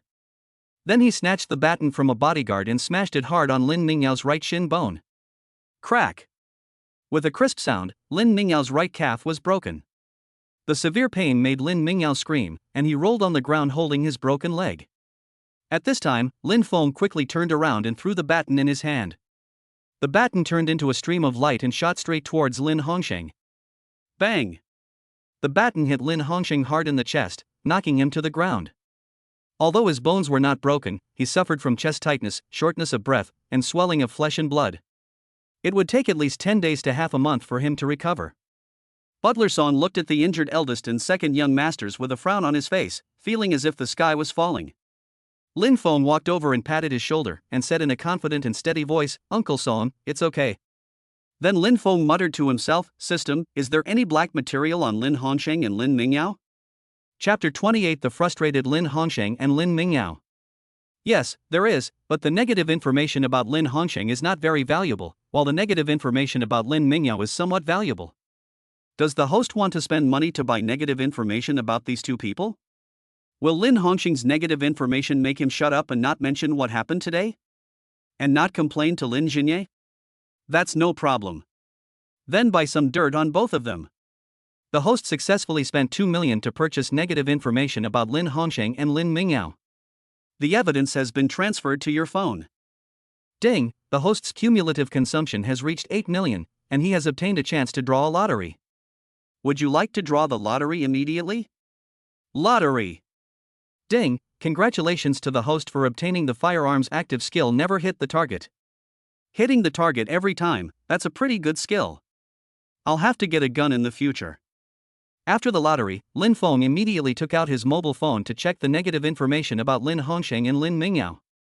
Lin Hongsheng visited prostitutes twice. This is indeed not a big deal of black material for a wealthy family, but if it is hyped up and made known to everyone, the Public Security Bureau will definitely be forced to arrest Lin Hongsheng and put him in jail for a few days. If a rich young man is caught soliciting prostitution, he will lose a lot of face in the circle. Moreover, this incident may also add a thorn in the heart of the eldest sister-in-law. Although it will not affect the cooperation between the Lin and Zhang families, if the eldest sister-in-law is unhappy, she will make trouble for Lin Hongsheng and cause him trouble. After reading the negative information, Lin Feng walked towards Lin Hongsheng. Seeing Lin Feng approaching step by step, Lin Hongsheng hid back in fear and asked in a trembling voice, "What do you want to do?" The ruthlessness with which Lin Feng dealt with the bodyguard just now was still fresh in his mind, and he had no doubt that Lin Feng could do something even more outrageous. Lin Feng approached Lin Hongsheng, a wicked smile on his face, and whispered threateningly, "You don't want the video of you soliciting prostitution to be spread throughout the city, do you?" When Lin Hongsheng heard this, his pupils suddenly shrank and he looked at Lin Feng suspiciously. How did he know? But how could he possibly admit it? He said stubbornly, "What nonsense are you talking about? How could I possibly go to a prostitute? Don't believe it?" Lin Feng raised his eyebrows, turned his phone around, clicked on a video and brought it in front of him. Look at this. In the video, in a dimly lit room, Lin Hongsheng was seen embracing a woman wearing a leopard print suspender and black leggings on a sofa. Although Lin Feng had turned off the sound to prevent the unbearable gasps from being heard, the video alone was enough to make one's heart tremble. Lin Hongsheng's expression was very ugly. He asked seriously, "Where did you get this video? You don't have to worry about this." Lin Feng took back the phone and put it in his pocket. Then he patted Lin Hongsheng's cheek, not hard, but full of threat. "If Dad knew about what happened today, do you think this video would suddenly appear in the mailboxes of major media outlets?" Lin Hongsheng gritted his teeth secretly. Although soliciting prostitution was not a big deal, it would definitely make him a mess if it was instigated by someone with ulterior motives. During such an important period of successor assessment, he didn't want to be affected by this matter. "I understand," Lin Hongsheng said dejectedly. Not only was he taught a lesson by Lin Feng, the illegitimate son, today, he was also threatened not to go to his parents to cry about it. He felt really aggrieved. Lin Feng didn't look at Lin Hongsheng again, turned around and walked towards Lin Mingyao, who was rolling around with his legs covered. He walked and read Lin Mingyao's negative information. As he read, a wicked smile appeared on the corner of his mouth, and the smile spread along the corners of his eyes with a bit of playfulness. Lin Mingyao's scandal turned out to be that he drugged his good brother Hui Yushan's lover, and took advantage of her unconsciousness to commit indecent acts. He also took videos and photos in a cruel way to threaten the woman into submission. Tisk, interesting. Lin Feng stopped in front of Lin Mingyao, his shadow casting a shadow over him. He lowered his eyes, looking down at Lin Mingyao, his gaze as cold as a pond. Lin Mingyao's scalp tingled when he saw that look, and his heart-wrenching scream got stuck in his throat and stopped abruptly. He gritted his teeth, endured the pain, and glared back at Lin Feng with resentment. "You've already broken my leg, what else do you want to do? Just wait, I will definitely ask Dad to seek justice for me. I want him to kick you out of the Lin family." "What are you talking about, second brother?" Lin Feng suddenly smiled.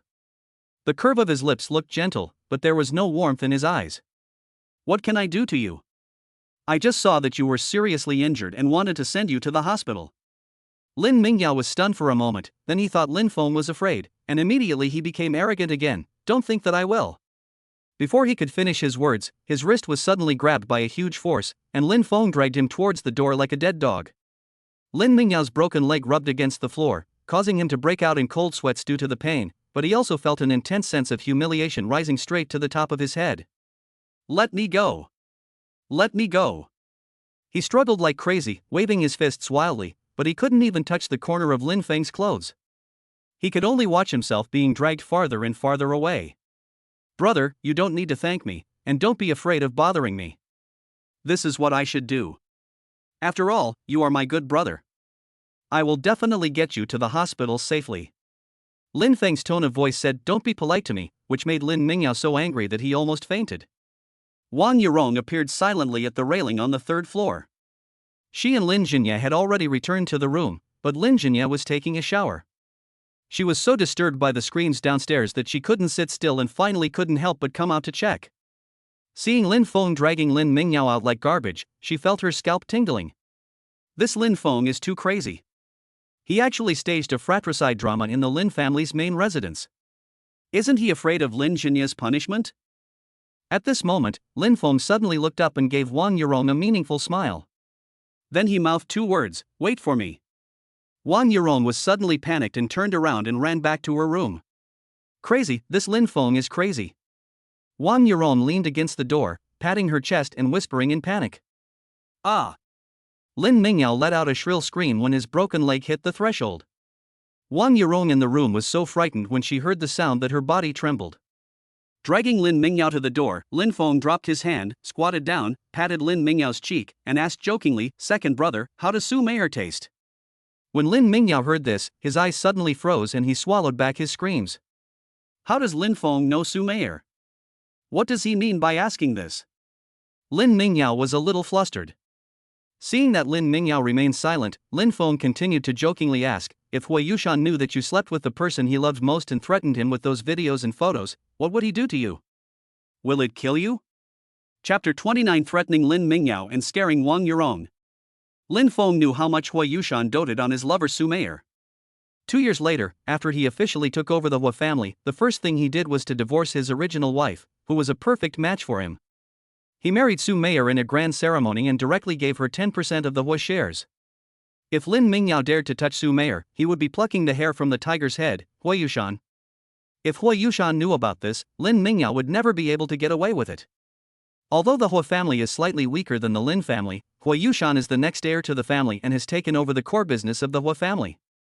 The resources he can mobilize are far beyond what Lin Mingyao, a second-generation rich man, can compare to. If Hui Yushan is determined to fight Lin Mingyao with all his strength, then it will be absolutely wishful thinking for Lin Mingyao to increase the market value of his assessment company. However, Lin Feng has to wait until he has squeezed out all the value from Lin Mingyao before playing this card. Want to alienate me and Yushan? You're dreaming!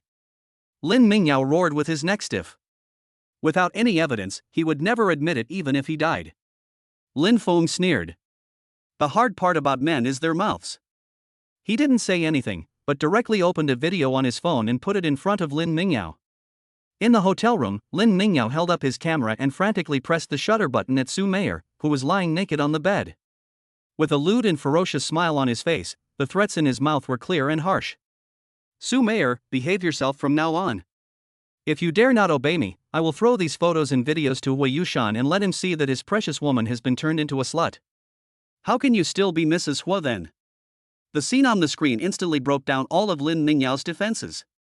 His pupils suddenly constricted, as if someone had poured a bucket of ice water over his head, and the hairs on his body stood up. Cold sweat soaked his shirt, sticking to his back, and it was so cold that he even forgot the excruciating pain of his broken leg. How did you get a video from this angle? His voice trembled, his eyes unfocused, as if he had seen a ghost. Impossible, I clearly checked the room, there were no cameras. Fake. This is definitely a composite. He suddenly screamed like crazy, waving his hands to try to knock the phone away. Lin Feng, you liar. You want to frame me with a fake video? No way. Bang. The crisp sound of slapping rang out at the door. Lin Feng used all his strength in this slap, and directly slapped Lin Mingyao to the ground sideways. Half of his face instantly became red and swollen, and blood oozed from the corner of his mouth. Lin Mingyao was stunned by the beating, and his nervous screams stopped abruptly, leaving only a buzzing tinnitus in his ears. He covered his face, looked into Lin Feng's cold eyes, and finally realized that this was not a dream. Lin Feng really had something on him. He also had something on Su Meier. What do you want? Lin Mingyao asked weakly. If someone asks about what happened today, do you know what to say? Lin Feng looked down at him, with a hint of a smile on his lips. Lin Mingyao gritted his teeth, feeling humiliated like a tide, but he could only bite the bullet and said in a dejected tone, I accidentally fell. Hearing this, Lin Feng nodded with satisfaction, then changed the subject, a smile on his face, and said in a light tone, by the way, I have a good project in hand recently, and I'm in need of some investment. Do you think you can support it? Lin Mingyao's heart skipped a beat, and he had a bad feeling. He asked tentatively, how much do you need? Not much, just 50 million. Lin Feng's tone was flat, as if he was talking about 5,000 yuan instead of 50 million. 50 million? Are you robbing me? Lin Mingyao screamed like a cat whose tail was stepped on, and his voice changed in tone. Robbery is illegal. I'm a law-abiding citizen, so I wouldn't do it. I'm just soliciting investment. Lin Feng raised his eyebrows, still smiling, but his eyes held a hint of cold threat. We are brothers, and we have such a good relationship. You don't want my project to fail, leaving me with nowhere else to turn and doing something risky, right? Lin Mingyao was choked by his words and suddenly woke up. Lin Feng had the leverage over him in his hand, but he had forgotten about it in his excitement. His face turned pale, and his lips trembled as he said, I invest. After saying this, he seemed to have lost all his strength. He collapsed to the ground with a blank look in his eyes. Even the pain in his broken leg seemed to be numb. In that case, let's sign the contract. Lin Feng suddenly had 2 more contracts in his hand and threw them to Lin Mingyao. Lin Mingyao was hit by the 2 contracts, and a glimmer of light appeared in his empty eyes. He reached out and took the contract and began to read it. So you've been prepared for this. What a good plan. Lin Mingyao said, gritting his teeth. Prepare for a rainy day. Stop talking nonsense and sign it. If you delay any longer, your legs will really become crippled. Lin Feng looked at Lin Mingyao's broken leg with a playful look. Being stared at by Lin Feng, Lin Mingyao felt his broken leg hurt even more, so he immediately grabbed a pen and signed his name on the contract. Lin Feng put away the contract and immediately called out loudly, Uncle Song. Butler Song quickly responded and ran over. What instructions does the 3rd young master have? Call a car and take the 2nd young master to the hospital. Remember to tell the doctor to take good care of his injuries and not to leave any root causes of the disease. The words sounded caring, but they resonated like a slap in Lin Mingyao's ears. Telling him to recover properly, didn't that mean he should give up the successor qualification exam? Lin Feng, I will not admit defeat. Just wait for me. Lin Mingyao swore secretly in his heart. Lin Feng didn't care what Lin Mingyao was thinking. He had plenty of ways to deal with him now. After watching Lin Mingyao being sent away, he took out his mobile phone and sent a message to Wang Yurong. Little mom, is my dad asleep? Wang Yurong was playing with her mobile phone on the bed when she suddenly saw this message from Lin Feng. She was so scared that her hand shook and the phone fell between her legs. Seeing Wang Yurong's panicked expression, Lin Jinye couldn't help but ask with concern, what's wrong? Nothing. I just felt sleepy and dropped my phone, which scared me. Wang Yurong quickly made up an excuse. If you're tired, let's take a rest.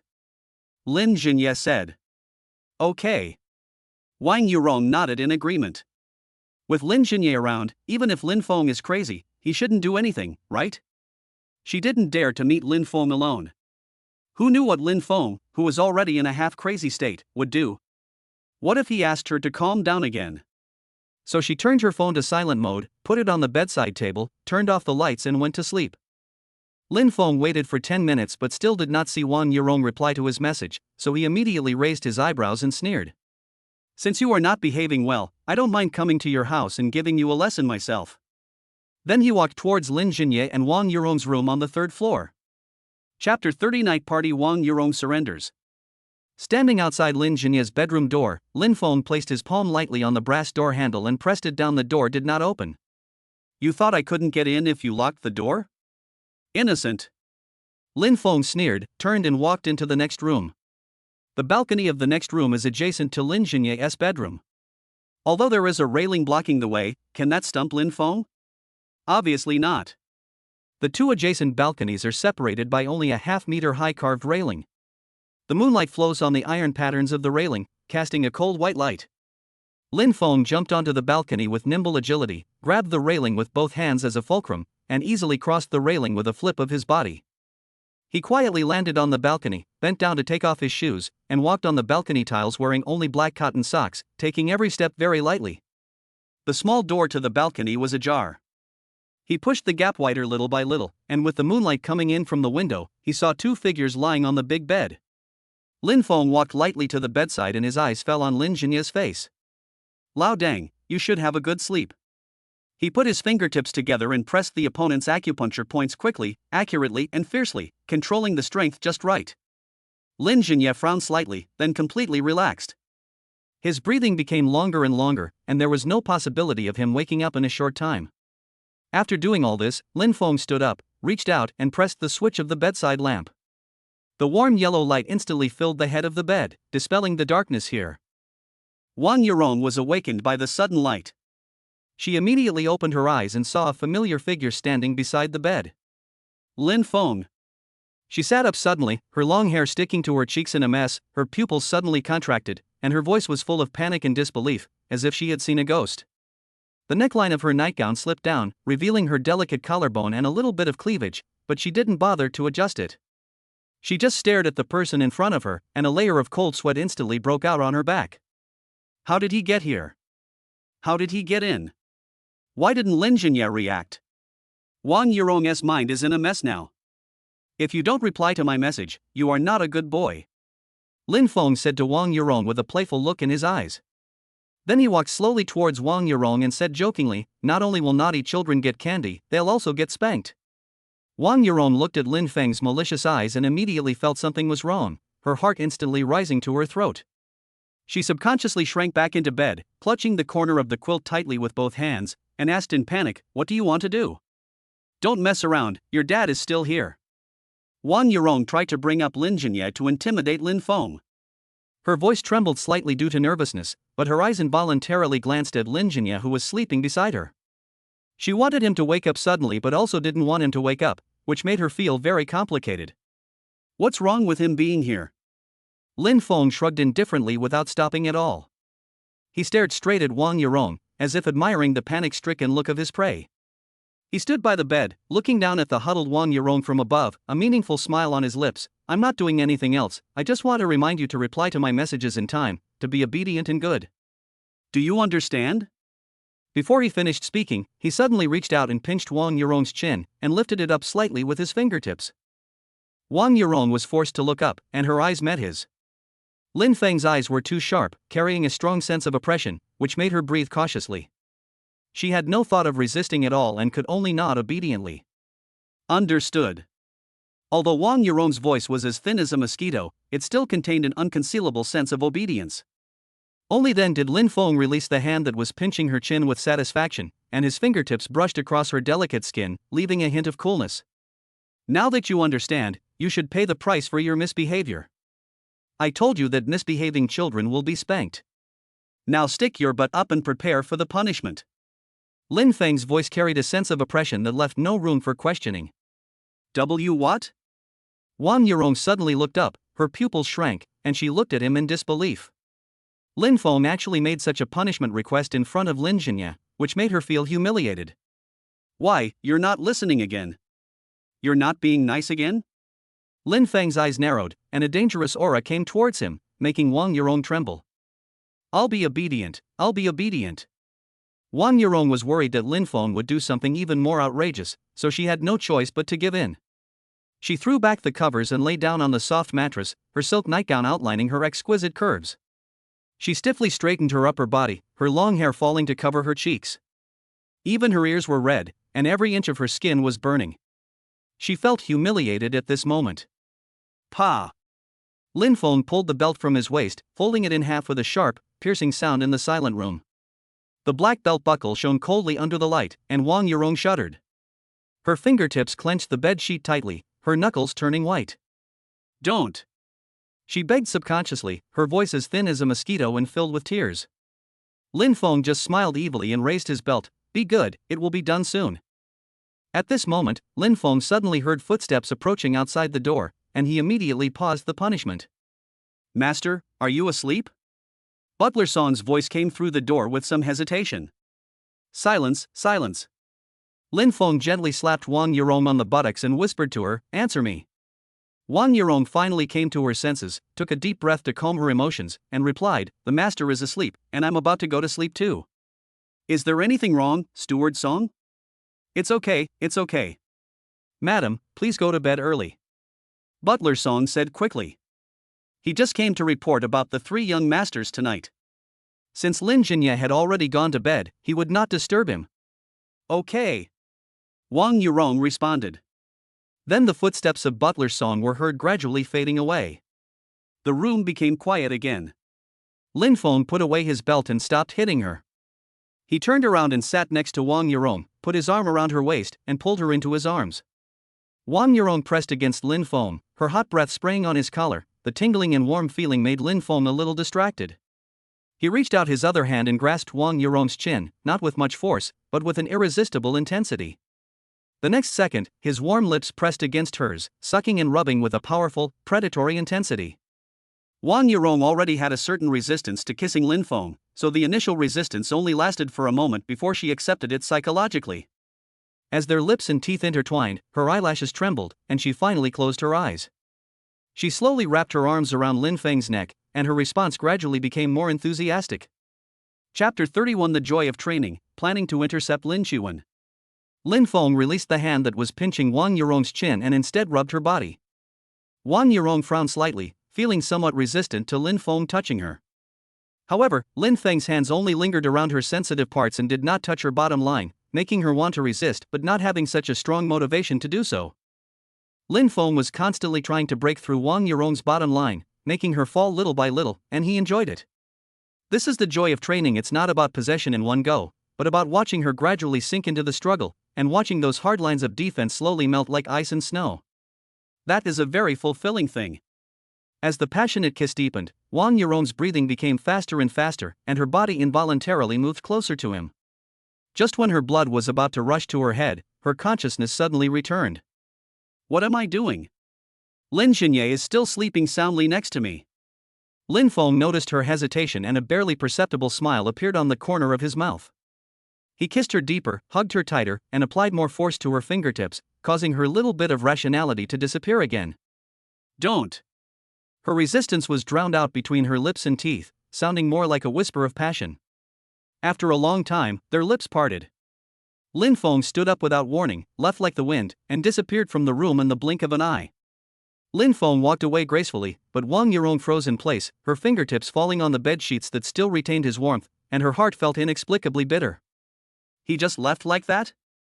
It was clearly the moment to breathe a sigh of relief, but an inexplicable sense of loss came over me, along with a lingering sense of regret. Moreover, Lin Feng's departure made her doubt her own charm. Am I not charming enough? Or is he deliberately keeping me in suspense? Wang Yurong had never been treated so coldly before. She immediately felt inexplicably angry and developed a bit of rebellious psychology. I don't believe that I can't attract you with my charm. Let's wait and see. She snorted softly at the air, angrily pulled the quilt over her head and tried to sleep.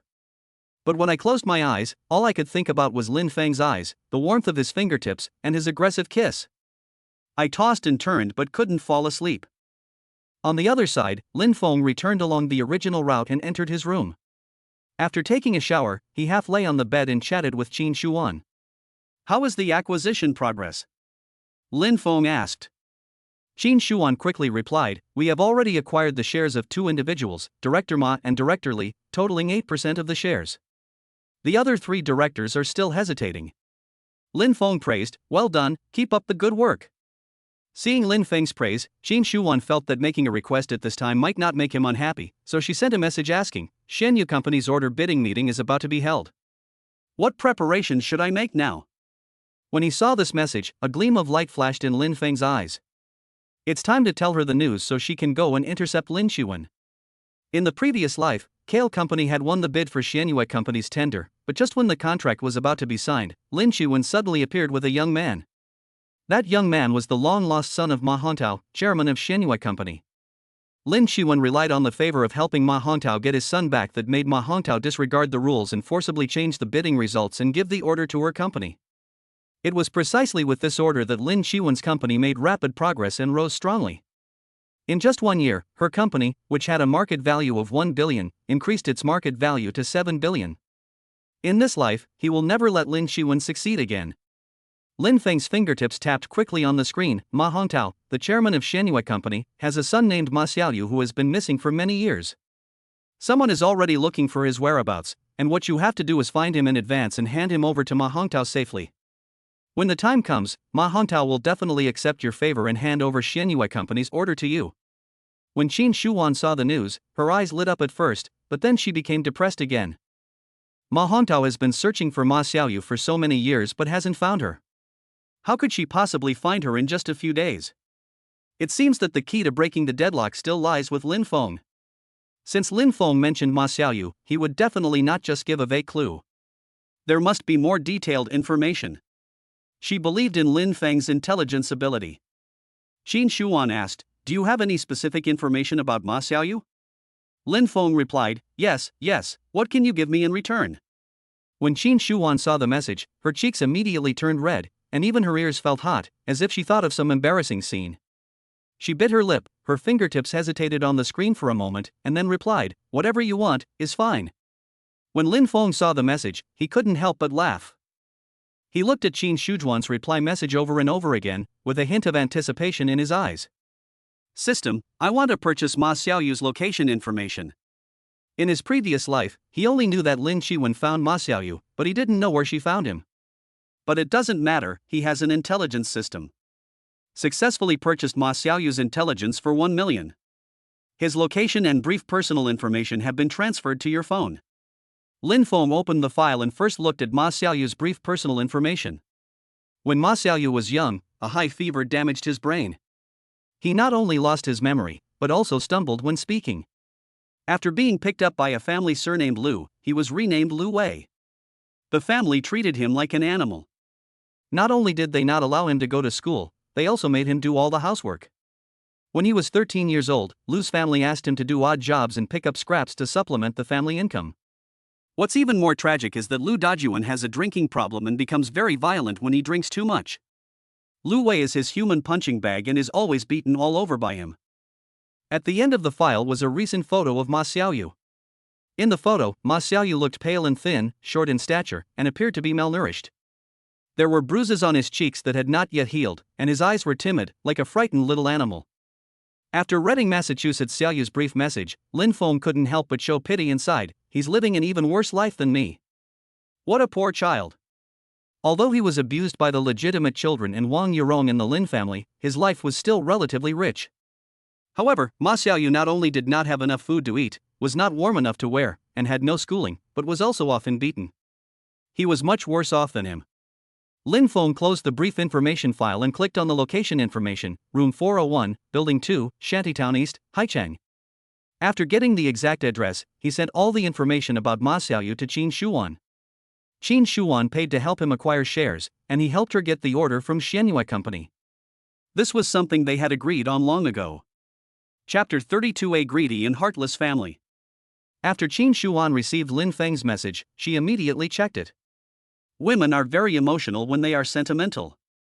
After reading Massachusetts Xiaoyu's miserable experience, Qin Shujuan's eyes suddenly became moist. "Ma Xiaoyu, I will take you away from that damn place and send you home tomorrow." Qin Shuan made up her mind secretly.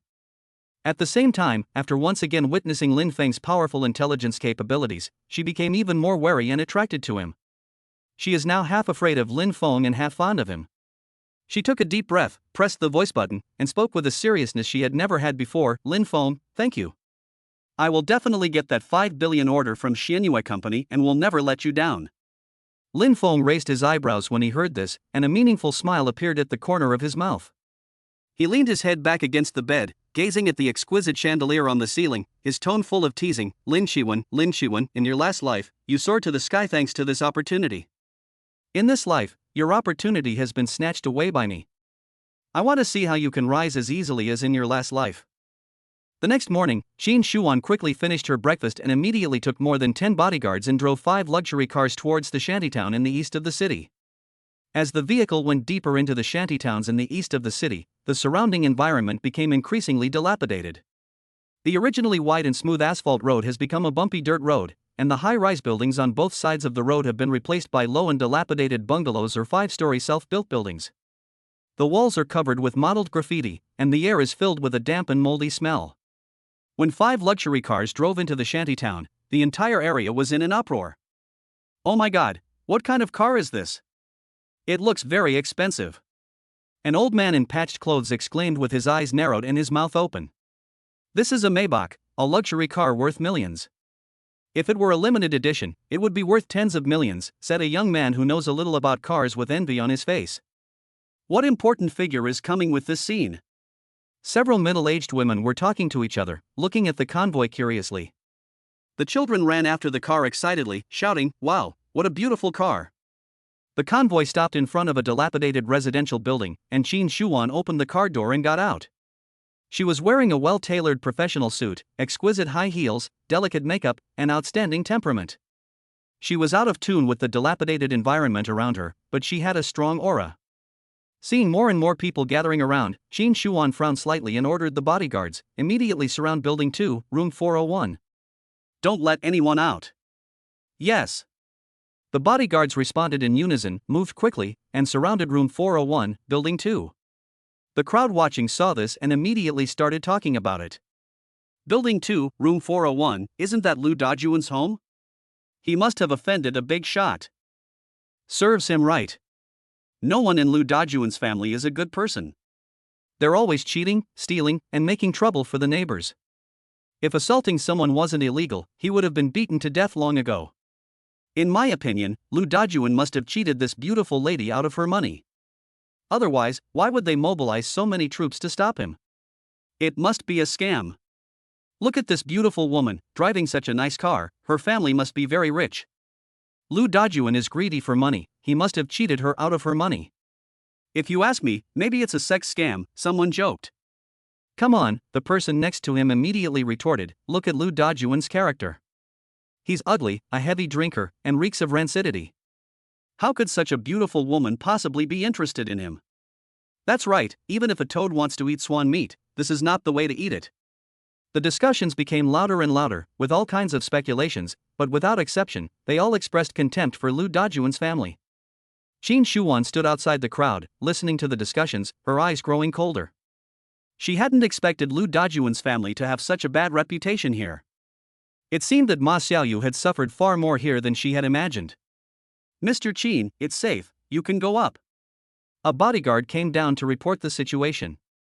Qin Shuan walked upstairs. The onlookers wanted to follow her to watch the fun, but were stopped by her bodyguards. Arriving at the door of room 401, building 2, Qin Shuan said expressionlessly, "Knock." The bodyguard immediately stepped forward and knocked on the door. "Who is it?" An impatient voice came through the wooden door. Squeak. The rusty hinges made a harsh friction sound, and the shabby wooden door was pulled open a crack, and a middle-aged woman with a bloated face and a messy hair appeared at the door. "She is Ma Xiaoyu's adoptive mother Xia Huiyun."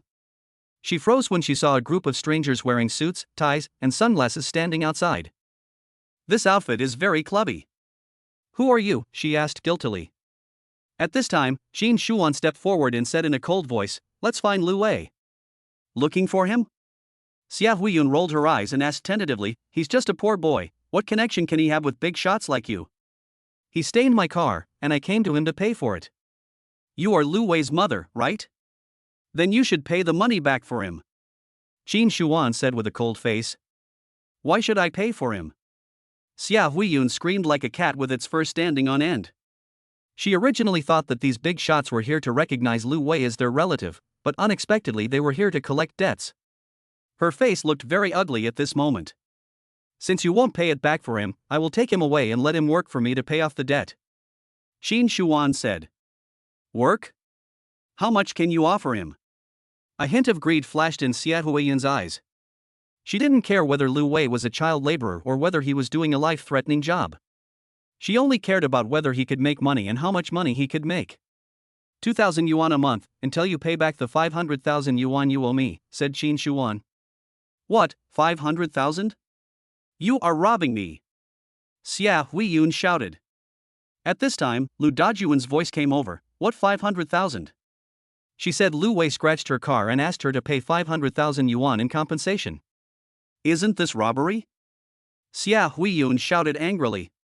If Lu Wei is only paid 2,000 yuan a month, it would take him more than 20 years to pay back the 500,000 yuan. She won't agree to this. When Lu Wei grows up, he will be able to work on the construction site, and he can earn more than 2,000 yuan a month. She doesn't want to throw away this hard laborer for nothing.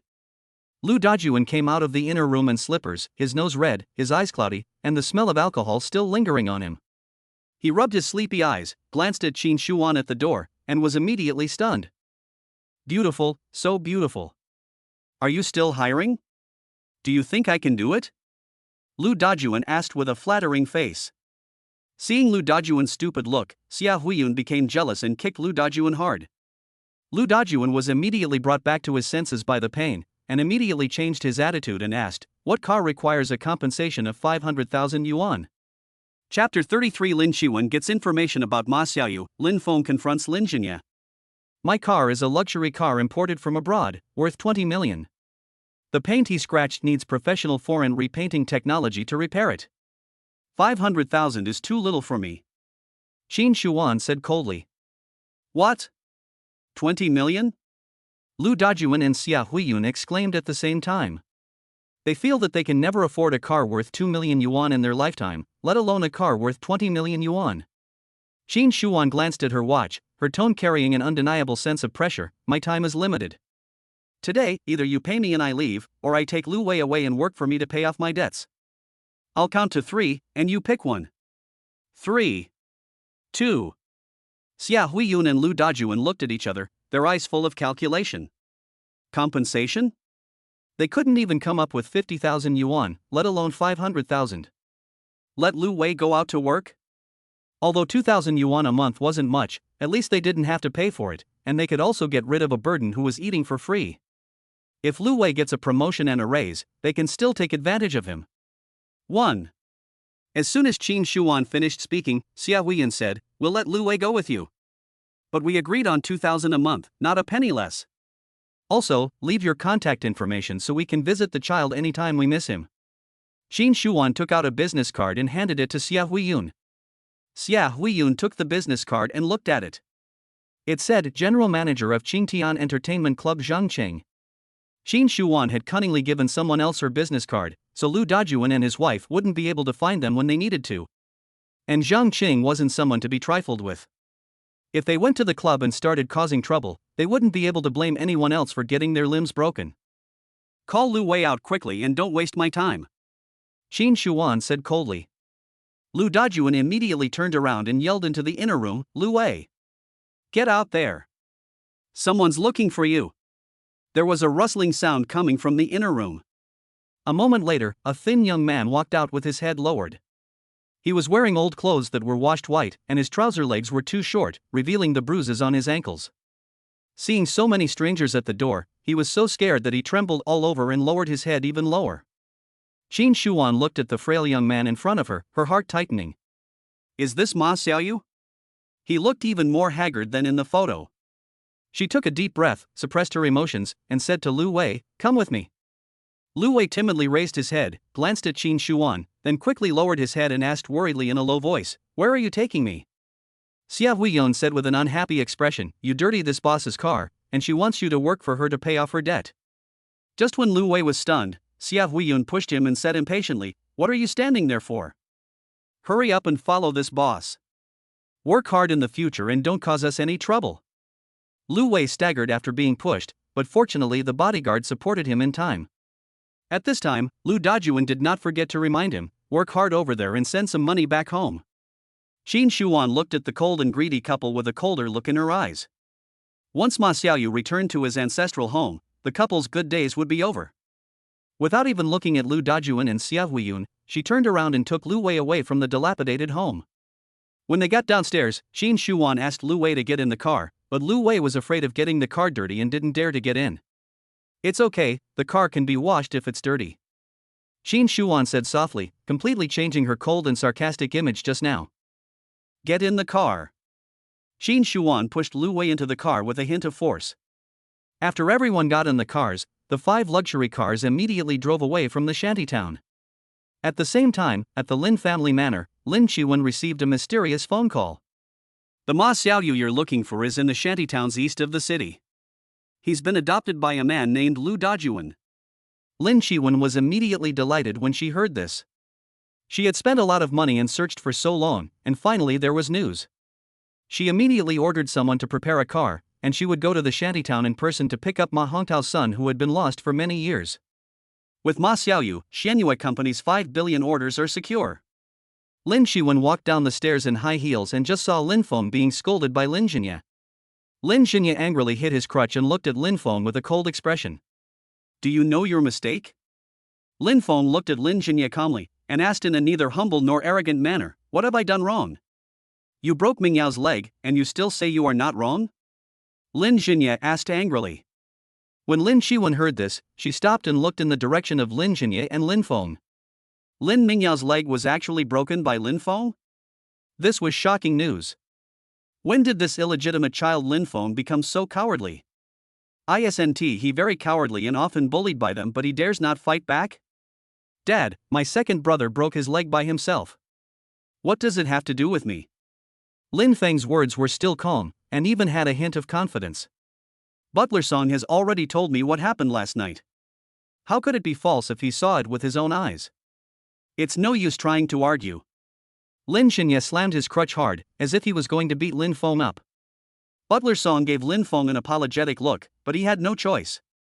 If he doesn't report such a big thing, then he has nothing to do. Dad, don't be anxious. If you don't believe it, you might as well ask my second brother himself and see what he says. Lin Feng's expression was still very calm. I'll call him right now. After saying that, Lin Feng took out his cell phone and called Lin Mingyao. Lin Shiwen stood at the corner of the stairs, her mind filled with doubts. Lin Mingyao loathed Lin Feng to the core, so how could he possibly speak up for him? What on earth was this guy planning? She watched the farce with great interest, looking forward to the subsequent developments. Lin Mingyao's call was quickly connected. Lin Feng immediately asked with concern, "Second brother, is your leg okay? Dad and I are very concerned about you." Lin Mingyao wanted to grind Lin Feng into ashes, but at this moment he could only say, "My leg is broken, it hurts a lot, I need to rest for a while." Then second brother must take good care of himself. Lin Feng said with concern. Then he changed the subject and said, "There's just something I need you to clarify for me, second brother. Dad said I broke your leg, so explain it to him." There was silence on the other end of the line for a second, and then Lin Mingyao's anxious voice came, "Dad? Don't blame my third brother. I accidentally fell and it has nothing to do with my third brother. He even took me to the hospital. He's a good brother." Lin Xinye was stunned, housekeeper Song was stunned, and Lin Shiwen was so shocked that she covered her mouth and almost rubbed off the lipstick she had just applied. What's going on? Is Lin Mingyao crazy? Even after his leg was broken, he still defends Lin Feng? Lin Feng hung up the phone and looked up at the stunned Lin Xinye, with a faint smile on his face. "Dad, do you believe it now?" Chapter 34, Lin Xinye's partiality, When Ning's invitation, Zhou Miaoyin's narcissism. At this moment, the sunlight happened to shine in from the window, falling on Lin Feng's straight back, revealing an indescribable sense of oppression. Lin Shiwen looked at the figure that was both familiar and unfamiliar, and suddenly a thought flashed through her mind, making her back feel a little cold. Lin Feng had been deliberately showing weakness before, and all his cowardice and concessions were fake. If this is true, then this guy is too tolerant. Lin Shiwen thought to herself, her fingertips unconsciously clenching her handbag. To be able to endure such humiliation for so long, I'm afraid he will be a difficult character in the future. But this fear was quickly suppressed by ambition. She curled the corners of her lips into a cold smile, but it doesn't matter. Once I get the order from Xianyue Company, I will soar to the sky and be far ahead of others. When I become the head of the Lin family, all of you annoying guys will have to get out of the Lin family. Lin Shiwen calmed her mind and walked outside. Now Ma Xiaoyu's matter is her most important priority, and she cannot be delayed by the trivial matters of the Lin family manor. In the living room, Lin Xinye was leaning on a cane, his sharp eyes like a hawk looking at Lin Feng, and Lin Feng also met his gaze calmly. His eyes were calm and without any of his previous cowardice. "It seems that everyone has underestimated you over the years." Lin Xinye spoke slowly, with a hint of complexity in his voice. "People always make mistakes, it's normal." Lin Feng said in a flat tone, as if he was talking about someone else. "I'm glad that you can become strong. But you are brothers after all. I'm not happy that you are so cruel." Lin Xinye warned. Lin Feng sneered in his heart, "When they abused me, why didn't you say we were brothers? Now that they are injured, you think of blood ties. Besides, they were the ones who started it last night." But he didn't show it at all, just nodded slightly. "I know. Now is not the time to fall out with Lin Xinye." Lin Xinye waved his hand, as if to drive away something annoying. "Let's go." The incident of beating was temporarily put aside. The beating incident is over for now. Lin Feng turned and left. Lin Xinye looked at his back with a changeable look in his eyes, not knowing what he was thinking. Driving out of the gate of the Lin family manor, Lin Feng suddenly lost his direction and didn't know where to go next. He didn't want to go to school. It wasn't that he didn't like the atmosphere of school, but he had been reborn and had already given back all the knowledge he had learned in school to his teachers. He couldn't even understand the questions in class, so what was he going to do? Sleep? He doesn't want to go to the company either. The share acquisition has not been completed yet, and he doesn't want to work hard. Qin Shuan had to work during the day and had no time to accompany him. She was definitely going to see Lu Wei today, and later she would go to Ma Hongtao to discuss cooperation. She was definitely busy, so he didn't bother her. Just when Lin Feng was confused, his cell phone suddenly rang. He picked it up and saw that it was a message from Wen Ning. Have you eaten? If not, do you want to have breakfast together? I know there is a super delicious breakfast shop near the school. I'll treat you, followed by a playful smiley face emoticon. Lin Feng, who was worried about what to do, readily accepted the proposal. With a beautiful woman as your companion, the food tastes even better. When Lin Feng drove to the school gate, he saw Wen Ning standing under the camphor tree from a distance. She wore a simple white floral dress with her long hair tied into a ponytail. The sunlight fell on her fair cheeks, adding a touch of divine glow to her, making her look even more perfect. Wen Ning had been waiting at the school gate for quite a while. When she saw Lin Feng's car approaching from afar, her eyes immediately lit up and she ran over with a smile on her face, completely losing the usual reserve of the most beautiful campus belle. The hem of her skirt lifted up gently as she ran, like a nimble butterfly, so beautiful. Wen Ning opened the passenger door and got in directly, carrying a faint scent of gardenia. She smiled and said to Lin Feng, "Good morning." "Good morning." Lin Feng replied politely. "The store I'm talking about is just around the corner," Wen Ning said, pointing to the road ahead. Lin Feng responded, gently stepped on the accelerator, and the car drove forward steadily. The car stopped in front of the breakfast shop. Wen Ning was the first to open the door and jump out. She turned around and waved at Lin Feng. Hurry up, if you go too late, the most popular candies will be sold out." Lin Feng looked at her excited figure, and a hint of tenderness appeared in his eyes. Although he approached Wen Ning just for the purpose of taking advantage of her at the beginning, Lin Feng actually felt a little relieved when he saw her beautiful and passionate appearance. After his rebirth, he was used to calculating and being on guard, so moments of relaxation like this were rare. Perhaps, occasionally slowing down and savoring this kind of daily routine wouldn't be such a bad thing. The sun is shining and the breeze is not dry. Perhaps this breakfast will be a good start. Lin Feng pushed the door and got out of the car, slowly walking to Wen Ning's side. Before he could even stay there for a second, Wen Ning immediately grabbed his hand and shouted, "Hurry up, or the sugar cake will be gone."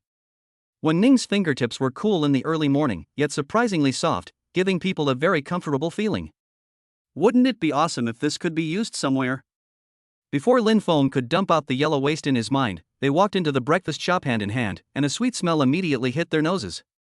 "Go find a seat first, I'll get you some food," Wen Ning said to Lin Feng. Lin Feng did not refuse and replied directly, "Okay." Then he turned and walked towards an empty seat in the store. At this moment, in a corner of the breakfast shop, Zhou Miaoyin's face suddenly showed a smug look. Seeing this, Chen Ningfang asked in confusion, "Yinin, what's wrong with you?" Zhou Miaoyin pointed with her chopsticks in the direction where Lin Feng sat down and said, "Look, Lin Feng chased me all the way to the breakfast shop. He really can't live without me." Chen Ningfang looked in the direction Zhou Miaoyin pointed. Seeing that it was indeed Lin Feng, she cursed in her heart, "This Lin Feng is really haunting me. He is so spineless and troublesome." If Lin Feng had licked Zhou Miaoyin before, she would have been happy, but now Zhou Miaoyin's other lickers have given her a lot of benefits, asking her to destroy the relationship between Lin Feng and Zhou Miaoyin, then she must stop the two from developing feelings for each other. Delicious. Hearing Lin Feng's approval, Wen Ning immediately smiled like a flower. Suddenly, she noticed some frosting on the corner of Lin Feng's mouth.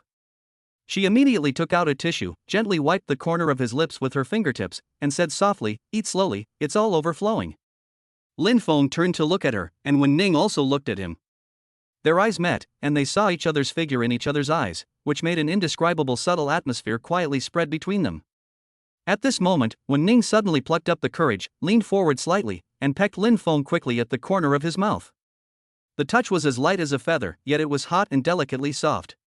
After Wen Ning stealthed a kiss, she instantly shrank back, almost burying her head in the bowl, pretending to concentrate on eating, but her ears and cheeks were so red that blood seemed to be dripping out, and even her neck was stained with a layer of pink. Lin Feng was stunned for a moment, and touched the corner of his mouth that had been kissed with his fingertips. It seemed that her warmth and the faint scent of gardenia still lingered there. Looking at Wen Ning, who was avoiding him like an ostrich, a faint smile appeared on the corner of his mouth involuntarily. Zhou Miaoyin, who was sitting diagonally opposite, had tears in her eyes as she watched. She poked the sugar cake in the bowl with her chopsticks, and with a poof sound, the sugar juice gushed out and flowed to the bottom of the bowl. She turned her head and glared at Chen Ningfang, her voice filled with uncontrollable anger. "Is this what you call acting?" Chen Ningfang shuddered at Zhou Miaoyin's glare, and thought to herself, what's wrong with this Wen Ning? Isn't she known as the iceberg school beauty? Why did she take the initiative to kiss Lin Feng? She opened her mouth but couldn't utter a word for a long time. She could only vaguely explain, or maybe, it was an accident? Accident? You said it was an accident? Zhou Miaoyin was so angry that she almost laughed. Pointing at Wen Ning, who was still looking down and blushing not far away, she asked, her eyes were almost glued to Lin Feng just now, and you tell me it was an accident? Chen Ningfang was choked by the question, his mind racing, and he simply gritted his teeth and made up a story. Yining, think about it, Lin Feng is so handsome now. Even if Wen Ning doesn't like him, she might have physical impulses when looking at such a face. Besides, they're acting for you. It's normal for them to let some free rein occasionally if they're so invested in it. Zhou Miaoyin's brows furrowed even more, and her fingers scratched the tablecloth unconsciously. Are you sure they are really acting? Of course I'm sure. Chen Ningfang said firmly, they had absolutely no contact before yesterday, but yesterday they suddenly became so familiar with each other. They even deliberately appeared in front of you and even made plans to have dinner at the same place as you today. Is this normal? Is it reasonable? There's definitely something fishy going on here. So there's only one explanation, they're putting on an act for you, but they're actually not familiar with each other at all. Zhou Miaoyin was silent. This seemed to make sense, but when Wen Ning kissed Lin Feng just now, the shyness in her eyes was so real. She felt like there was a pendulum in her heart, swinging back and forth. Should I go over and stop them? Zhou Miaoyin couldn't make up her mind and had to ask Chen Ningfang for her opinion. Don't go. Chen Ningfang quickly stopped her. Think about it, if you know they're acting, wouldn't it be like admitting their plan has succeeded if you go over there? If that's not admitting defeat, what is? She stared into Zhou Miaoyin's eyes and asked, do you want to admit defeat? I don't want to. Zhou Miaoyin immediately shook her head. That's all. What you're competing with Lin Feng for now is patience. Let's see who can outlast the other. Then Chen Ningfang stepped forward and said in a low voice, I'm telling you, you'd better find a boy to pretend to be close to, so as to put some pressure on Lin Feng. Is this method feasible? Zhou Miaoyin asked uncertainly. Now that you see Lin Feng and Wen Ning being close, are you angry? Chen Ningfang asked. Zhou Miaoyin turned her gaze towards Lin Feng again, just in time to see him peeling a tea egg and putting it into Wen Ning's bowl. His movements were skillful and natural. Wen Ning looked up and smiled at him, her smile so bright that it was blinding. A surge of inexplicable anger surged up again, and Zhou Miaoyin clenched her fists fiercely. I'm angry, very angry. Then she made up her mind and said in a firm tone, look for it, we must look for it. Upon hearing this, Chen Ningfang's face lit up with smiles, and she quickly said, that's right. What do you think of Senior Zhao? If possible, I'll send him a message and ask him to come over and run into you. Senior Zhao? Zhao Weiyan? Zhou Miaoyin raised her eyes to confirm. It's him. Chen Ningfang nodded. He's the vice president of the student union. He's handsome, and his family has some power. Apart from Lin Feng, he's the most outstanding one. Zhou Miaoyin pondered over it, and realized that Zhao Weiyan was indeed the most impressive of her many followers, aside from Lin Feng. He was handsome, well known at school, and either a child born out of wedlock or half a head shorter than Lin Feng. Even if she wanted to act, she had to find someone who was not much different from Lin Feng. Otherwise, wouldn't she be obviously outdone and make a fool of herself by Lin Feng? Okay. Zhou Miaoyin nodded slightly, with a subtle hint of competitiveness in her tone. Let him come. Okay. Chen Ningfang typed quickly on her phone, telling Zhao Yuan the good news and asking him to come over quickly. As long as she brings these two people together, Zhao Yuan will definitely benefit from her. Zhao Yuan excitedly clenched his fist when he saw the news. Zhou Miaoyin, you will be mine sooner or later. He tidied himself up briefly in front of the mirror, grabbed his clothes and hurried over. Arriving at the breakfast shop, Zhao Yuan first scanned the shop, accurately locked onto Zhou Miaoyin's location, then deliberately raised his voice and shouted in a surprised tone, Miaoyin, you are here too? What a coincidence! He walked over quickly, glancing vaguely at Lin Feng, who was not far away, a provocative smile on his lips, and then turned to Zhou Miaoying, putting on a gentle attitude. "You don't mind if I eat with you?" Lin Feng heard the voice and looked over curiously. Chapter 36. Zhou Miaoying wanted to anger Lin Feng, but was angered by Lin Feng. "Lin Feng is here." Zhou Miaoying caught a glimpse of Lin Feng's gaze sweeping over here from the corner of her eye, and immediately lowered her voice to remind him, subconsciously tightening her fingertips. Zhao Yueyan knew that it was his time to show off, so he immediately pulled a chair over to Zhou Miaoying's side and sat down next to her, his knees almost touching her legs. Zhou Miaoying's brows furrowed instantly, and a hint of displeasure crossed her face. "Lin Feng is watching," Zhao Yueyan reminded hurriedly in a voice that only the two of them could hear. Zhou Miaoying took a deep breath, forced herself to suppress the discomfort in her heart, and relaxed her brows. She turned slightly to the side, deliberately making herself look closer to Zhao Yueyan. Seeing this, Zhao Yueyan snorted in his heart. "I didn't expect Lin Feng to be so important to Miaoying. Damn it! But it doesn't matter. She used me, and I can also plot against her. When I play with her body and spread the news, she can only become my woman. Oh, and her beautiful mother will also be my plaything in the future." At this time, Chen Ningfang said very politely, "Senior Zhao, our Yining loves the cakes from this shop. Please give her one." Zhao Yueyan immediately gave Chen Ningfang a secret look of appreciation, and deftly picked up a cake and put it into Zhou Miaoying's bowl. "Miaoying, the cakes in this shop are really good, you should try them." Zhou Miaoying glanced at Lin Feng quickly out of the corner of her eye, and happened to meet his gaze looking at her. She was immediately delighted he was indeed looking at her.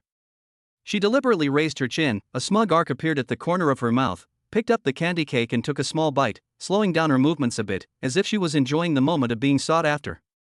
"Lin Feng, you are jealous and crazy. Hurry up and humble yourself and beg me." She laughed wildly in her heart. But she didn't know that Lin Feng's gaze didn't linger on her at all. His eyes fell on Zhao Yueyan's face, which was pretending to be affectionate, with a cold chill in his eyes. Zhao Yueyan was this man in his previous life.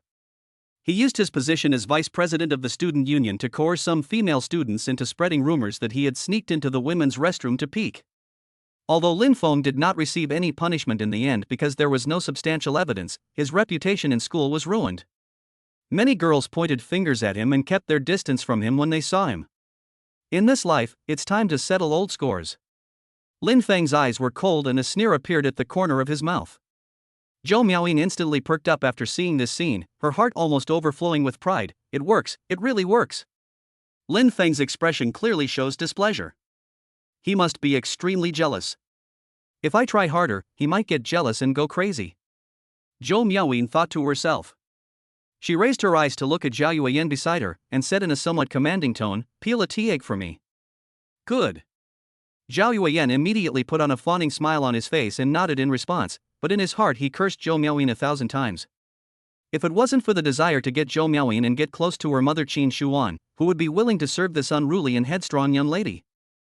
He peeled a tea egg and placed it in Zhou Miaoying's bowl, saying softly, "Miaoying, this is a loving tea egg I peeled. Come and try it." Zhou Miaoying picked up the tea egg and habitually glanced at Lin Feng from the corner of her eye, ready to admire his jealous look. But the moment she saw it, the smugness on her face froze instantly. Lin Feng didn't even glance over here. He was listening to Wen Ning talking with his head tilted to the side, with a faint smile on his lips. It was unknown what the two were talking about, and the atmosphere was very intimate. Zhou Miaoying's hand holding the tea egg suddenly tightened, and a big hole was squeezed out of the tea egg, and the yolk was almost squeezed out. How is it possible? Lin Feng is so patient. Zhou Miaoying couldn't believe it. At this moment, Lin Feng and Wen Ning seemed to be full. Wen Ning took out a tissue and wiped the oil stains from the corners of Lin Feng's mouth. Lin Feng also reciprocated by wiping the soy milk foam from the corner of Wen Ning's mouth. The two looked like a loving couple. "Ha!" Zhou Miaoying sneered in anger, her chest heaving violently, even her breathing was filled with anger. At this time, Lin Feng and Wen Ning stood up and walked towards the door. Wen Ning took 2 quick steps naturally, put her arms around Lin Feng's arm, and pressed her cheek against his shoulder affectionately, like a clingy kitten. Lin Feng looked down at her, but didn't push her away. He let her hold his arm and walk out. The sunlight shining through the glass windows fell on them, making them look like a golden boy and a jade girl. Zhou Miaoying looked at the two people leaving intimately, her teeth almost breaking. Lin Feng, you damn lickspittle really pissed me off. Miaoyin, are you okay? Zhao Yuan saw her face was ashen and carefully handed her a tissue. Your hands are dirty. Zhou Miaoyin waved his hand away, her voice filled with suppressed anger. Get out. Zhao Yuan was stunned by her yell, and then his face darkened a little, but he quickly recovered. He is a man of deep thoughts and is very good at adjusting his emotions. Seeing this, Chen Ningfang quickly tried to smooth things over. Yin, don't be angry. There's no need to get angry over someone who has nothing to do with you. Shut up. Zhou Miaoyin stood up suddenly, the chair legs scraping the ground with a harsh sound. Lin Feng, Wen Ning, just wait for me. She grabbed her bag, turned around and walked out without even wiping the juice off her hands. Zhao Yuan looked at the back, then glanced towards the door, with a sinister glint in his eyes. It seems that I have to find a way to completely crush Lin Feng as soon as possible. Let us talk about two sides of the story, each with its own opinion. Just as a group of luxury cars drove on the dilapidated road in the shantytown in the east of the city, another group of luxury cars ran over the bumpy ground, splashing a string of mud and water, once again breaking the tranquility of the area. Lin Shiwen lowered the car window halfway, and was hit in the face by the mixed smell unique to the shantytown, which made her frown and immediately close the car window again. Miss, Building 2 is just ahead. The driver reminded respectfully. Lin Shiwen looked up and saw a red brick building with peeling walls standing there crookedly. The clothes drying on the balcony fluttered in the wind like rags. When the surrounding residents saw another luxury car arriving, they all poked their heads out of their doors and started whispering to each other. The car stopped, Lin Shiwen pushed open the door, and stepped onto the dilapidated ground in her high heels. Go to room 401, Building 2 immediately. Lin Shiwen ordered. Yes. The bodyguards answered in unison and surrounded her as she walked upstairs. The surrounding residents immediately began to gloat over the incident. He's going to Building 2, room 401 again. Has Lu Dajuan stirred up a hornet's nest? Lu Dajuan is finished. He just offended that beautiful lady and Lu Wei was taken away. Now he has offended this proud young lady. I'm afraid he won't be able to save his family. That's what he deserves. This is to eliminate harm for the people. Chapter 37 Lin Shiwen is blackmailed and Lin Feng is stalked. Arriving at the door of room 401, Lin Shiwen raised her hand to signal the bodyguard to knock on the door. Knock, knock, knock. The heavy knocks on the door made the door panel buzz. Who is it again? Xia Huiyan's unhappy roar came from inside the door, with a hint of annoyance at being disturbed. Then with a creak, the door opened a crack, and Xia Huiyan's bloated face appeared behind the crack again. Seeing another group of strangers in black suits and sunglasses outside the door, her heart skipped a beat and her eyelids twitched. Are they here to claim compensation again? This damn Lu Wei, what a jinx. Who are you? What are you doing here? Xia Huiyun shrank back behind the door, her voice filled with undisguised worry. Her eyes quickly swept over the bodyguards behind Lin Shiwen, thinking about how to deal with it. Lin Shiwen frowned. The musty and alcoholic smell wafting from the room made her stomach churn. She said impatiently, I'm looking for Ma Xiaoyu. Where is he? Hand him over to me quickly. She didn't want to stay even a second longer, she just wanted to find someone and leave this damn place as soon as possible. You've got the wrong person. There's no one named Ma Xiaoyu in my family. Xia Huiyun felt relieved when she heard the unfamiliar name. Impossible. Lin Shiwen said firmly, is there someone named Lu Dajuan in your family? Xia Huiyun's heart, which had just been relieved, began to rise again after hearing this. Could it be that Dajun had provoked this bad-tempered young lady? Since they had already found her, there was no point in denying it. She could only nod honestly. Yes, there is a man named Lu Dajuan, he is my man. That's right, you adopted a child, I'll look for him. Lin Shiwen said. So you're here to find Lu Wei again? This damn guy actually causes trouble for the family. Xia Huiyun cursed in her heart. A helpless expression appeared on her face. Are you looking for Lu Wei? He's been taken away, you can't find him. Someone took him away? Lin Shiwen's voice suddenly rose, her face instantly turned pale, and her eyes were sharp as if she wanted to kill someone. Who took him away? Xia Huiyun was frightened by her appearance and shuddered. She quickly said, it's just like you guys. A woman came with a group of people in black suits. She said Lu Wei had soiled her car and wanted him to work to pay off the debt, so she took him away. Lin Shiwen felt a little relieved when she heard that the other party was just asking Lu Wei to work to pay off his debts. It seemed that the other party didn't know that Lu Wei was Ma Xiaoyu, so there might still be room for reconciliation. She hurriedly asked, "Who is that person? What does he look like? Where did he go?" Seeing Lin Shiwen so nervous and anxious, Xia Huiyun immediately realized that something was wrong. If they came to claim compensation, they would not care where the person was, they would only ask them for money. Moreover, two groups of people came to find Lu Wei, and they were all well dressed and had extraordinary aura. It seemed that there must be something wrong with this kid. Wouldn't it be a loss if I don't take the opportunity to blackmail him? That person left a business card. Before Xia Huiyun could finish her words, Lin Shiwen immediately ordered in a domineering manner, "Hurry and give me your business card." Xia Huiyun didn't move, a greedy look on her face. She said, "If you want to know who the other party is, that's fine, but you have to pay for the information, right?" Lin Shiwen was so angry that she almost laughed. She had never been blackmailed by such a person in her life. But thinking that Ma Xiaoyu had been taken away, her top priority now was to find him. So she suppressed her anger, pulled out a wad of cash from her bag, about 10,000 yuan, and slapped it in front of Xia Huiyun. "Is that enough?" When Xia Huiyun saw that the other party really gave her money, greed became even stronger. She looked up and down at Lin Shiwen's brand name suit and the diamond watch on her wrist, and felt that a lady of this status must have more than 10,000 yuan in her hands. So she shook her head and said, "Considering your status, this amount of money is a bit too little, isn't it?" Then she rubbed her fingers, and the meaning was obvious: "You have to pay more." Lin Shiwen's eyes turned cold, and she threatened, "If you dare to push your luck, I'll break your legs right now." Xia Huiyun trembled with fear, but thinking that wealth and honor must be sought through risk, she decided to take a gamble. "You can break my legs, but I've hidden my business card. It'll take some time for you to find Lu Wei, and you can't predict what might happen. If he's been sold to another place, it'll be hard for you to find him." Lin Shiwen's face turned pale when she heard this, but she endured it in order to get clues about Ma Xiaoyu. "How much do you want?" Xia Huiyun thought about it and stretched out 5 fingers. 50,000? "Sure," Lin Shiwen said. Xia Huiyun's brows lit up immediately, and she quickly asked, "Cash or transfer?" "Transfer." Lin Shiwen squeezed out these 2 words from between her teeth. Xia Huiyun deftly opened the QR code on her phone, held the screen in front of Lin Shiwen, and smiled as all the wrinkles on her face widened. Lin Shiwen reluctantly scanned the code to pay. After receiving the 50,000 yuan, Xia Huiyun immediately smiled and said, "I'll go get the business card now." Soon, Xia Huiyun ran out with a business card and handed it over like a treasure. "This is it, Zhang Chang."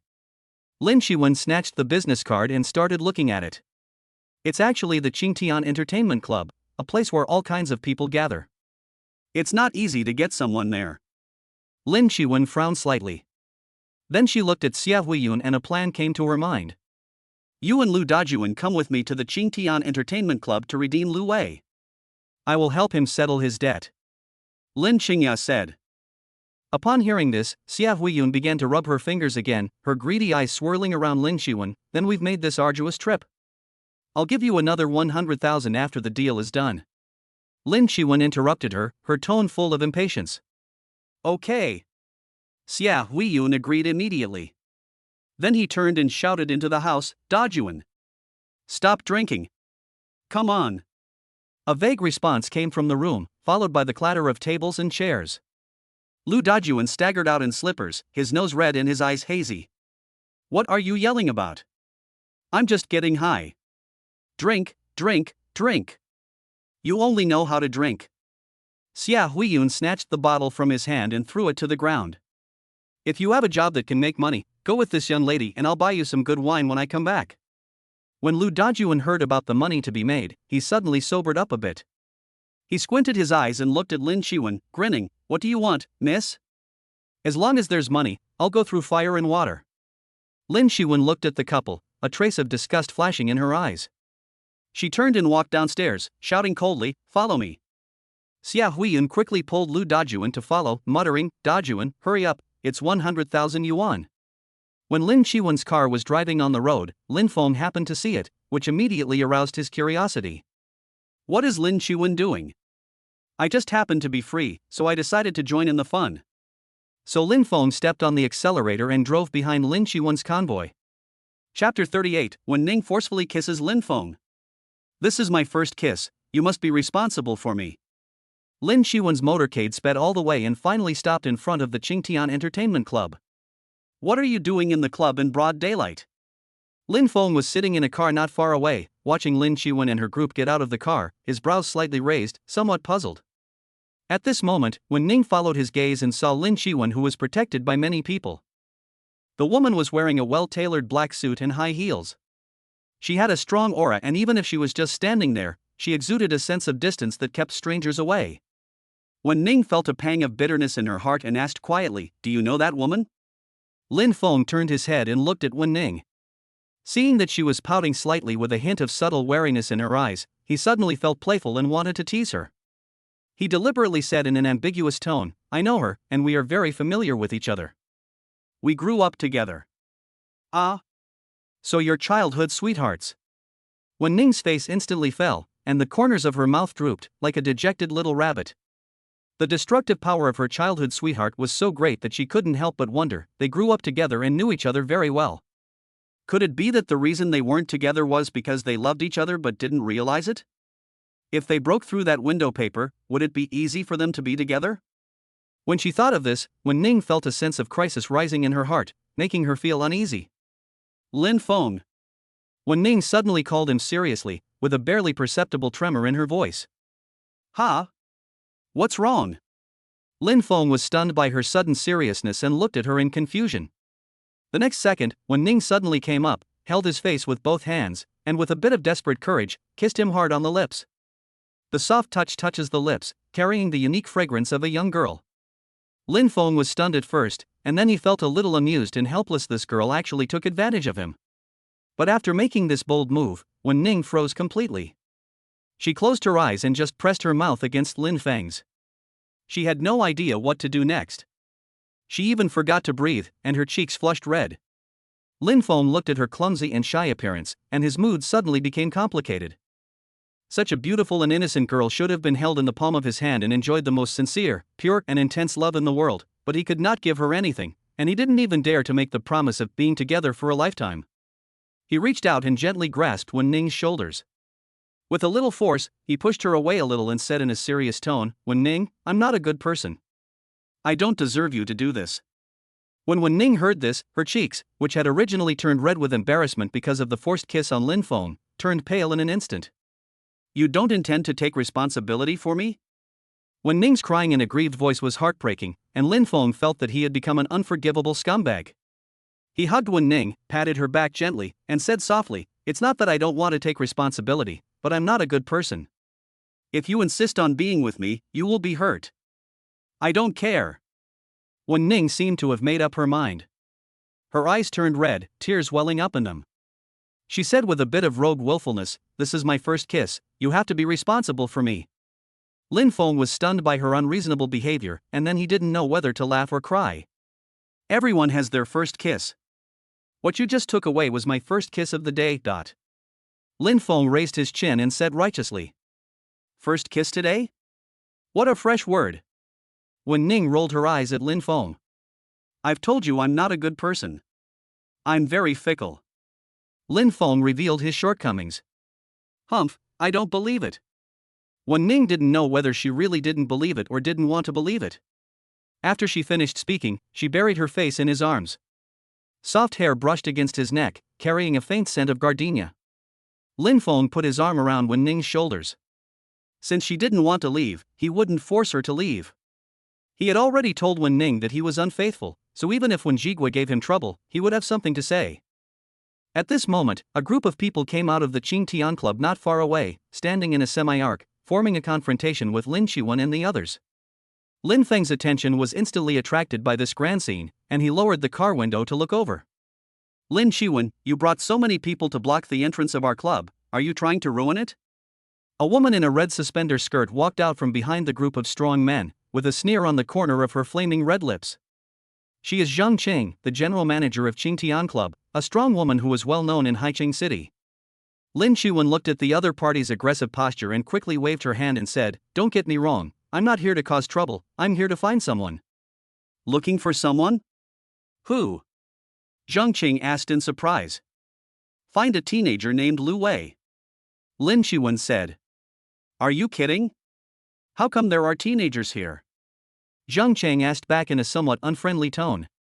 Their Qingtian Entertainment Club will not recruit child labor. Lin Shiwen quickly pointed at Lu Dajuan and Xia Huiyun and said, they are Lu Wei's parents. They said you took him away this morning and made him work to pay off the debt. Here's your business card. As Lin Shiwen spoke, she took out a business card from her bag and showed it to him. It was Zhang Qing's business card. Lu Dajuan and Xia Huiyun were frightened by this sudden accusation. They looked at each other with confusion in their eyes. The woman in front of him wasn't the beautiful woman who had taken Lu Wei away this morning? What was going on? Just as Xia Huiyun was about to open her mouth to explain, Zhang Qing's gaze shot towards her like an ice-hardened knife. When did I take your son away? And even made him work to pay off his debts? Explain it to me clearly. Zhang Qing asked in a cold tone. It's not you, it's not you.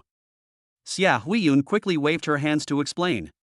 Since it wasn't me, why are you wrongly accusing me? Explain it to me clearly. Zhang Cheng shouted angrily. When Lin Shiwen heard this, a cold light flashed in her eyes. Was she being fooled? A woman took my son Lu Wei away this morning. We asked her for her contact information, and she gave me this business card. Xia Huiyun said, pointing to the business card in Lin Shiwen's hand. At this time, Lin Shiwen's face turned pale and blue, and her fingers tightened slightly, suppressing the anger in her heart. Not only did she fail to find Lu Wei this time, but she was also tricked. She couldn't swallow this. She looked at Xia Huiyun and Lu Dajuan and said in a cold voice, call the police and tell them your son has been kidnapped. What about the 100,000 yuan reward? Xia Huiyun asked with a fake smile on her face and greedy eyes. As long as we find the person, not to mention 100,000, even 500,000 is fine. Lin Shiwen said, gritting her teeth. In order to find Lu Wei as soon as possible, she risked everything. After getting the order from Xianyu Company, she will have plenty of ways to kill this greedy couple. Chapter 39, Lin Feng is moved, the killer attacks. Lin Feng takes the initiative to attack. When Lin Feng saw this, he paused lightly on his knee with his fingertips, and had already guessed the whole story in his mind. It must be that Qin Shuan deliberately left Zhang Qing's business card when she took Lu Wei away. This trick of killing with a borrowed knife was played beautifully, and Lin Shiwen and Zhang Qing were forced to stage a dog-eat-dog drama. A hint of approval flashed in his eyes. Qin Shujuan's move was decisive. She not only cleared herself but also dug a big hole for Lin Shiwen. Not bad, very smart. Lin Feng praised in his heart. However, Lin Shiwen asked Lu Dajuan and others to call the police, which might cause some trouble for Qin Shuan, so he sent her a message. Lu Dajuan and others are going to call the police and accuse you of kidnapping a child. Soon, Qin Shuan replied, I have sent Ma Xiaoyu to Ma Hongtao, and they are now doing an expedited paternity test. Lin Feng curled the corners of his lips and replied, well done. I'll reward you tonight. Qin Shuan quickly replied, please be quick, please be gentle, please have mercy.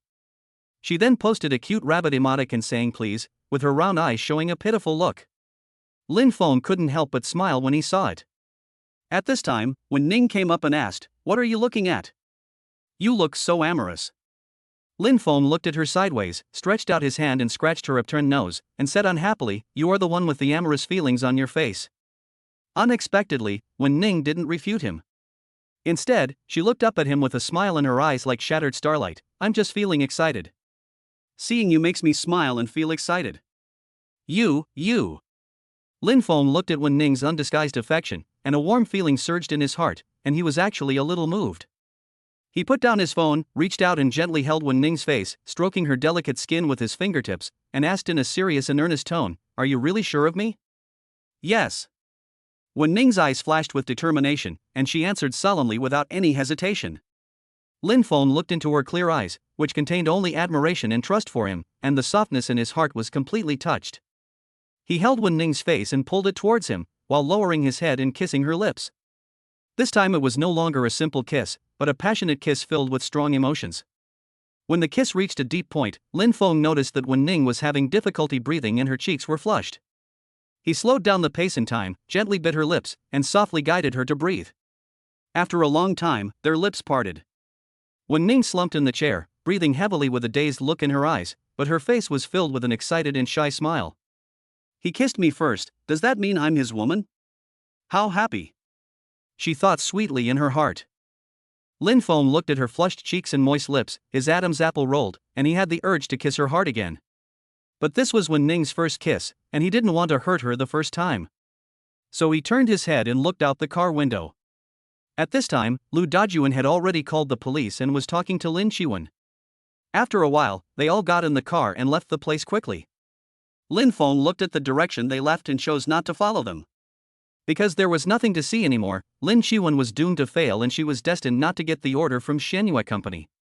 Your childhood sweetheart is gone, and you're still watching? Wen Ning said with some bitterness. Little Qing Mei? Lin Feng was stunned for a moment, then smiled, knowing that she had misunderstood the relationship between him and Lin Qiwen. She is not my childhood sweetheart, she is my sister, but our relationship is very bad, the kind that is incompatible like water and fire. Lin Feng explained. Ah, so it's your sister. Wen Ning, who had made a big mistake, felt a little embarrassed and wished she could find a hole in the ground to crawl into. Ding, system alert. A killer is trying to kill you. Please close the car windows and get away as quickly as possible. After receiving the system reminder, Lin Feng was startled. He immediately closed the car window and started the car and drove away. The killer hiding on the rooftop of the opposite building had just set up his sniper rifle when the target in the scope suddenly disappeared, and then the vehicle flew away like an arrow. He immediately slapped the wall angrily and cursed under his breath, "Damn it." Then he immediately disassembled the gun he had just assembled and quickly left. Lin Feng was driving on the road when he said to Wen Ning, I have something else to do later, so I'll take you back to school first. Although Wen Ning felt a little disappointed, Lin Feng had already been with her for a while today, and they even kissed, so she was content. After sending Wen Ning back to school, Lin Feng's eyes became cold as ice. System, I want to purchase the killer's information. Host spent 1 million, data has been transferred. Ma Jiannan, codenamed Little Sniper God, is ranked 250th on the Southeast Asian killer list and is currently living in an uninhabited haunted house in the south of the city. It's an empty haunted house, so it's a good place for me to talk to him. Lin Feng sneered, turned the steering wheel, and drove quickly towards the uninhabited haunted house in the south of the city. After arriving near the uninhabited haunted house, Lin Feng did not drive directly over, as that would alert the killer. Facing the killer with a sniper rifle, Lin Feng did not dare to confront him head-on. After parking the car, he put on a mask and a baseball cap and quietly approached the empty haunted house. With the system as his wingman, Lin Feng's actions were very bold. Coming to the window of the deserted haunted house, Lin Feng first looked inside through the window. After realizing that there was no one in the living room, he took out the dagger that could cut through iron like mud, inserted it into the crack of the window and pried it lightly, and the bolt was cut off silently. Lin Feng gently pushed open the window and climbed in. At this time, Ma Jiannan was browsing his mobile phone on the bed in the bedroom and was unaware that danger was approaching. Lin Feng hid outside the door with a dagger in his hand, then took out a small stone and threw it towards the window. The unusual movement coming from the window immediately alarmed Ma Jiannan. He turned over and sat up from the bed, took out a pistol and held it in his hand. He tiptoed to the door with a cautious look on his face, put his ear to the door and listened. It was quiet outside, as if the sound just now was just an illusion. He slowly turned the doorknob, and the door creaked open a crack. At this moment, Lin Feng suddenly flashed out from the side and kicked the door panel hard. Bang! The huge force caused the door panel to slam into Ma Jiannan. He was caught off guard and flew backwards like a kite with a broken string, falling heavily to the ground. Before he could react, Lin Feng rushed forward like a cheetah, stepped on the wrist holding the gun, and crushed it hard. Ma Jiannan felt pain and loosened his hand holding the gun. Lin Feng kicked the gun with his other foot and kicked it aside. Lin Feng half knelt down, held the dagger to Ma Jiannan's neck, and asked in a cold voice, Do you want to live or die? Chapter 41, Cheat money, then kill people. The cold edge of the dagger glided along Ma Jiannan's neck, the icy touch causing the hairs on the back of his neck to stand on end, making him dare not breathe too heavily. He could clearly feel the sharp sound of the blade severing a few hairs, and his Adam's apple rolled involuntarily. However, as a professional killer, his psychological quality is still good and he was not frightened. He suppressed the fear in his heart and asked in a slightly calmer tone, How do you say you want to die, and how do you say you want to live? If you want to die, I will send you to hell right now and fill this haunted house with more wronged souls. Lin Feng curled up the corner of his mouth in a sneer, and his wrist lowered slightly, and the blade left a shallow blood mark on the side of his neck. The fear of death made Ma Jiannan lose his composure. He asked hurriedly, Do you want to live? If you want to live, that's easy. Just spend money to buy your life. Lin Feng said calmly. Anyone who can rank on the Southeast Asian killer list must have some wealth. Since he's here, there's no reason to let him go before killing him. How much do you want? Ma Jiannan asked. How much do you think your life is worth? Lin Feng asked instead of answering, his expression unfathomable. Ma Jiannan was a little unsure about Lin Feng's thoughts. If he said too little, the other party would definitely disagree, but if he said too much, he would feel bad. He gritted his teeth and said tentatively, 20 million. This is the limit of what I can come up with. Lin Feng raised his eyebrows, but said nothing. He gave the system an order in his mind: check all his assets. The host spent 1 million and obtained the following information: real estate worth 30 million, current assets worth 60 million, antiques, calligraphy and paintings valued at 26 million, and some other small assets. Ha! Lin Feng chuckled softly, and this laugh made Ma Jiannan's scalp tingle. Mr. Ma is good at crying poor. The dagger in Lin Feng's hand rubbed back and forth on Ma Jiannan's neck again, cutting off each hair by the sharp dagger, but he counted the numbers calmly. The 5 villas in Country A are worth 30 million, there's 60 million in liquid funds in the unregistered account at Ruifeng Bank, and those paintings and antiques you hid in the safe under your bed are worth 26 million. All of this adds up to 116 million, not to mention the other small changes. Lin Feng sneered and tapped Ma Jiannan's chin with a dagger. You told me 20 million is the limit? Every time Lin Feng reported an item, Ma Jiannan's face turned paler, and in the end his lips were trembling. How come Lin Feng knows so much about his assets, even better than he knows himself, and even knows that he has 60 million in deposits in Ruifeng Bank? That's an anonymous account. How did he find it? At this time, Ma Jiannan's psychological defenses had been mostly broken by Lin Feng. So what do you want? He asked dejectedly. Transfer your 60 million deposit in Ruifeng Bank to me, and I can leave the rest of the real estate and antiques to you. Lin Feng said charitably. If other things were not difficult to obtain and could easily leave a handle, Lin Feng would definitely not leave anything for Ma Jiannan. And if you leave some money for Ma Jiannan, he will be more willing to cooperate in transferring the money. Ma Jiannan gritted his teeth and compromised, I'll turn. He took out his mobile phone and logged into an app that was entirely in English. After entering his account number and password, he began to transfer money to Lin Feng's overseas shell company. At the same time, in a seaside villa in Country A bald man was playing poker with a cigar in his mouth, and the blonde girl in front of him was laughing so hard that her body was shaking. Suddenly, the phone on his desk made a special beep. The smile on the bald man's face disappeared instantly. He pushed the girl in his arms away and picked up his phone with a serious expression to check. A string of English messages popped up on the screen, which translated to, I am in danger. This is an early warning automatically sent by the backend of the bank app.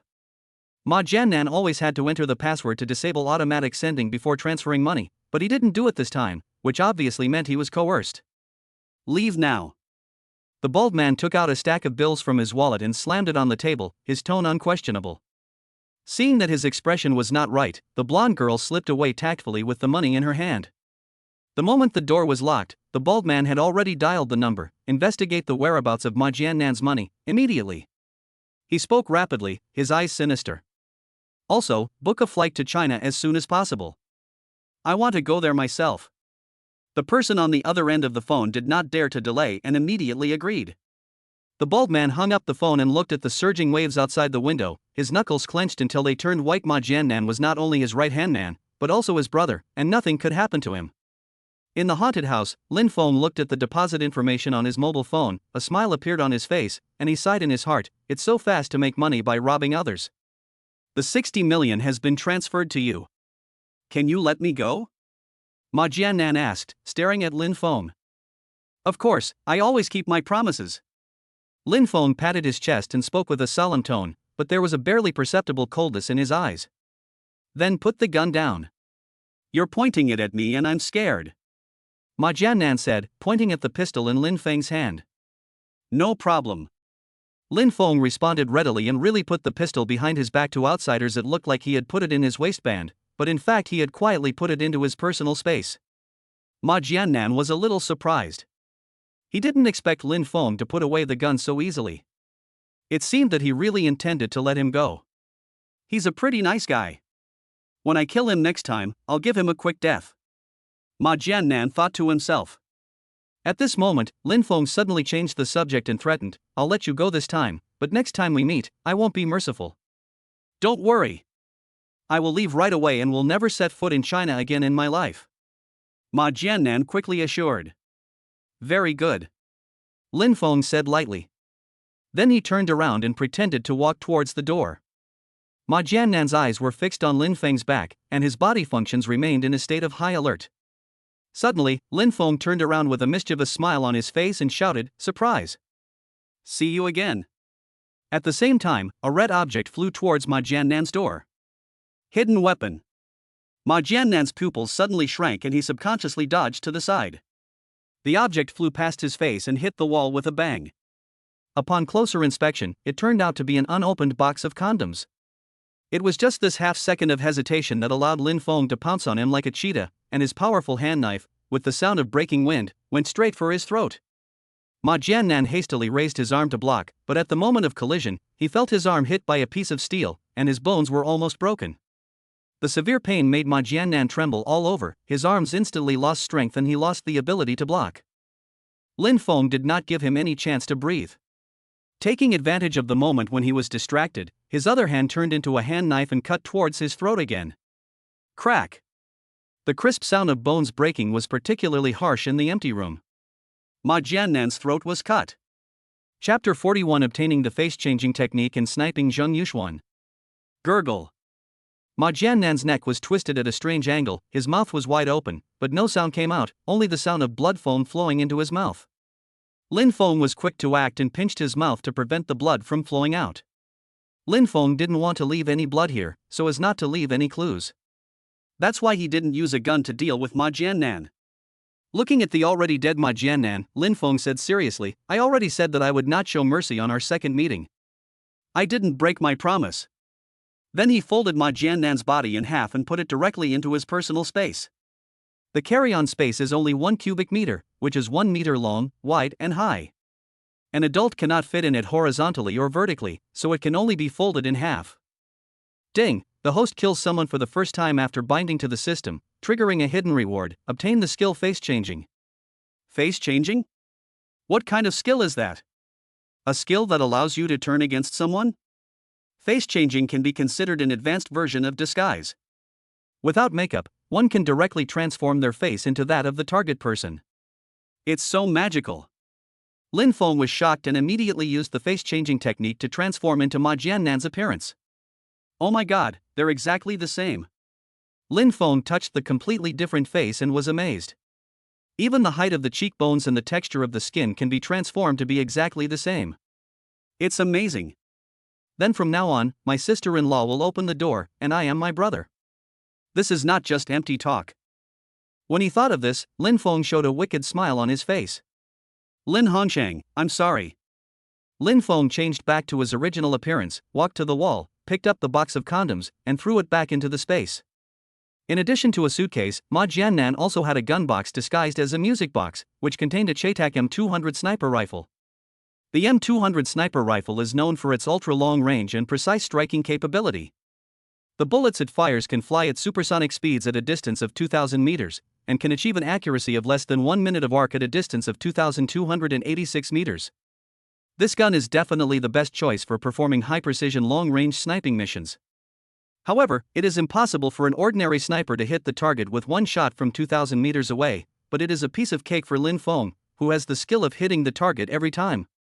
There is no boy who doesn't love guns, especially sniper rifles that can kill people from thousands of meters away. Lin Feng is no exception. Lin Feng stroked the gun barrel with his fingertips, excitement glittering in his eyes. Then he quickly assembled the sniper rifle, opened the curtains a little, and observed the situation outside through the optical sight. Good gun, really a good gun. Lin Feng exclaimed in admiration, unable to let it go. However, this is not a place to stay for long. He also needs to deal with Ma Jiannan's body as soon as possible because it takes up too much space in his personal space. So he put away everything that needed to be put away, then went to the bathroom, wet a rag, and wiped all the places where the traces were left. After feeling that there was no problem, he left the deserted haunted house. Coming to his Cayenne, Lin Feng directly purchased a piece of information. System: who hired Ma Jiannan to kill me? The host spent 1 million to purchase intelligence on an employer. The hired killer, Zhang Yuxuan, his current location, VIP room on the second floor of the Tianhuang Entertainment Club. It's actually this guy. I didn't cause any trouble to him, but he caused trouble to me first. He really deserves to be punished. Lin Feng snorted coldly, with a fierce look in his eyes. System, you're quite considerate. You told me Zhang Yuxuan's location right away. This system provides honest information and offers excellent value for money. In that case, let's go meet him. Lin Feng started the car and sped towards the Tianhuang Entertainment Club. While waiting for the red light on the road, Lin Feng opened the map on his mobile phone, switched to the panoramic view, and carefully observed the terrain around the Tianhuang Entertainment Club. He zoomed in on the map, scanning the surrounding buildings one by one, finally stopping on the Ningya Building. Ningya Building is just opposite the Tianhuang Entertainment Club. It is of a moderate height and faces the corridor outside the VIP room on the second floor of the Tianhuang Entertainment Club. It is an excellent observation and sniping point. This is it. He drove the car to the door of a cafe near Ningya Building and stopped. He changed into clothes of a different color, transformed into Ma Jiannan's appearance, and walked to Ningya Building. Entering Ningya Building, Lin Feng walked straight towards the stairwell without any hesitation. After going up to the second floor, Lin Feng walked out of the stairwell and observed the layout of the second floor. After some observation, he found that the height here was about the same as that of the second floor of Tianhuang Entertainment Club, and the location of the toilet could observe most of the situation on the corridor on the second floor of Tianhuang Entertainment Club from a deep perspective. The toilet is good. No one will disturb me when I observe in the toilet. Lin Feng locked the door directly from the inside to prevent others from entering. Then he took out the Chetak M200 sniper rifle and placed it on the windowsill. He adjusted his posture and carefully observed the situation in the corridor on the second floor through the optical sight. Then he took out Ma Jiannan's cell phone and called Zhang Yuxuan.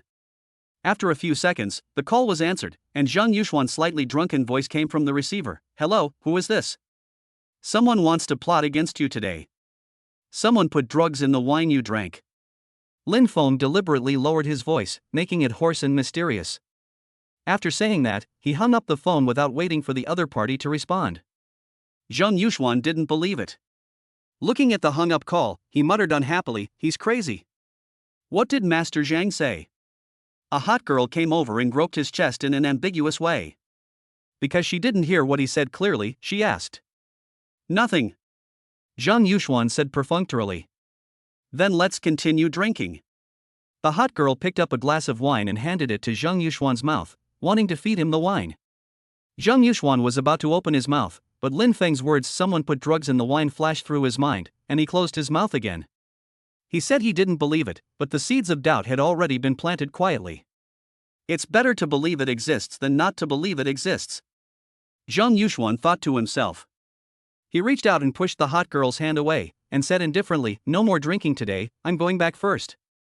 Mr. Zhang went home so early today. Could it be that your beautiful lady asked you to spend the night with her? The hot girl joked. Don't ask questions that you shouldn't ask. Zhang Yuxuan scolded coldly. The hot girl realized that she had said something wrong, her face turned pale with fright, and she apologized repeatedly. Zhang Yuxuan completely lost interest and stood up and quickly left the VIP room. Finally came out. Lin Feng's eyes became sharp in an instant. Activate the skill of hitting the target every time. Then he locked onto Zhang Yuxuan's lower body and gently pulled the trigger. Bang! A bullet tore through the air and shot towards the opposite side at high speed. Chapter 42 let you know what it means to say sister-in-law, open the door, I am my brother. Even with the silencer installed, the sound of the bullet firing was still very loud, especially in a confined space. Lin Feng felt like his eardrums were about to burst. Damn, I'll definitely prepare a pair of noise-canceling earmuffs next time. After cursing, Lin Feng immediately looked through the scope at the situation on the second floor opposite. At this time, the corridor on the second floor of Tianhuang Entertainment Club was in complete chaos due to the shooting incident. The first person to react was the waitress closest to Zhang Yuxuan. The tray in the girl's hand fell to the ground with a clang, and the crisp sound of shattering glass mixed with screams pierced the air. Immediately afterwards, the guests in the corridor were like a swarm of bees whose nest had been disturbed. Some of them covered their heads and rushed into the private rooms, while others ran towards the stairs in panic. No one dared to look back at the man lying in a pool of blood. Zhang Yuxuan was twitching on the ground, screaming heart-wrenchingly, blood flowing all over his body, forming a dark red puddle. Lin Feng did not take his life, but just turned him into a eunuch. He had no intention of letting Zhang Yuxuan die so easily. Death was the lightest punishment living, and enduring endless humiliation and pain would be the greatest punishment for him. What's more, this chess piece is still useful now. If Zhang Yuxuan died now, he would be the dead white moonlight in Wang Yurong's heart, and the damage would be great. Lin Feng didn't stay for long. He immediately put away the M200 sniper rifle, opened the toilet door and left. After leaving Ningya building, Lin Feng entered a shopping mall with Ma Jiannan's face. After walking around the mall, he took out a piece of clothes from his personal space and changed into them. Then he changed his face into that of a passerby and quickly left the mall. Outside, Lin Feng found an empty corridor, changed back into his own appearance, and then walked towards his Cayenne. As soon as he got back to the car, Lin Feng received a call from Zhang Roland. "Save me." The moment the call was connected, Zhang Roland's panicked cry for help came from the other end, and the sound of someone banging on the door was faintly heard in the background. Lin Feng's heart tightened, and he hurriedly asked in a deep voice, "What's wrong? Where are you?" "Zhang Wanning and the others have trapped me in the restroom on the 3rd floor of MG Mall. They are calling the cleaning staff to open the door." "I'm afraid I can't hold on for much longer," Zhang Roland said in panic. "MG Mall? I'm very close to there, wait for me," Lin Feng said hurriedly. Zhang Roland felt as if she had grabbed a life-saving straw when she heard this, and her heart finally calmed down a little. "I'm waiting for you." It's only a 5-minute drive from his place to MG Mall, and if he speeds, the time can be shortened a little. In order to get there in time, Lin Feng could only speed up. The car was parked roughly in front of the MG shopping mall. Lin Feng ignored the security guard's obstruction and rushed directly into the mall and quickly went to the 3rd floor. Seeing this, the security guard at the door immediately sent 2 people to rush in. Arriving on the 3rd floor, Lin Feng went straight to the toilet. When he arrived near the toilet, Lin Feng saw Zhang Roland being dragged out by a group of people. 2 women were holding her arms and twisting them behind her back, and 1 woman was pulling her hair and forcing her to tilt her head back. There were obvious slap marks on Zhang Roland's face, and blood was hanging from the corners of her mouth. It was obvious that she had been beaten. "Damn! I'm still a step too late." A cold light flashed in Lin Feng's eyes, and a murderous aura exploded from his chest. "Let her go!" Lin Feng shouted angrily and rushed over at high speed. Upon hearing this, the group of people all looked towards Lin Feng. When Zhang Roland saw Lin Feng coming, a light flashed in her eyes. Her savior had come. Zhang Wanning raised her eyes to see who was coming, and immediately a hint of disdain appeared on her lips. It turned out to be the illegitimate son of the Lin family who always cowered, was a coward, and was incompetent. "I didn't expect him to dare to come here today to play the hero. But then again, this face is quite good, with highbrow bones and a sharp jawline, much more handsome than those male models in the club."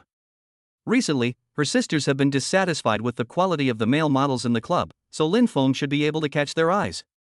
She rolled her eyes and winked at the sisters with colorfully dyed hair, her voice full of teasing. "How is it? Handsome enough? Do you like it?" The woman with dyed green hair looked at the rushing Lin Feng with great interest, and asked worriedly, "His face is quite handsome, but I wonder if it's a silver-plated spear head? Have you tried it?" "Go away, I'm a married woman and I love my husband very much. I would never do that with other men." Zhang Wanning rolled her eyes at the cuckolded woman. Then she continued, "Of course I know this man. He's the bastard of the Lin family. He's so cowardly. He does whatever I tell him to do." A woman with dyed red hair licked her lips and said, "Then let him come and play with us." "No problem," Zhang Wanning assured, patting her chest. Then he turned around and shouted at Lin Feng, "Lin Feng, you have nothing to do here, get out of here and squat." Before she finished her words, Lin Feng had already rushed to Zhang Roland. He was too lazy to talk nonsense and just slapped her twice. Pa! Pa!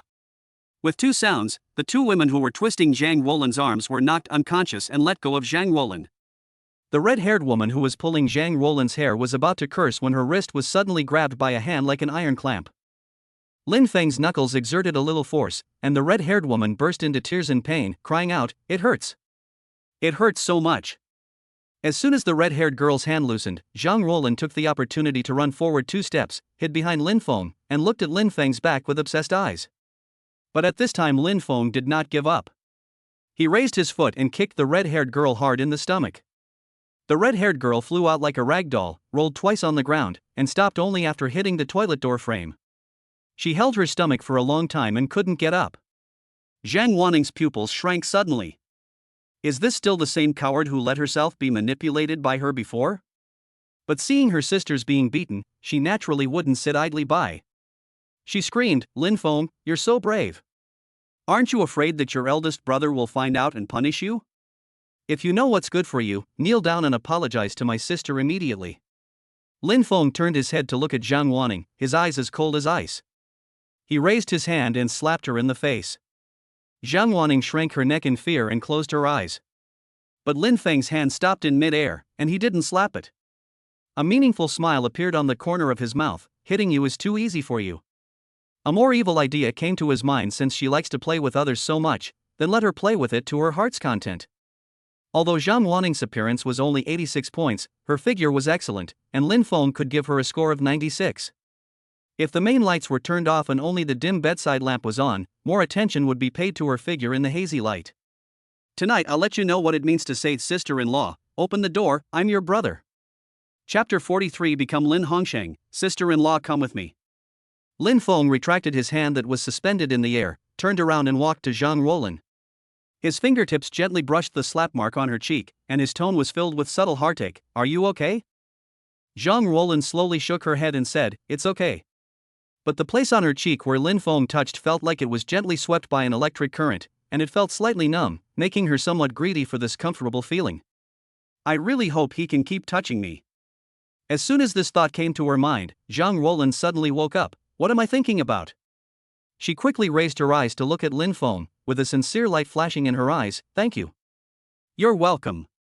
You're mine, of course I have to protect you," Lin Feng said as a matter of course. Zhang Roland felt shy when she heard that, and her heart started beating fast. When he said I was his, what did he mean? Am I his employee? Or am I his woman? Zhang Wanning had come to her senses by then. Seeing that Lin Feng had actually let her go, she thought that Lin Feng didn't dare to touch her, and her arrogance suddenly became arrogant again. "Do you think this is the end? You dare to hit my people, I will make sure you can't stay in the Lin family." Lin Feng stared at her with cold eyes. Zhang Wanning's heart trembled with fear at the icy look, and she subconsciously took half a step back. Suddenly, Lin Feng's eyes became playful, and he said to Zhang Wanning mysteriously, "Let's wait and see who can't stay in the Lin family." After saying that, Lin Feng took Zhang Roland's hand and strode towards the elevator. At this time, the security guards who rushed up wanted to stop them, but were stopped by the security captain. The people Lin Feng just beat up were all well-known and wealthy girls. Since they dared to attack powerful people, they were not people that security guards like them could afford to offend. It is absolutely forbidden to use violence at this time, but as a security guard, the security captain still stopped Lin Feng. "Sir, please move your car away as soon as possible. It's blocking the entrance and affecting the normal operation of the mall." Lin Feng stopped and looked at the security captain in front of him, and gave an evaluation in his heart. He is a man with good judgment. I was wrong in this matter. I was just trying to save people and ended up blocking the entrance to the mall. Then Lin Feng took out a large stack of banknotes from his pocket, actually from his personal space, handed it to the security captain, and said sincerely, "I'm sorry for delaying the mall's business and causing trouble for the brothers. Please accept this as a token of my appreciation and buy some water for everyone." The security captain took it respectfully with both hands without any hesitation. He knew that Lin Feng didn't need this little money, and his brothers would definitely hope that he would accept it. "Thank you for your understanding, sir." When Zhang Roland saw that Lin Feng had lost tens of thousands of dollars for her, she felt a warm feeling in her heart. She quietly clenched Lin Feng's hand and swore in her heart, "Lin Feng, as long as you don't let me down in this life, I will serve you wholeheartedly. Let's go," Lin Feng said to Zhang Roland. Zhang Roland nodded and followed Lin Feng's footsteps. Zhang Wanning looked at the two people leaving, her eyes filled with resentment. "Lin Feng, Zhang Roland, you two bitches, wait for me." Zhang Wanning helped her sisters up and took them to the Night Rose bar. Today's incident was caused by her. She will definitely have to spend a lot of money tonight and ask her sisters to have a good time, otherwise these sisters will have a grudge against her. At the same time, they also gathered together to discuss how to deal with those two bitches, Lin Feng and Zhang Roland. After drinking 2 glasses of wine, Zhang Wanning began to say resentfully, "It's a shame that I didn't send Zhang Ruolin to Dong Dahui's bed today. It's all Lin Feng's fault." When Lin Feng was mentioned, the girls gnashed their teeth and wished to tear him apart. Especially the red-haired girl who was the most seriously injured. She was still in great pain all over her body, so she spoke in a somewhat unfriendly tone and began to question Zhang Wanning. "Didn't you say that guy was the Lin family's illegitimate son? He's a coward and always obeys you. How come he even dared to hit us today?" Zhang Wanning was also very angry when she mentioned this. She slammed the table and said angrily, "I didn't expect him to dare to do this." Then she promised, "Don't worry, sisters. I will tell my husband about this and have him teach Lin Feng a lesson. I'll film it for you so you can see the miserable look of that kid kneeling on the ground begging for mercy." "That's better." The red-haired girl finally smiled. "And Zhang Ruolin, don't let her go either," the green-haired girl reminded. "Don't worry, I won't let her go. I will definitely send her to Dong Dahui's bed," Zhang Wanning said, patting her chest. "Okay. Come on, drink." The green-haired girl raised her glass and said loudly. The women picked up their glasses and began to drink. Little did they know that Lin Feng was already on his way to the Night Rose Bar. But he will not appear with his original appearance, but will come in with Lin Hongqing's face. After Lin Feng sent Zhang Ruolin home, he comforted her for a long time until she fell asleep, and then he left her house. System, purchase Zhang Wanning's real-time location. The host spent 1 million to purchase Zhang Wanning's location information.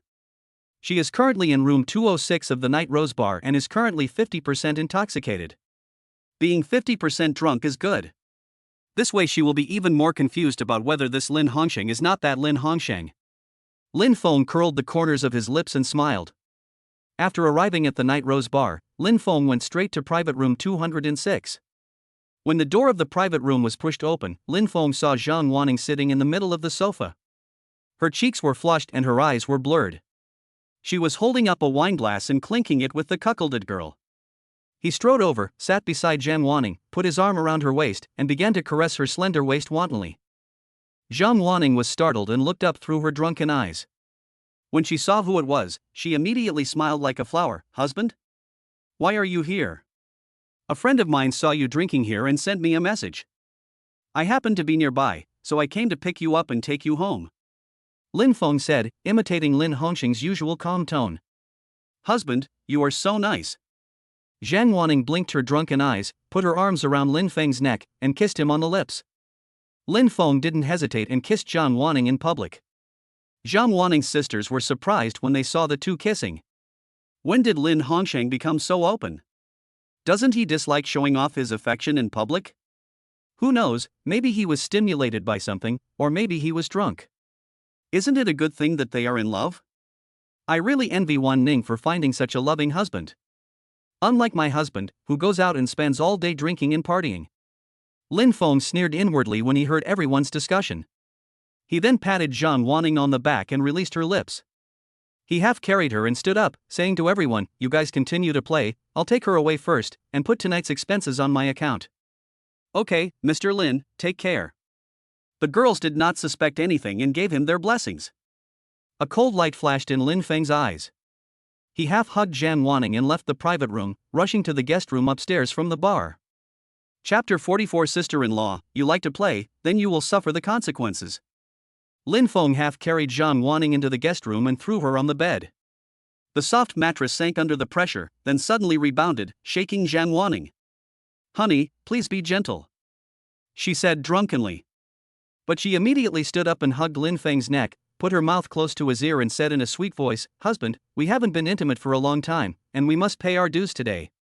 Lin Feng smiled evilly, leaned close to Zhang Wanning's ear and said, "Pay it, of course." The warm breath sprayed into Zhang Wanning's ear, making her tremble all over. She immediately said with a happy face, "Husband, you are so good." Then she tilted her head and kissed Lin Feng's lips passionately. Lin Feng naturally did not show any weakness and kissed Zhang Wanning back passionately. During the passionate kiss, Zhang Wanning's hand slid restlessly into his shirt. When her fingertips touched his firm abdominal muscles, she let out a surprised him, released his lips, and looked at him with drunken eyes. "Honey, how did you get in such good shape? You even have abdominal muscles. Have you been secretly exercising recently and want to surprise me?" "Of course. Lin Feng said as a matter of course, how else can I satisfy you? Husband, you are so nice. Zhang Wanning said happily again. Do you want to go to the bathroom now? I am no longer the same person I used to be. I will make sure you can't get out of bed tomorrow. Lin Feng said ambiguously. Hubby, you're so annoying, but I like you so much. Zhang Wanning shyly hit Lin Feng.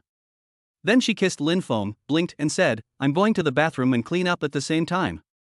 After saying that, she moved to the bed, got out of bed, put on disposable slippers, and walked towards the bathroom a little unsteadily. The moment she closed the door, she did not forget to look back and throw a coquettish glance. As soon as the bathroom door closed, the lust on Lin Feng's face instantly faded, replaced by a cold expression. He quickly stood up, took out his phone from his pocket, turned on the record function, and walked quickly to the TV cabinet. He glanced in the direction of the bathroom and heard the sound of running water. Only then did he feel relieved. Then he adjusted the angle and placed the phone upright against the wall, and then cleverly used a water cup to cover most of the phone, so it could not be seen without careful observation. Then he turned off the main light in the room, turned on the bedside lamp next to the bedside table, and adjusted the brightness and color so that it was not too bright, but people's faces could be seen clearly, and it also had a slightly ambiguous halo. After finishing, Lin Feng leaned against the head of the bed, tapping the edge of the bed lightly with his fingertips, his eyes deep. Zhang Wanning, don't you like sending your sister to other people's beds? Then let me show you what it means to suffer the consequences of your actions. After a while, the bathroom door opened and Zhang Wanning walked out with a bath towel wrapped around her lower body, walking step by step towards the bed. Where are the stockings? Lin Feng asked, leaning against the head of the bed. In the bathroom. Zhang Wanning replied. Put it on. Lin Feng ordered. Good. Zhang Wanning readily agreed and returned to the bathroom again. After a while, she came out wearing stockings. After coming to the bed, she reached out to unbutton Lin Feng's shirt with a seductive look, and said ambiguously, Husband, I'm ready. Lin Feng held her hand, a knife hidden in his smile. Don't be impatient, the fun has just begun. An hour later, Lin Feng, still not satisfied, got up and walked to the TV cabinet, took back his phone, and immediately sent a message to Qin Shuan, I'll be there soon, be prepared. Qin Shuan felt a little embarrassed when she saw the news. Today, Zhou Miaoyin returned home feeling aggrieved. As soon as she came back, she pulled Qin Shuan to cry and complain, saying that Lin Feng bullied her and even found another woman to act out to anger her. Qin Shuan counseled her, saying that since the two of them were not suitable, they should draw a clear line between them as soon as possible and have no further contact. But Zhou Miaoyin said she was unwilling to accept it. Lin Feng was obviously her dog, following her around every day. Why was he getting close to another woman now? Zhou Miaoyin, feeling aggrieved, held Qin Shujuan's arm tightly and refused to let go, insisting on sleeping in the same bed with her. Qin Shuan had slept with her daughter's man and she already felt guilty. On top of that, she was pestered by Zhou Miaoyin and had no choice but to agree to Zhou Miaoyin's request. She originally wanted to send a message to Lin Feng to explain the situation, but she didn't expect the other party to send a message first. If she told Lin Feng about this now, would he be unhappy? This made her feel a little embarrassed. After thinking for a second, she decided to tell Lin Feng that Zhou Miaoyin wanted to sleep with her, and then apologize sincerely. Her fingertips tapped rapidly on the screen. Enin came over today and cried, saying that you were getting close to other girls. I tried to persuade her for a long time, but it was no use. She insisted on sleeping with me. I'm so sorry, I may not be able to accompany you today. Lin Feng was stunned when he saw the message. Zhou Miaoyin actually went to Qin Shuan to cry about him being close to other girls? This must be fake, right? Doesn't she look down on us slackers? She shouldn't feel anything if I stay away from her, or even be a little happy, right? Could it be that the plot in the novel, The Dog Licks the Dog, the goddess regrets it, has become a reality? If that's the case, that would be really interesting. Lin Feng muttered to himself, with a playful smile on his face. It was impossible for him to pursue Zhou Miaoyin again, as he no longer had any feelings for her. However, Zhou Miaoyin was a school beauty with a great appearance and figure. If both mother and daughter served him together, he would consider it. He walked out of the Night Rose bar and looked at the colorful night view outside, feeling a little restless. Lin Feng's slender fingers tapped out a reply on the screen, I have something to do first, I'll be there soon. You put her to sleep first. Qin Shuan saw that Lin Feng had not given up his intention to come over, so she thought for a moment and replied, okay. Lin Feng got in his car and drove towards an internet cafe. Changing his face into a passerby again, Lin Feng entered the internet cafe and went straight to the private room area. He opened the door of a private room, and the thin young man inside immediately looked at him with confusion, and the expression on his face clearly said, "There is someone here, hurry up and leave." Lin Feng directly took out 500 yuan, shook it towards the thin young man in the private room, and said arrogantly, "I'll borrow your time for an hour, and I'll give you 500 yuan. The thin young man was greatly surprised when he heard this. He opened his eyes wide and asked, "Are you, really?" Lin Feng threw the money on the computer desk and said casually, "Now this money is yours." The thin young man hurriedly picked up the 500 yuan bill and counted it, then immediately stood up and left his seat, politely saying to Lin Feng, "Please sit down." "Okay, you can go now. Come back in an hour." Lin Feng said calmly. Okay. Take your time."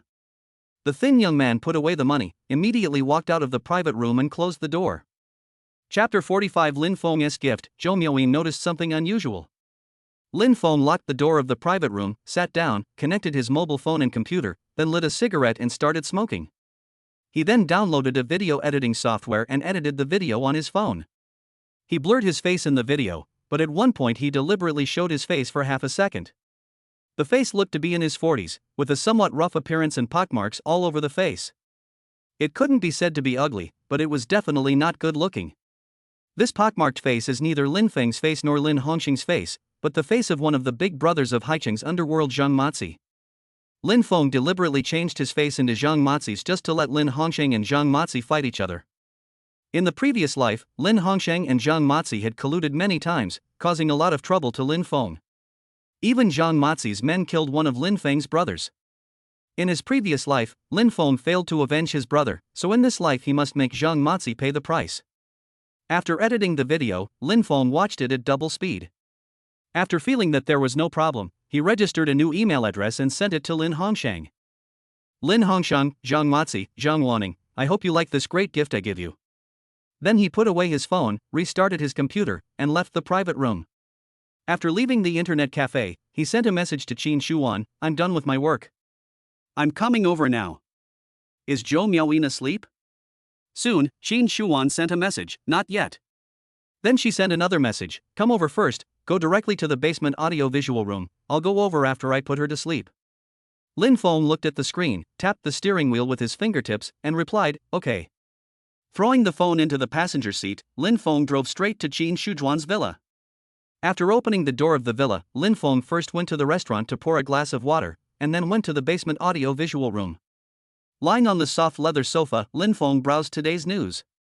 This major criminal case of a shooting will definitely be on the news, and Lin Feng wants to see what will be reported. Lin Feng flipped through the news and found the title quite shocking.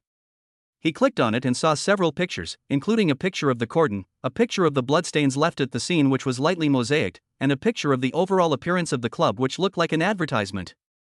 The entire article did not mention anything other than saying that a shooting occurred at the Tianhuang Entertainment Club and reminding citizens to pay attention to safety. Even Zhang Yuxuan's name was written as a pseudonym. At the end of the article, the public is asked for clues. If the information is useful, a reward of 50,000 yuan will be received. Lin Feng read several news reports in a row. Except for the different order and sentence structure, the other contents were similar. Even if there are clues, how could the Public Security Bureau release them? It's useless to look at them. Lin Feng stared at the vague reports on the mobile phone screen, muttered to himself, and his fingertips unconsciously rubbed the edge of the screen twice. But I want to see what Wang Yuron's expression will be when she finds out that Zhang Yuxuan is disabled. I must go back and see her tomorrow. By the way, let's see if Lin Hongxing and Zhang Wanning start fighting. If they end up getting divorced, then Lin Hongxing and the Zhang family will no longer be a solid block and will fall apart sooner or later. Things are getting more and more interesting. Lin Feng showed a playful smile on his face. He turned off the screen, threw his phone aside, picked up the remote control, turned on the projector, found Stephen Chow's The Deer in the Cauldron 2, Cult of the Dragon in the audio and video player software and started watching it. The familiar theme song sounded, and Wei Xiaobao's cunning face appeared in the screen.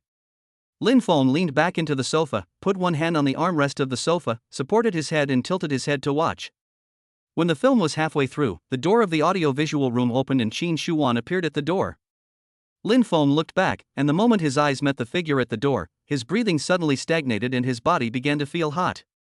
Qin Shuan was seen wearing a sexy black lace suspender that showed off her deep cleavage without reservation. Her legs were covered in shiny horse oil stockings that shone with a lustrous and seductive luster under the light of the projector. It's so sexy that it makes people's mouths dry. Come here quickly. Lin Feng waved at Qin Shuan, with a hint of urgency in his voice. Qin Shuan looked at his anxious look, a smile appeared in her eyes, and the corners of her mouth curved into a beautiful arc. She did not step forward immediately, but deliberately slowed down her pace and walked towards Lin Feng step by step with an elegant pace, which made Lin Feng secretly anxious. As a result, as soon as she walked to the sofa, Lin Feng couldn't wait to reach out and grab her wrist, and with a little force, he pulled her into his arms. Ouch! Qin Shuan cried out softly, lost her balance, and fell straight into Lin Feng's arms. She subconsciously stretched out her hands and supported herself on Lin Feng's chest. Qin Shuan couldn't help but grab the hard pectoral muscles twice, with an expression of enjoyment on her face. No matter how she looked at or touched Lin Feng's figure, she never got tired of looking at it or touching it. It was truly perfect. I want to touch it, don't be impatient. Lin Feng chuckled, grabbed Qin Shujuan's hands, and guided them to the buttons of his shirt. Take off your clothes for me, and you can touch them as you like. Qin Shuan raised her eyes and gave Lin Feng a charming smile. That smile was like a hook, which made Lin Feng's heart itch. Her fingers moved flexibly and unbuttoned the first button of Lin Feng's clothes easily and calmly. The movie was still playing on the projector, and Wei Xiaobao's laughter could be heard from time to time, but it did not affect the two people on the sofa at all. Zhou Miaoyin suddenly woke up from her sleep. She looked beside her and found that her mother Qin Shuan was gone. Mom? She called out tentatively, her voice hoarse from still being asleep. No response. Mom? Zhou Miaoyin called out again, this time with a hint of anxiety in her voice. Still no response. Zhou Miaoyin's heart skipped a beat and she sat up suddenly. The strap of her pajamas slipped off her shoulders and she didn't bother to pull it up. Walking barefoot on the cold floor, she hurried towards the door of the master bedroom bathroom. No one? Zhou Miaoyin returned to the bedroom and saw that the wardrobe door was not closed tightly. She immediately walked over and opened the wardrobe. This is the pajamas Mom wore when she went to bed. Why did she take it off and put it here? Where is she now? Zhou Miaoyin had many questions in her mind, so she decided to investigate it herself. She immediately put on her shoes, walked out of the bedroom and went to each room. No one's in the study. No one's in the bathroom on the second floor. There's no one in the living room on the first floor. There's no one in the kitchen. Where on earth did my mom go? She wouldn't have gone out, would she? Did something happen at the company? When she calmed down to think, she suddenly heard an unusual sound in the silence. This voice, could it be? Zhou Miaoyin widened her eyes and looked towards the stairs leading to the basement in disbelief. Chapter 46, The Perseverant Zhou Miaoyin, The Aggrieved Zhou Miaoyin. Is Mom in love? She even brought that strange man home. Where does she put me, her daughter? Zhou Miaoyin stood at the stairs, her nails digging deep into her palms. Her heart felt like a mixture of sour and bitter flavors. When she thought that Qin Shuan might be with another man, she felt a surge of anger. Lin Feng makes me angry, and my mom makes me angry too. You two are so annoying. She gritted her teeth, tears welling up in her eyes, but she stubbornly refused to let them fall. Since I'm not having a good time, you can't have an easy time either. Zhou Miaoyin snorted coldly, a hint of rebellion and determination flashing in her eyes. She wanted to see who had bewitched her mother so much that she actually brought someone home. She took a deep breath and walked towards the underground audio-visual room. The further she went down, the clearer the faint sounds became, like suppressed whispers, or the sound of objects colliding, which made her rage even more intense. Arriving at the door of the audio-visual room, Zhou Miaoyin clenched her fists and knocked hard on the door several times, dong, dong, dong. In the audio-visual room, Lin Feng and Qin Shuan were startled by the sudden knock on the door. They both stood there motionless as if they were under a spell. Then everyone looked towards the door, with expressions of surprise on their faces. At this time, Zhou Miaoyin outside the door asked loudly, Mom, are you in there? Qin Shujuan's face turned pale when she heard this. She didn't expect Zhou Miaoyin to wake up and find her here and block her in the room. She looked at Lin Feng under her and thought to herself, I can't let Yinyin know about Lin Feng's existence. At this time, after the initial panic, Lin Feng now had an expression of watching the fun without minding the trouble on his face. Not only was he not afraid of Zhou Miaoyin seeing it, but he was looking forward to her expression when she saw it. Anyway, he didn't like Zhou Miaoyin, so he was naturally not afraid of leaving a bad impression in her mind. When Qin Shuan saw Lin Feng's expression, she knew that she could not rely on him and could only deal with it on her own. She took a deep breath, tried to make her voice sound calmer, and shouted to the door, "I'm here. Go back to sleep first. I'll be up soon." Zhou Miaoyin gritted her teeth when she heard this. "Mom, are you still planning to finish your business with that wild man before going back?" This thought was like a thorn, piercing her heart and causing her pain. "No, absolutely not." She clenched her fists, her knuckles turning white, and shouted, "Mom, open the door. I want to see who the man is inside." In the audio-visual room, Qin Shujuan's face paled even more. She hadn't expected Zhou Miaoyin to be so stubborn and actually directly ask to see someone. At this time, Lin Feng reached out and pinched her chin, and chuckled softly, "What are you afraid of? Just meet me." Qin Shuan was about to retort when Zhou Miaoyin outside the door started banging on it again. "Mom, if you don't open the door, I'm going to bust in." The door panel was buzzing due to the vibration, which gave Lin Feng and Qin Shuan a headache. Lin Feng suddenly stood up from the sofa, his brows knitted together, his tone full of impatience. "This little girl, if I don't teach her a lesson, will she really rebel? She dares to meddle in the affairs of adults?" As he spoke, he walked towards the door, obviously annoyed by Zhou Miaoyin's impatient knocking. Seeing Lin Feng was about to open the door, Qin Shujuan's heart tightened. She hurried forward to stop him and said in a low voice, "No, let me talk to her." Lin Feng stopped and waved his hand impatiently, signaling Qin Shuan to quickly resolve the issue. The noise was too harsh. Qin Shuan took a deep breath, quickly straightened her messy clothes, and walked towards the door. Her face, which had been flustered just now, was now covered with a layer of gloom. When she reached the door, she raised her hand and knocked on it just as hard. There was a dull thud. Zhou Miaoyin, who was standing outside the door, was startled by the sudden noise, and her movement to knock on the door froze instantly. At this moment, Qin Shujuan's stern and angry voice came from inside the door again, "Stop knocking." Zhou Miaoyin was so scared that she shrank her neck at first, like a frightened little rabbit, and then pouted in grievance. "Mom did something wrong, and you still have the nerve to yell at me." The more she thought about it, the more aggrieved she felt, and tears welled up in her eyes. Qin Shujuan's voice came from inside the door again, with unquestionable majesty, "Go back first, I will come up and explain to you later. Be obedient." Hearing the determination in her mother's tone, Zhou Miaoyin didn't dare to make a fuss anymore. She could only turn around angrily and walk towards the stairs with heavy steps. She was feeling angry, but she didn't dare to disobey her mother's orders. Qin Shuan pressed her ear against the door panel until she heard the footsteps coming up the stairs outside gradually fading away. Then she breathed a sigh of relief, and a thin layer of sweat broke out on her back. She stood up straight, turned to look at Lin Feng, and said with a hint of pleading in her tone, "After I leave, lock the door immediately. Don't let Yining run down and see you again. I'm not afraid of her seeing it." Lin Feng shrugged, looking indifferent. He didn't take Zhou Miaoyin's opinion to heart. Seeing this, Qin Shuan quickly clasped her hands together, her eyes slightly red, and said in a pleading tone, "I beg you, okay? Just think of it as for me." Looking at her like this, Lin Feng waved his hand helplessly and said, "Okay then." Qin Shuan finally felt relieved. She straightened her clothes and played with her hair to make sure no one could see anything unusual before she gently unlocked the door. She looked back at Lin Feng with a complicated look in her eyes, then opened the door and walked out quickly. Lin Feng locked the door as he was told, walked back to the sofa and sat down, looking at the picture still jumping on the projector. A meaningful smile appeared on the corner of his mouth. A thorn has been planted in Zhou Miaoyin's heart, and it may not be so easy to remove. Lin Feng is waiting for her to find out about him. As soon as Qin Shuan reached the living room on the first floor, she was blocked by Zhou Miaoyin.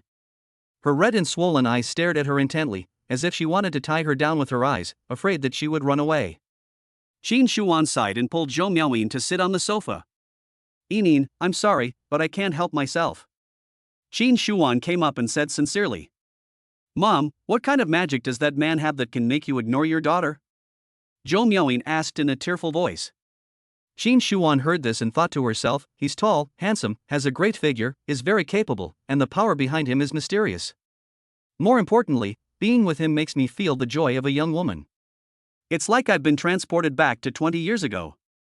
But she couldn't say these to Zhou Miaoying, so she just said 4 words briefly: I like him. Who is he? I want to meet him and screen him for you, Zhou Miaoying said with determination. Chapter 47, Zhou Miaoying, who likes her without knowing it, and Zhang Wanning's infidelity is discovered. How could Qin Shuan dare to let Zhou Miaoying and Lin Feng meet? She quickly tried to dissuade them, saying, he has a special status and can't meet with anyone casually, otherwise it will cause unnecessary trouble. Special identity? How special? Is he serving the country? Zhou Miaoying asked curiously. Qin Shuan thought that since Lin Feng lived on this land, he must have served the country invisibly, so she nodded and said mysteriously, this is between you and me, don't tell anyone. Zhou Miaoying immediately believed most of it. She thought that the person who could make her mother so cautious and not dare to reveal her identity must be a big shot. She looked at the relaxation that could not be concealed on Qin Shujuan's face, as well as a hint of vague happiness, and the awkwardness in her heart suddenly faded away. In the past, my mother was the only one running the company. She would come home every day with a frown on her face, and the air in the house would feel heavy, as if she was always burdened by unsolvable problems. But now, Qin Shujuan's aura was obviously relaxed, and there was a light smile in the corners of her eyes and eyebrows. I shouldn't hinder my mother's happiness with my own selfishness. With this thought, Zhou Miaoying said to Qin Shuan, Mom, if you really have made up your mind, then I won't stop you from finding happiness. Before Qin Shuan could even feel happy, Zhou Miaoying suddenly changed the subject and said, but I also want to remind you, all men are bad. Just like that bastard Lin Feng. Qin Shuan was embarrassed. Why was Lin Feng suddenly scolded? Seeing Qin Shujuan's puzzled expression, Zhou Miaoying explained angrily. For the past 2 years, he clung to me like a piece of taffy, bringing me breakfast every day, squatting downstairs at the dorm, and insisting he'd marry me no matter what. And what happened? Now he's constantly talking back at me, even finding a woman to play along with to annoy me. There's even a chance they're actually in love. You see, even the most passionate love can't outlast the novelty of it all, and in the end, won't you still find someone else? As she spoke, she grabbed the pillow on the sofa and threw it aside, her eyes red. Qin Shuan looked at her daughter and knew that she might be trapped without knowing it. But she remembered the undisguised indifference in Lin Feng's eyes when he talked about Zhou Miaoying in the audiovisual room, and sighed in her heart, Lin Feng really doesn't care about Yining anymore. If Yining continues to get entangled with Lin Feng, she will definitely be the one who gets hurt in the end. I must stop Yining from continuing to like Lin Feng. So she said, Yining, since Lin Feng is not good enough, let's find someone else. 2-legged toads are hard to find, but 3-legged men are plenty. When Zhou Miaoying heard her mother say bad things about Lin Feng, she felt a little resistant and had an urge to defend Lin Feng.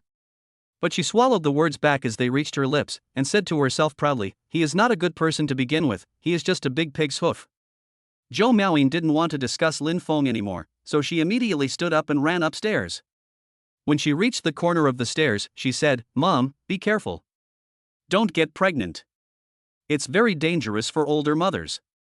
Qin Shujuan's cheeks flushed with anger and laughter as she cursed, that damn girl, how could she tell anyone anything? After Zhou Miaoying went upstairs, Qin Shuan waited for a while. Feeling that Zhou Miaoying had no intention of coming down, she turned and walked towards the basement audio-visual room.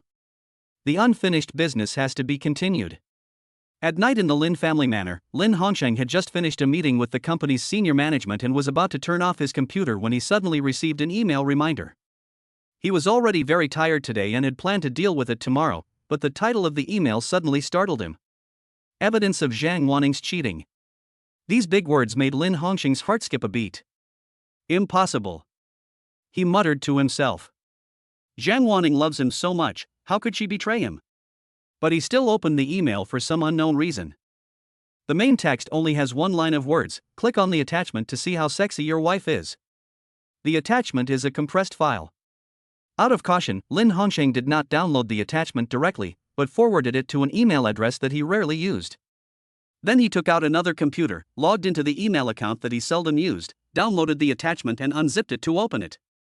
Lin Hongsheng took a deep breath and mustered up the courage to click on the video. Just one glance and Lin Hongsheng's pupils shrank and his breathing became rapid. Zhang Wanning in the picture has messy makeup, and her usually gentle eyes are now filled with charm. She is half kneeling on the bed, hugging a man's neck and kissing him madly.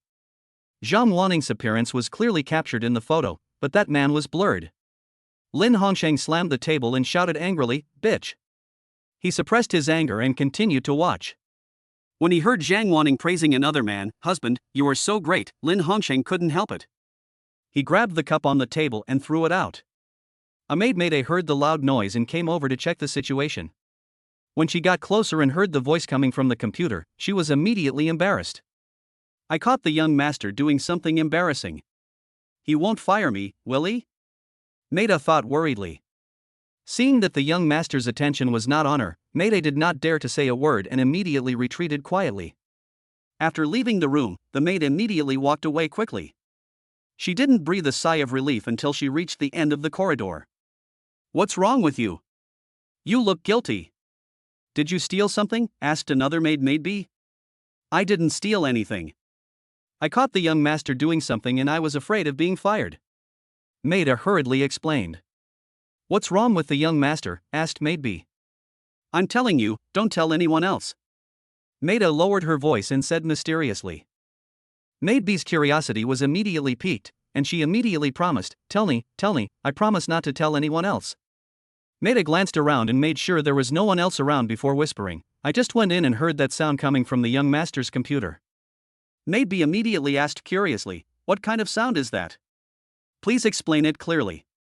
"That's right, the young master is watching a movie," Maid A pointed out directly.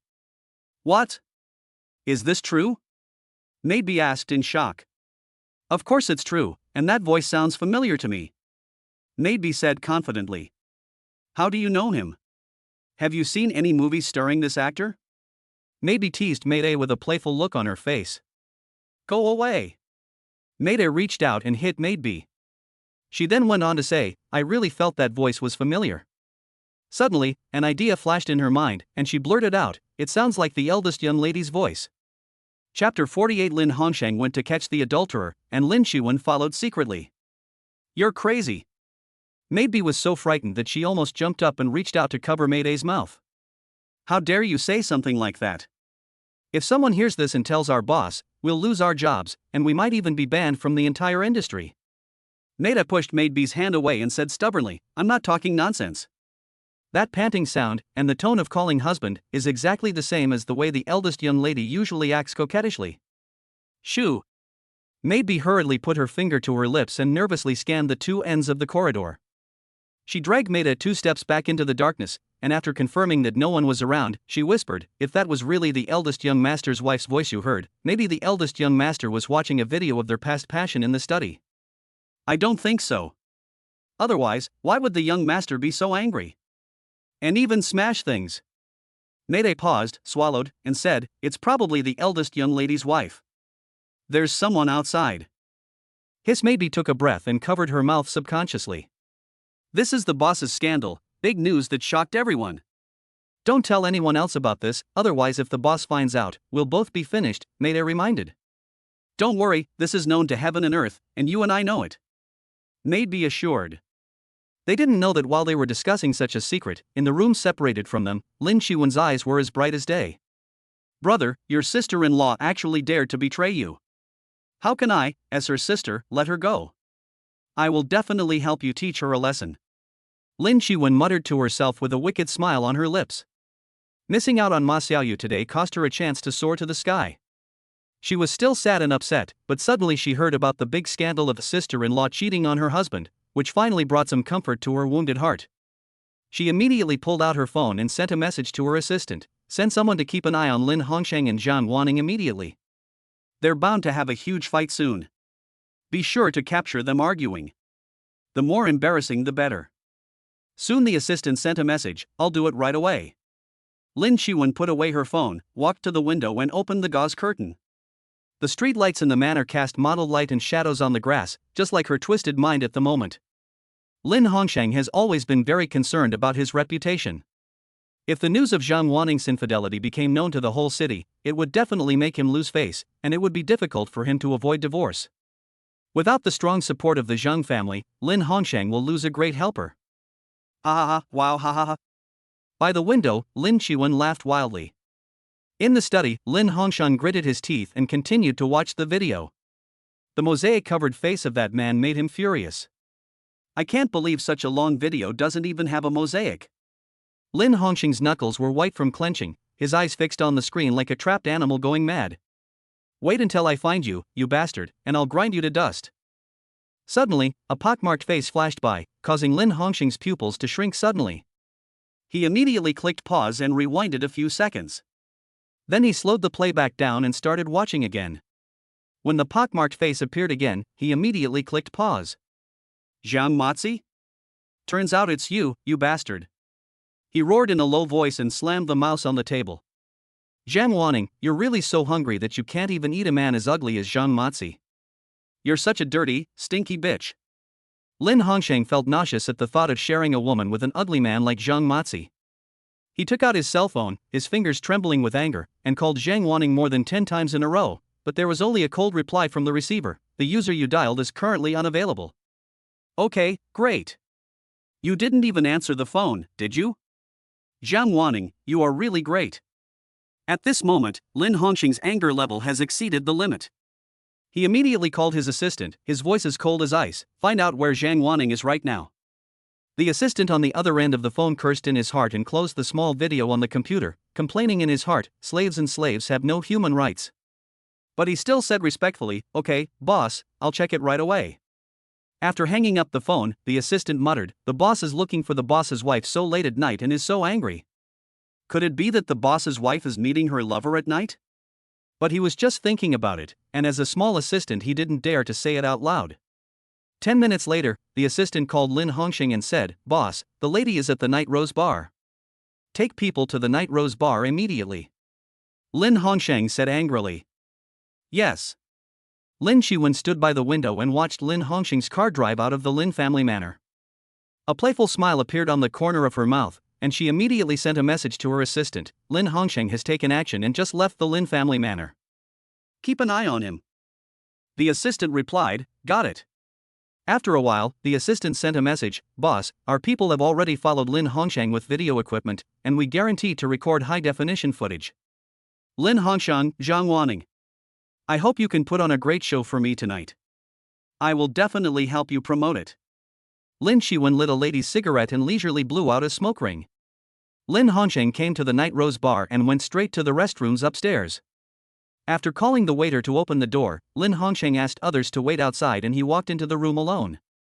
He walked into the inner room with heavy steps, and when he looked at Zhang Wanning who was half naked sleeping on the bed, his heart finally died. It's definitely her. It's not an AI face swap, nor is it someone who looks similar. It's her.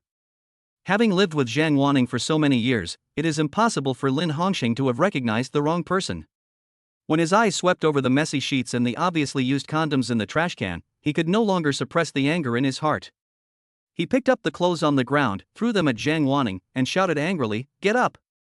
Zhang Wanning groaned when she was hit, her eyelashes trembling, and she opened her eyes dazedly. The alcohol had not yet completely dissipated, and her eyes were misty. When she saw the person in front of her was Lin Hongxing, she immediately revealed a lazy and charming smile. She stood up and crawled towards Lin Hongxing, reaching out to hook his neck, and said in a shy and charming voice, hubby, you are so great tonight, I am so happy. Before Zhang Wanning could finish her words, Lin Hongxing was so angry that he slapped her hard and cursed, you bitch. Zhang Wanning's head was knocked sideways, and 5 finger marks instantly appeared on her cheek. She was stunned, completely sober, and looked at Lin Hongxing in disbelief, loudly demanding, you hit me? I'm not just going to beat you, I'm going to beat you to death. Lin Hongxing shouted angrily. Chapter 49 Lin Hongxing and Zhang Wanning fall out, Lin Shiwen changes her plan. Why did you hit me? You have to give me a reason. Zhang Wanning covered her burning cheeks, her eyes instantly turned red, and her voice was full of grievance and confusion. Reason? Lin Hongxing pointed at her nose and laughed as if he had heard a huge joke. How dare you cheat on me and still ask for a reason? I'm being polite by not killing you on the spot. Cheating? Zhang Wanning stood up suddenly. Lin Hongxing, are you crazy? When did I cheat? I've been so sincere to you, and you're slandering me like this? Slander you? Lin Hongxing pulled out his phone, clicked on a video, and walked up to Zhang Wanning, shouting, wasn't it you who was moaning in that video? Wasn't it you who was hugging that ugly bastard Zhang Mozi and biting him? Weren't you very slutty when you called him husband? Why are you pretending to be innocent now? Slut. A hungry bitch who won't care what she eats. You can even open your legs to a bastard like Zhang Matzi, who has a face full of flesh. Are you so short of men? The more he cursed, the more unpleasant it became, and his saliva splashed on Zhang Wanning's face. Zhang Wanning didn't bother to wipe it at this moment. She stared at the screen intently, and was a little confused for a moment. The woman in the video was definitely her, but the blurred man was clearly Lin Hongshang. The movements and postures were exactly the same as they'd used tonight. She remembered them clearly. Why did Lin Hongshang call that man Zhang Matzi? She didn't even know who Zhang Matzi was. Why?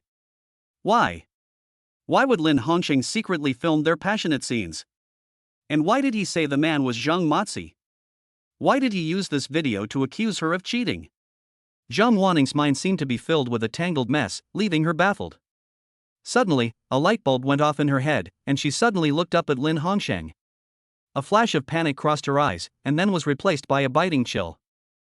He must be trying to use this video to frame me and get me kicked out of the house.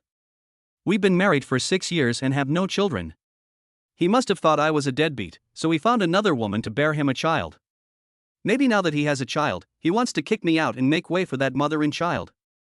He was reluctant to let me share his property, so he used this video to threaten me into leaving the house. He has such a cruel heart and such vicious methods. I treated him with all my heart, yet he schemed against me like this. I'm so pathetic. Zhang Wanning felt hopeless for a moment. Bitch, you have nothing to say now, right? Lin Hongshang put away his phone and asked angrily. Zhang Wanning was not a weak person. She was weak in front of Lin Hongshang only because she loved him. Now that the bubble of love had burst, leaving only a mess, she no longer needed to be polite to Lin Hongshang. All the grievances, anger, sadness, unwillingness, and hatred mixed together and turned into a flame of anger, which made her stand up suddenly and slap Lin Hongshang in the face with all her strength. Pa! The crisp sound of slapping exploded in the room. Lin Hongshang was completely caught off guard and was stunned. He never thought Zhang Wanning would dare to fight back. She was the one who cheated on him, and she still dared to hit him? The burning pain on his cheek made his anger explode. His eyes were bloodshot, his rationality completely collapsed at this moment. A fierce force rushed from the soles of his feet to the top of his head. He pounced on her, grabbed Zhang Wanning's neck and pressed her hard on the bed. Zhang Wanning's throat was clamped tightly, making it difficult for her to breathe. Her face instantly turned the color of liver. She subconsciously reached out to pry Lin Hongshang's hand away, but the man was incredibly strong in his rage, and his knuckles tightened like iron pliers. Lin Hongshang, let me go. Her voice was broken and weak, her legs kicked the bed sheets in vain, her messy hair stuck to her sweaty forehead, and her eyes were full of fear. Let you go? Lin Hongshang's eyes were bloodshot, his face almost touching hers, spitting on her face. I'm going to strangle you to death today, you shameless bitch. You won't be embarrassed in this world. His fingers were still exerting force, but Zhang Wanning's eyes began to blur, and her struggles became weaker and weaker. The pain of suffocation made her vision black, and the shadow of death instantly loomed. The assistant outside the door saw that the boss Lin Hongshang had not come out for such a long time, and there was a fierce quarrel coming from inside, and he suddenly became extremely worried. Suddenly, the room became quiet, which made the assistant feel even more uneasy. Silence at this time was not a good thing. So he ignored Lin Hongshang's order and rushed into the room with his bodyguards. When he saw Lin Hongshang strangling Zhang Wanning's neck and she was almost out of breath, he was almost scared to death. Boss! Stop it! Someone will die. The assistant hurriedly ran up to stop him. The two bodyguards rushed forward and pulled Lin Hongshang from the left and right. Lin Hongshang was at the peak of his rage, and being pulled made him even more irritated.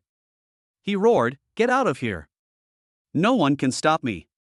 But he was no match for two bodyguards who had been exercising for years and an assistant who was always running errands, so he was quickly taken away. Cough, cough, cough.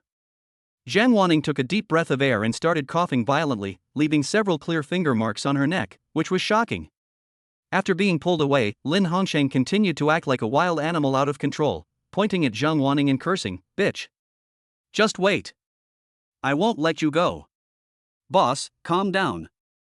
This is a bar. There are many people here and it will be bad for your reputation if it gets out," the assistant quickly advised. Lin Hongshang finally calmed down a bit. He panted, glared fiercely at Zhang Wanning, who was still in shock on the bed, and said through gritted teeth, "Keep an eye on her. Don't let her get away." After saying that, he straightened his messy clothes and walked out without looking back. When he reached the door, he did not forget to kick the wall, making a dull sound to vent his anger. As he left angrily, in the shadow of the fire escape, the people sent by Lin Shiwen were recording his every move with a miniature camera. Especially the clear 5-finger print on Lin Hongxing's face, the person who was following him focused the camera and took a good picture. The person who was following him then told Lin Shiwen's assistant the video and the news of Zhang Wanning's imprisonment, and the assistant reported it to Lin Shiwen. On the terrace of the Lin family manor, Lin Shiwen shook the red wine in the goblet, and the scarlet liquid drew seductive arcs on the wall of the crystal glass. After seeing the message from her assistant, Lin Shiwen chuckled and tapped her fingertips lightly on the rim of the cup. My eldest brother actually put my eldest sister-in-law under house arrest. It seems their relationship has become very strained. Why don't I change my plan and add more fuel to the fire? Then she raised her head and drank the wine in the glass. She immediately told someone to prepare the car, as she wanted to go to the Night Rose bar in person. Chapter 50, Countering Lin Hongxing's plan, the two women joined forces. In the room, Zhang Wanning curled up on the bed, covering her neck, tears streaming down her face uncontrollably. At that moment, she truly thought she was going to die. After the fear, there was hatred that penetrated deep into her bones. Lin Hongxing. She roared in a low voice, her eyes filled with resentment, if you dare to do this to me, I won't let you go. At this time, several screams were heard outside the door, which made Zhang Wanning stand up and look at the door in confusion. The door opened and several bodyguards in black walked in first. Afterwards, Lin Shiwen appeared at the door with an elegant posture wearing high heels of more than 10 centimeters. Her burgundy dress shone with a strange luster in the dim light. Zhang Wanning's pupils shrank when she saw Lin Shiwen's figure, and she couldn't help but ask, "Why are you here?" Lin Shiwen did not respond. The assistant brought a velvet chair and placed it behind her. Lin Shiwen sat down gracefully, her crossed legs revealing a section of her fair calves. When her eyes swept over the pinch marks on Zhang Wanning's neck, a sympathetic smile appeared at the corner of her mouth, but there was no warmth in her eyes. Only then did she speak, "Sister-in-law, don't be so nervous, I'm here to rescue you." "Save me?" Zhang Wanning stood up straight with the help of the wall, as if she had heard a huge joke. Although her legs were still weak, her momentum was not diminished at all.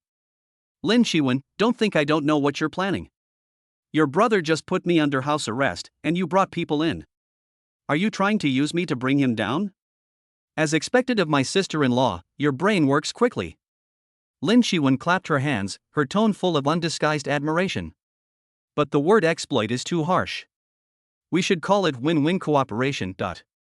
She pointed at Zhang Wanning's neck and said, "Look, if he could kill you, he'll definitely not be soft-hearted towards me, his sister, in the future. Lin Hongxing is a man who only cares about his own interests. Family and love are all used as bargaining chips in his calculations." Finally, she said earnestly, "Sister Wan Ning, you have to think about yourself." Zhang Wanning dug her fingertips into her palms. Lin Shiwen's words were like needles, piercing her most painful spot. Yes, Lin Hongxing even disregarded the 6 years of love between husband and wife. In order to make her leave the house, he even secretly filmed a video to frame her. So why should she consider him anymore? Then how do you plan to take revenge on him? Zhang Wanning asked. A hint of triumphant smile flashed in Lin Shiwen's eyes, but her face remained expressionless. She waved behind her, and the assistant immediately understood and quietly retreated with several black-clad bodyguards. At this moment, only Lin Shiwen and Zhang Wanning were left in the room. "I heard that Lin Hongxing has a video of you cheating?" Lin Shiwen asked tentatively. The information she knew was limited, so she wanted to use the little information to get more information. When Zhang Wanning heard the word cheating, her emotions exploded instantly like a lit firecracker. She suddenly raised her voice, her chest heaving violently, and shouted angrily, "I didn't cheat on you. That was all Lin Hongxing's trick. He wanted me to leave the house with nothing." "Oh?" Lin Shiwen raised her eyebrows, feeling that things were becoming more and more interesting. "So Big Brother is so insidious, he actually used such a vicious trick on you. You've been married for 6 years, how could he have the heart to do that to you?" Although Lin Shiwen seems to be feeling sorry for Zhang Wanning, she is actually adding fuel to the fire. After hearing her words, Zhang Wanning's resentment towards Lin Hongxing became even stronger. Feeling aggrieved, she immediately opened up and told Lin Shiwen in detail what had happened tonight. "So it turns out that the person who came in and out of here tonight was Lin Hongxing himself, and there is someone who can prove it." "That's interesting. Lin Shiwen tapped her temple lightly with her index finger, her eyes as deep as the endless abyss, thinking secretly in her heart. Regardless of whether what Zhang Wanning said was true or false, the hatred she felt towards Lin Hongsheng at the moment was like a sharp knife. She raised her eyes to look at Zhang Wanning, a meaningful smile on her lips. Since Lin Hongsheng can frame you, why don't you trap him too, Sister Wanning? Zhang Wanning looked up suddenly, a hint of vigilance flashing in her eyes, yet she couldn't hide her curiosity. Oh? How did you trick him? You took aphrodisiacs and then went to the hospital to get a certificate proving that someone had given you illegal drugs. Then you took the certificate from the hospital to the Public Security Bureau to report the case, saying that someone had drugged you and demanded that the criminal be tracked down.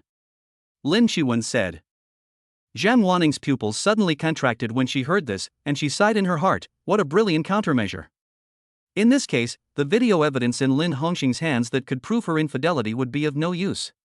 As long as it cannot be proved that she was the one who cheated on her, Lin Hongsheng can forget about kicking her out of the house, and the court will not support his request. And her reputation and the Zhang family's reputation can be preserved. Lin Hongsheng, you want me to leave the house empty-handed and make room for your little lover and illegitimate child? No way. Seeing Zhang Wanning's intention, Lin Shiwen continued, now you can turn the tables on him. Lin Hongsheng staged this whole thing to get you kicked out, but it's full of loopholes. He was in and out of this room tonight and had intimate behavior with you. Your sisters witnessed it, the waiter saw it, and there's even bar surveillance. Even if he left midway, he's still a major suspect. When the police come to question him, if he can't explain clearly, he might even be put in jail for a few days. If you were even more ruthless and did an injury assessment, you could even sue Lin Hongsheng for intentional homicide. Lin Shiwen smiled meaningfully and said seductively, then it will be his turn to ask for your forgiveness. Zhang Wanning's heart was immediately moved when she heard this, and her breathing became disordered. She touched the pinch mark on her neck, which was still very painful. This made her finally make up her mind. I'll do it. A smile flashed in Lin Shiwen's eyes.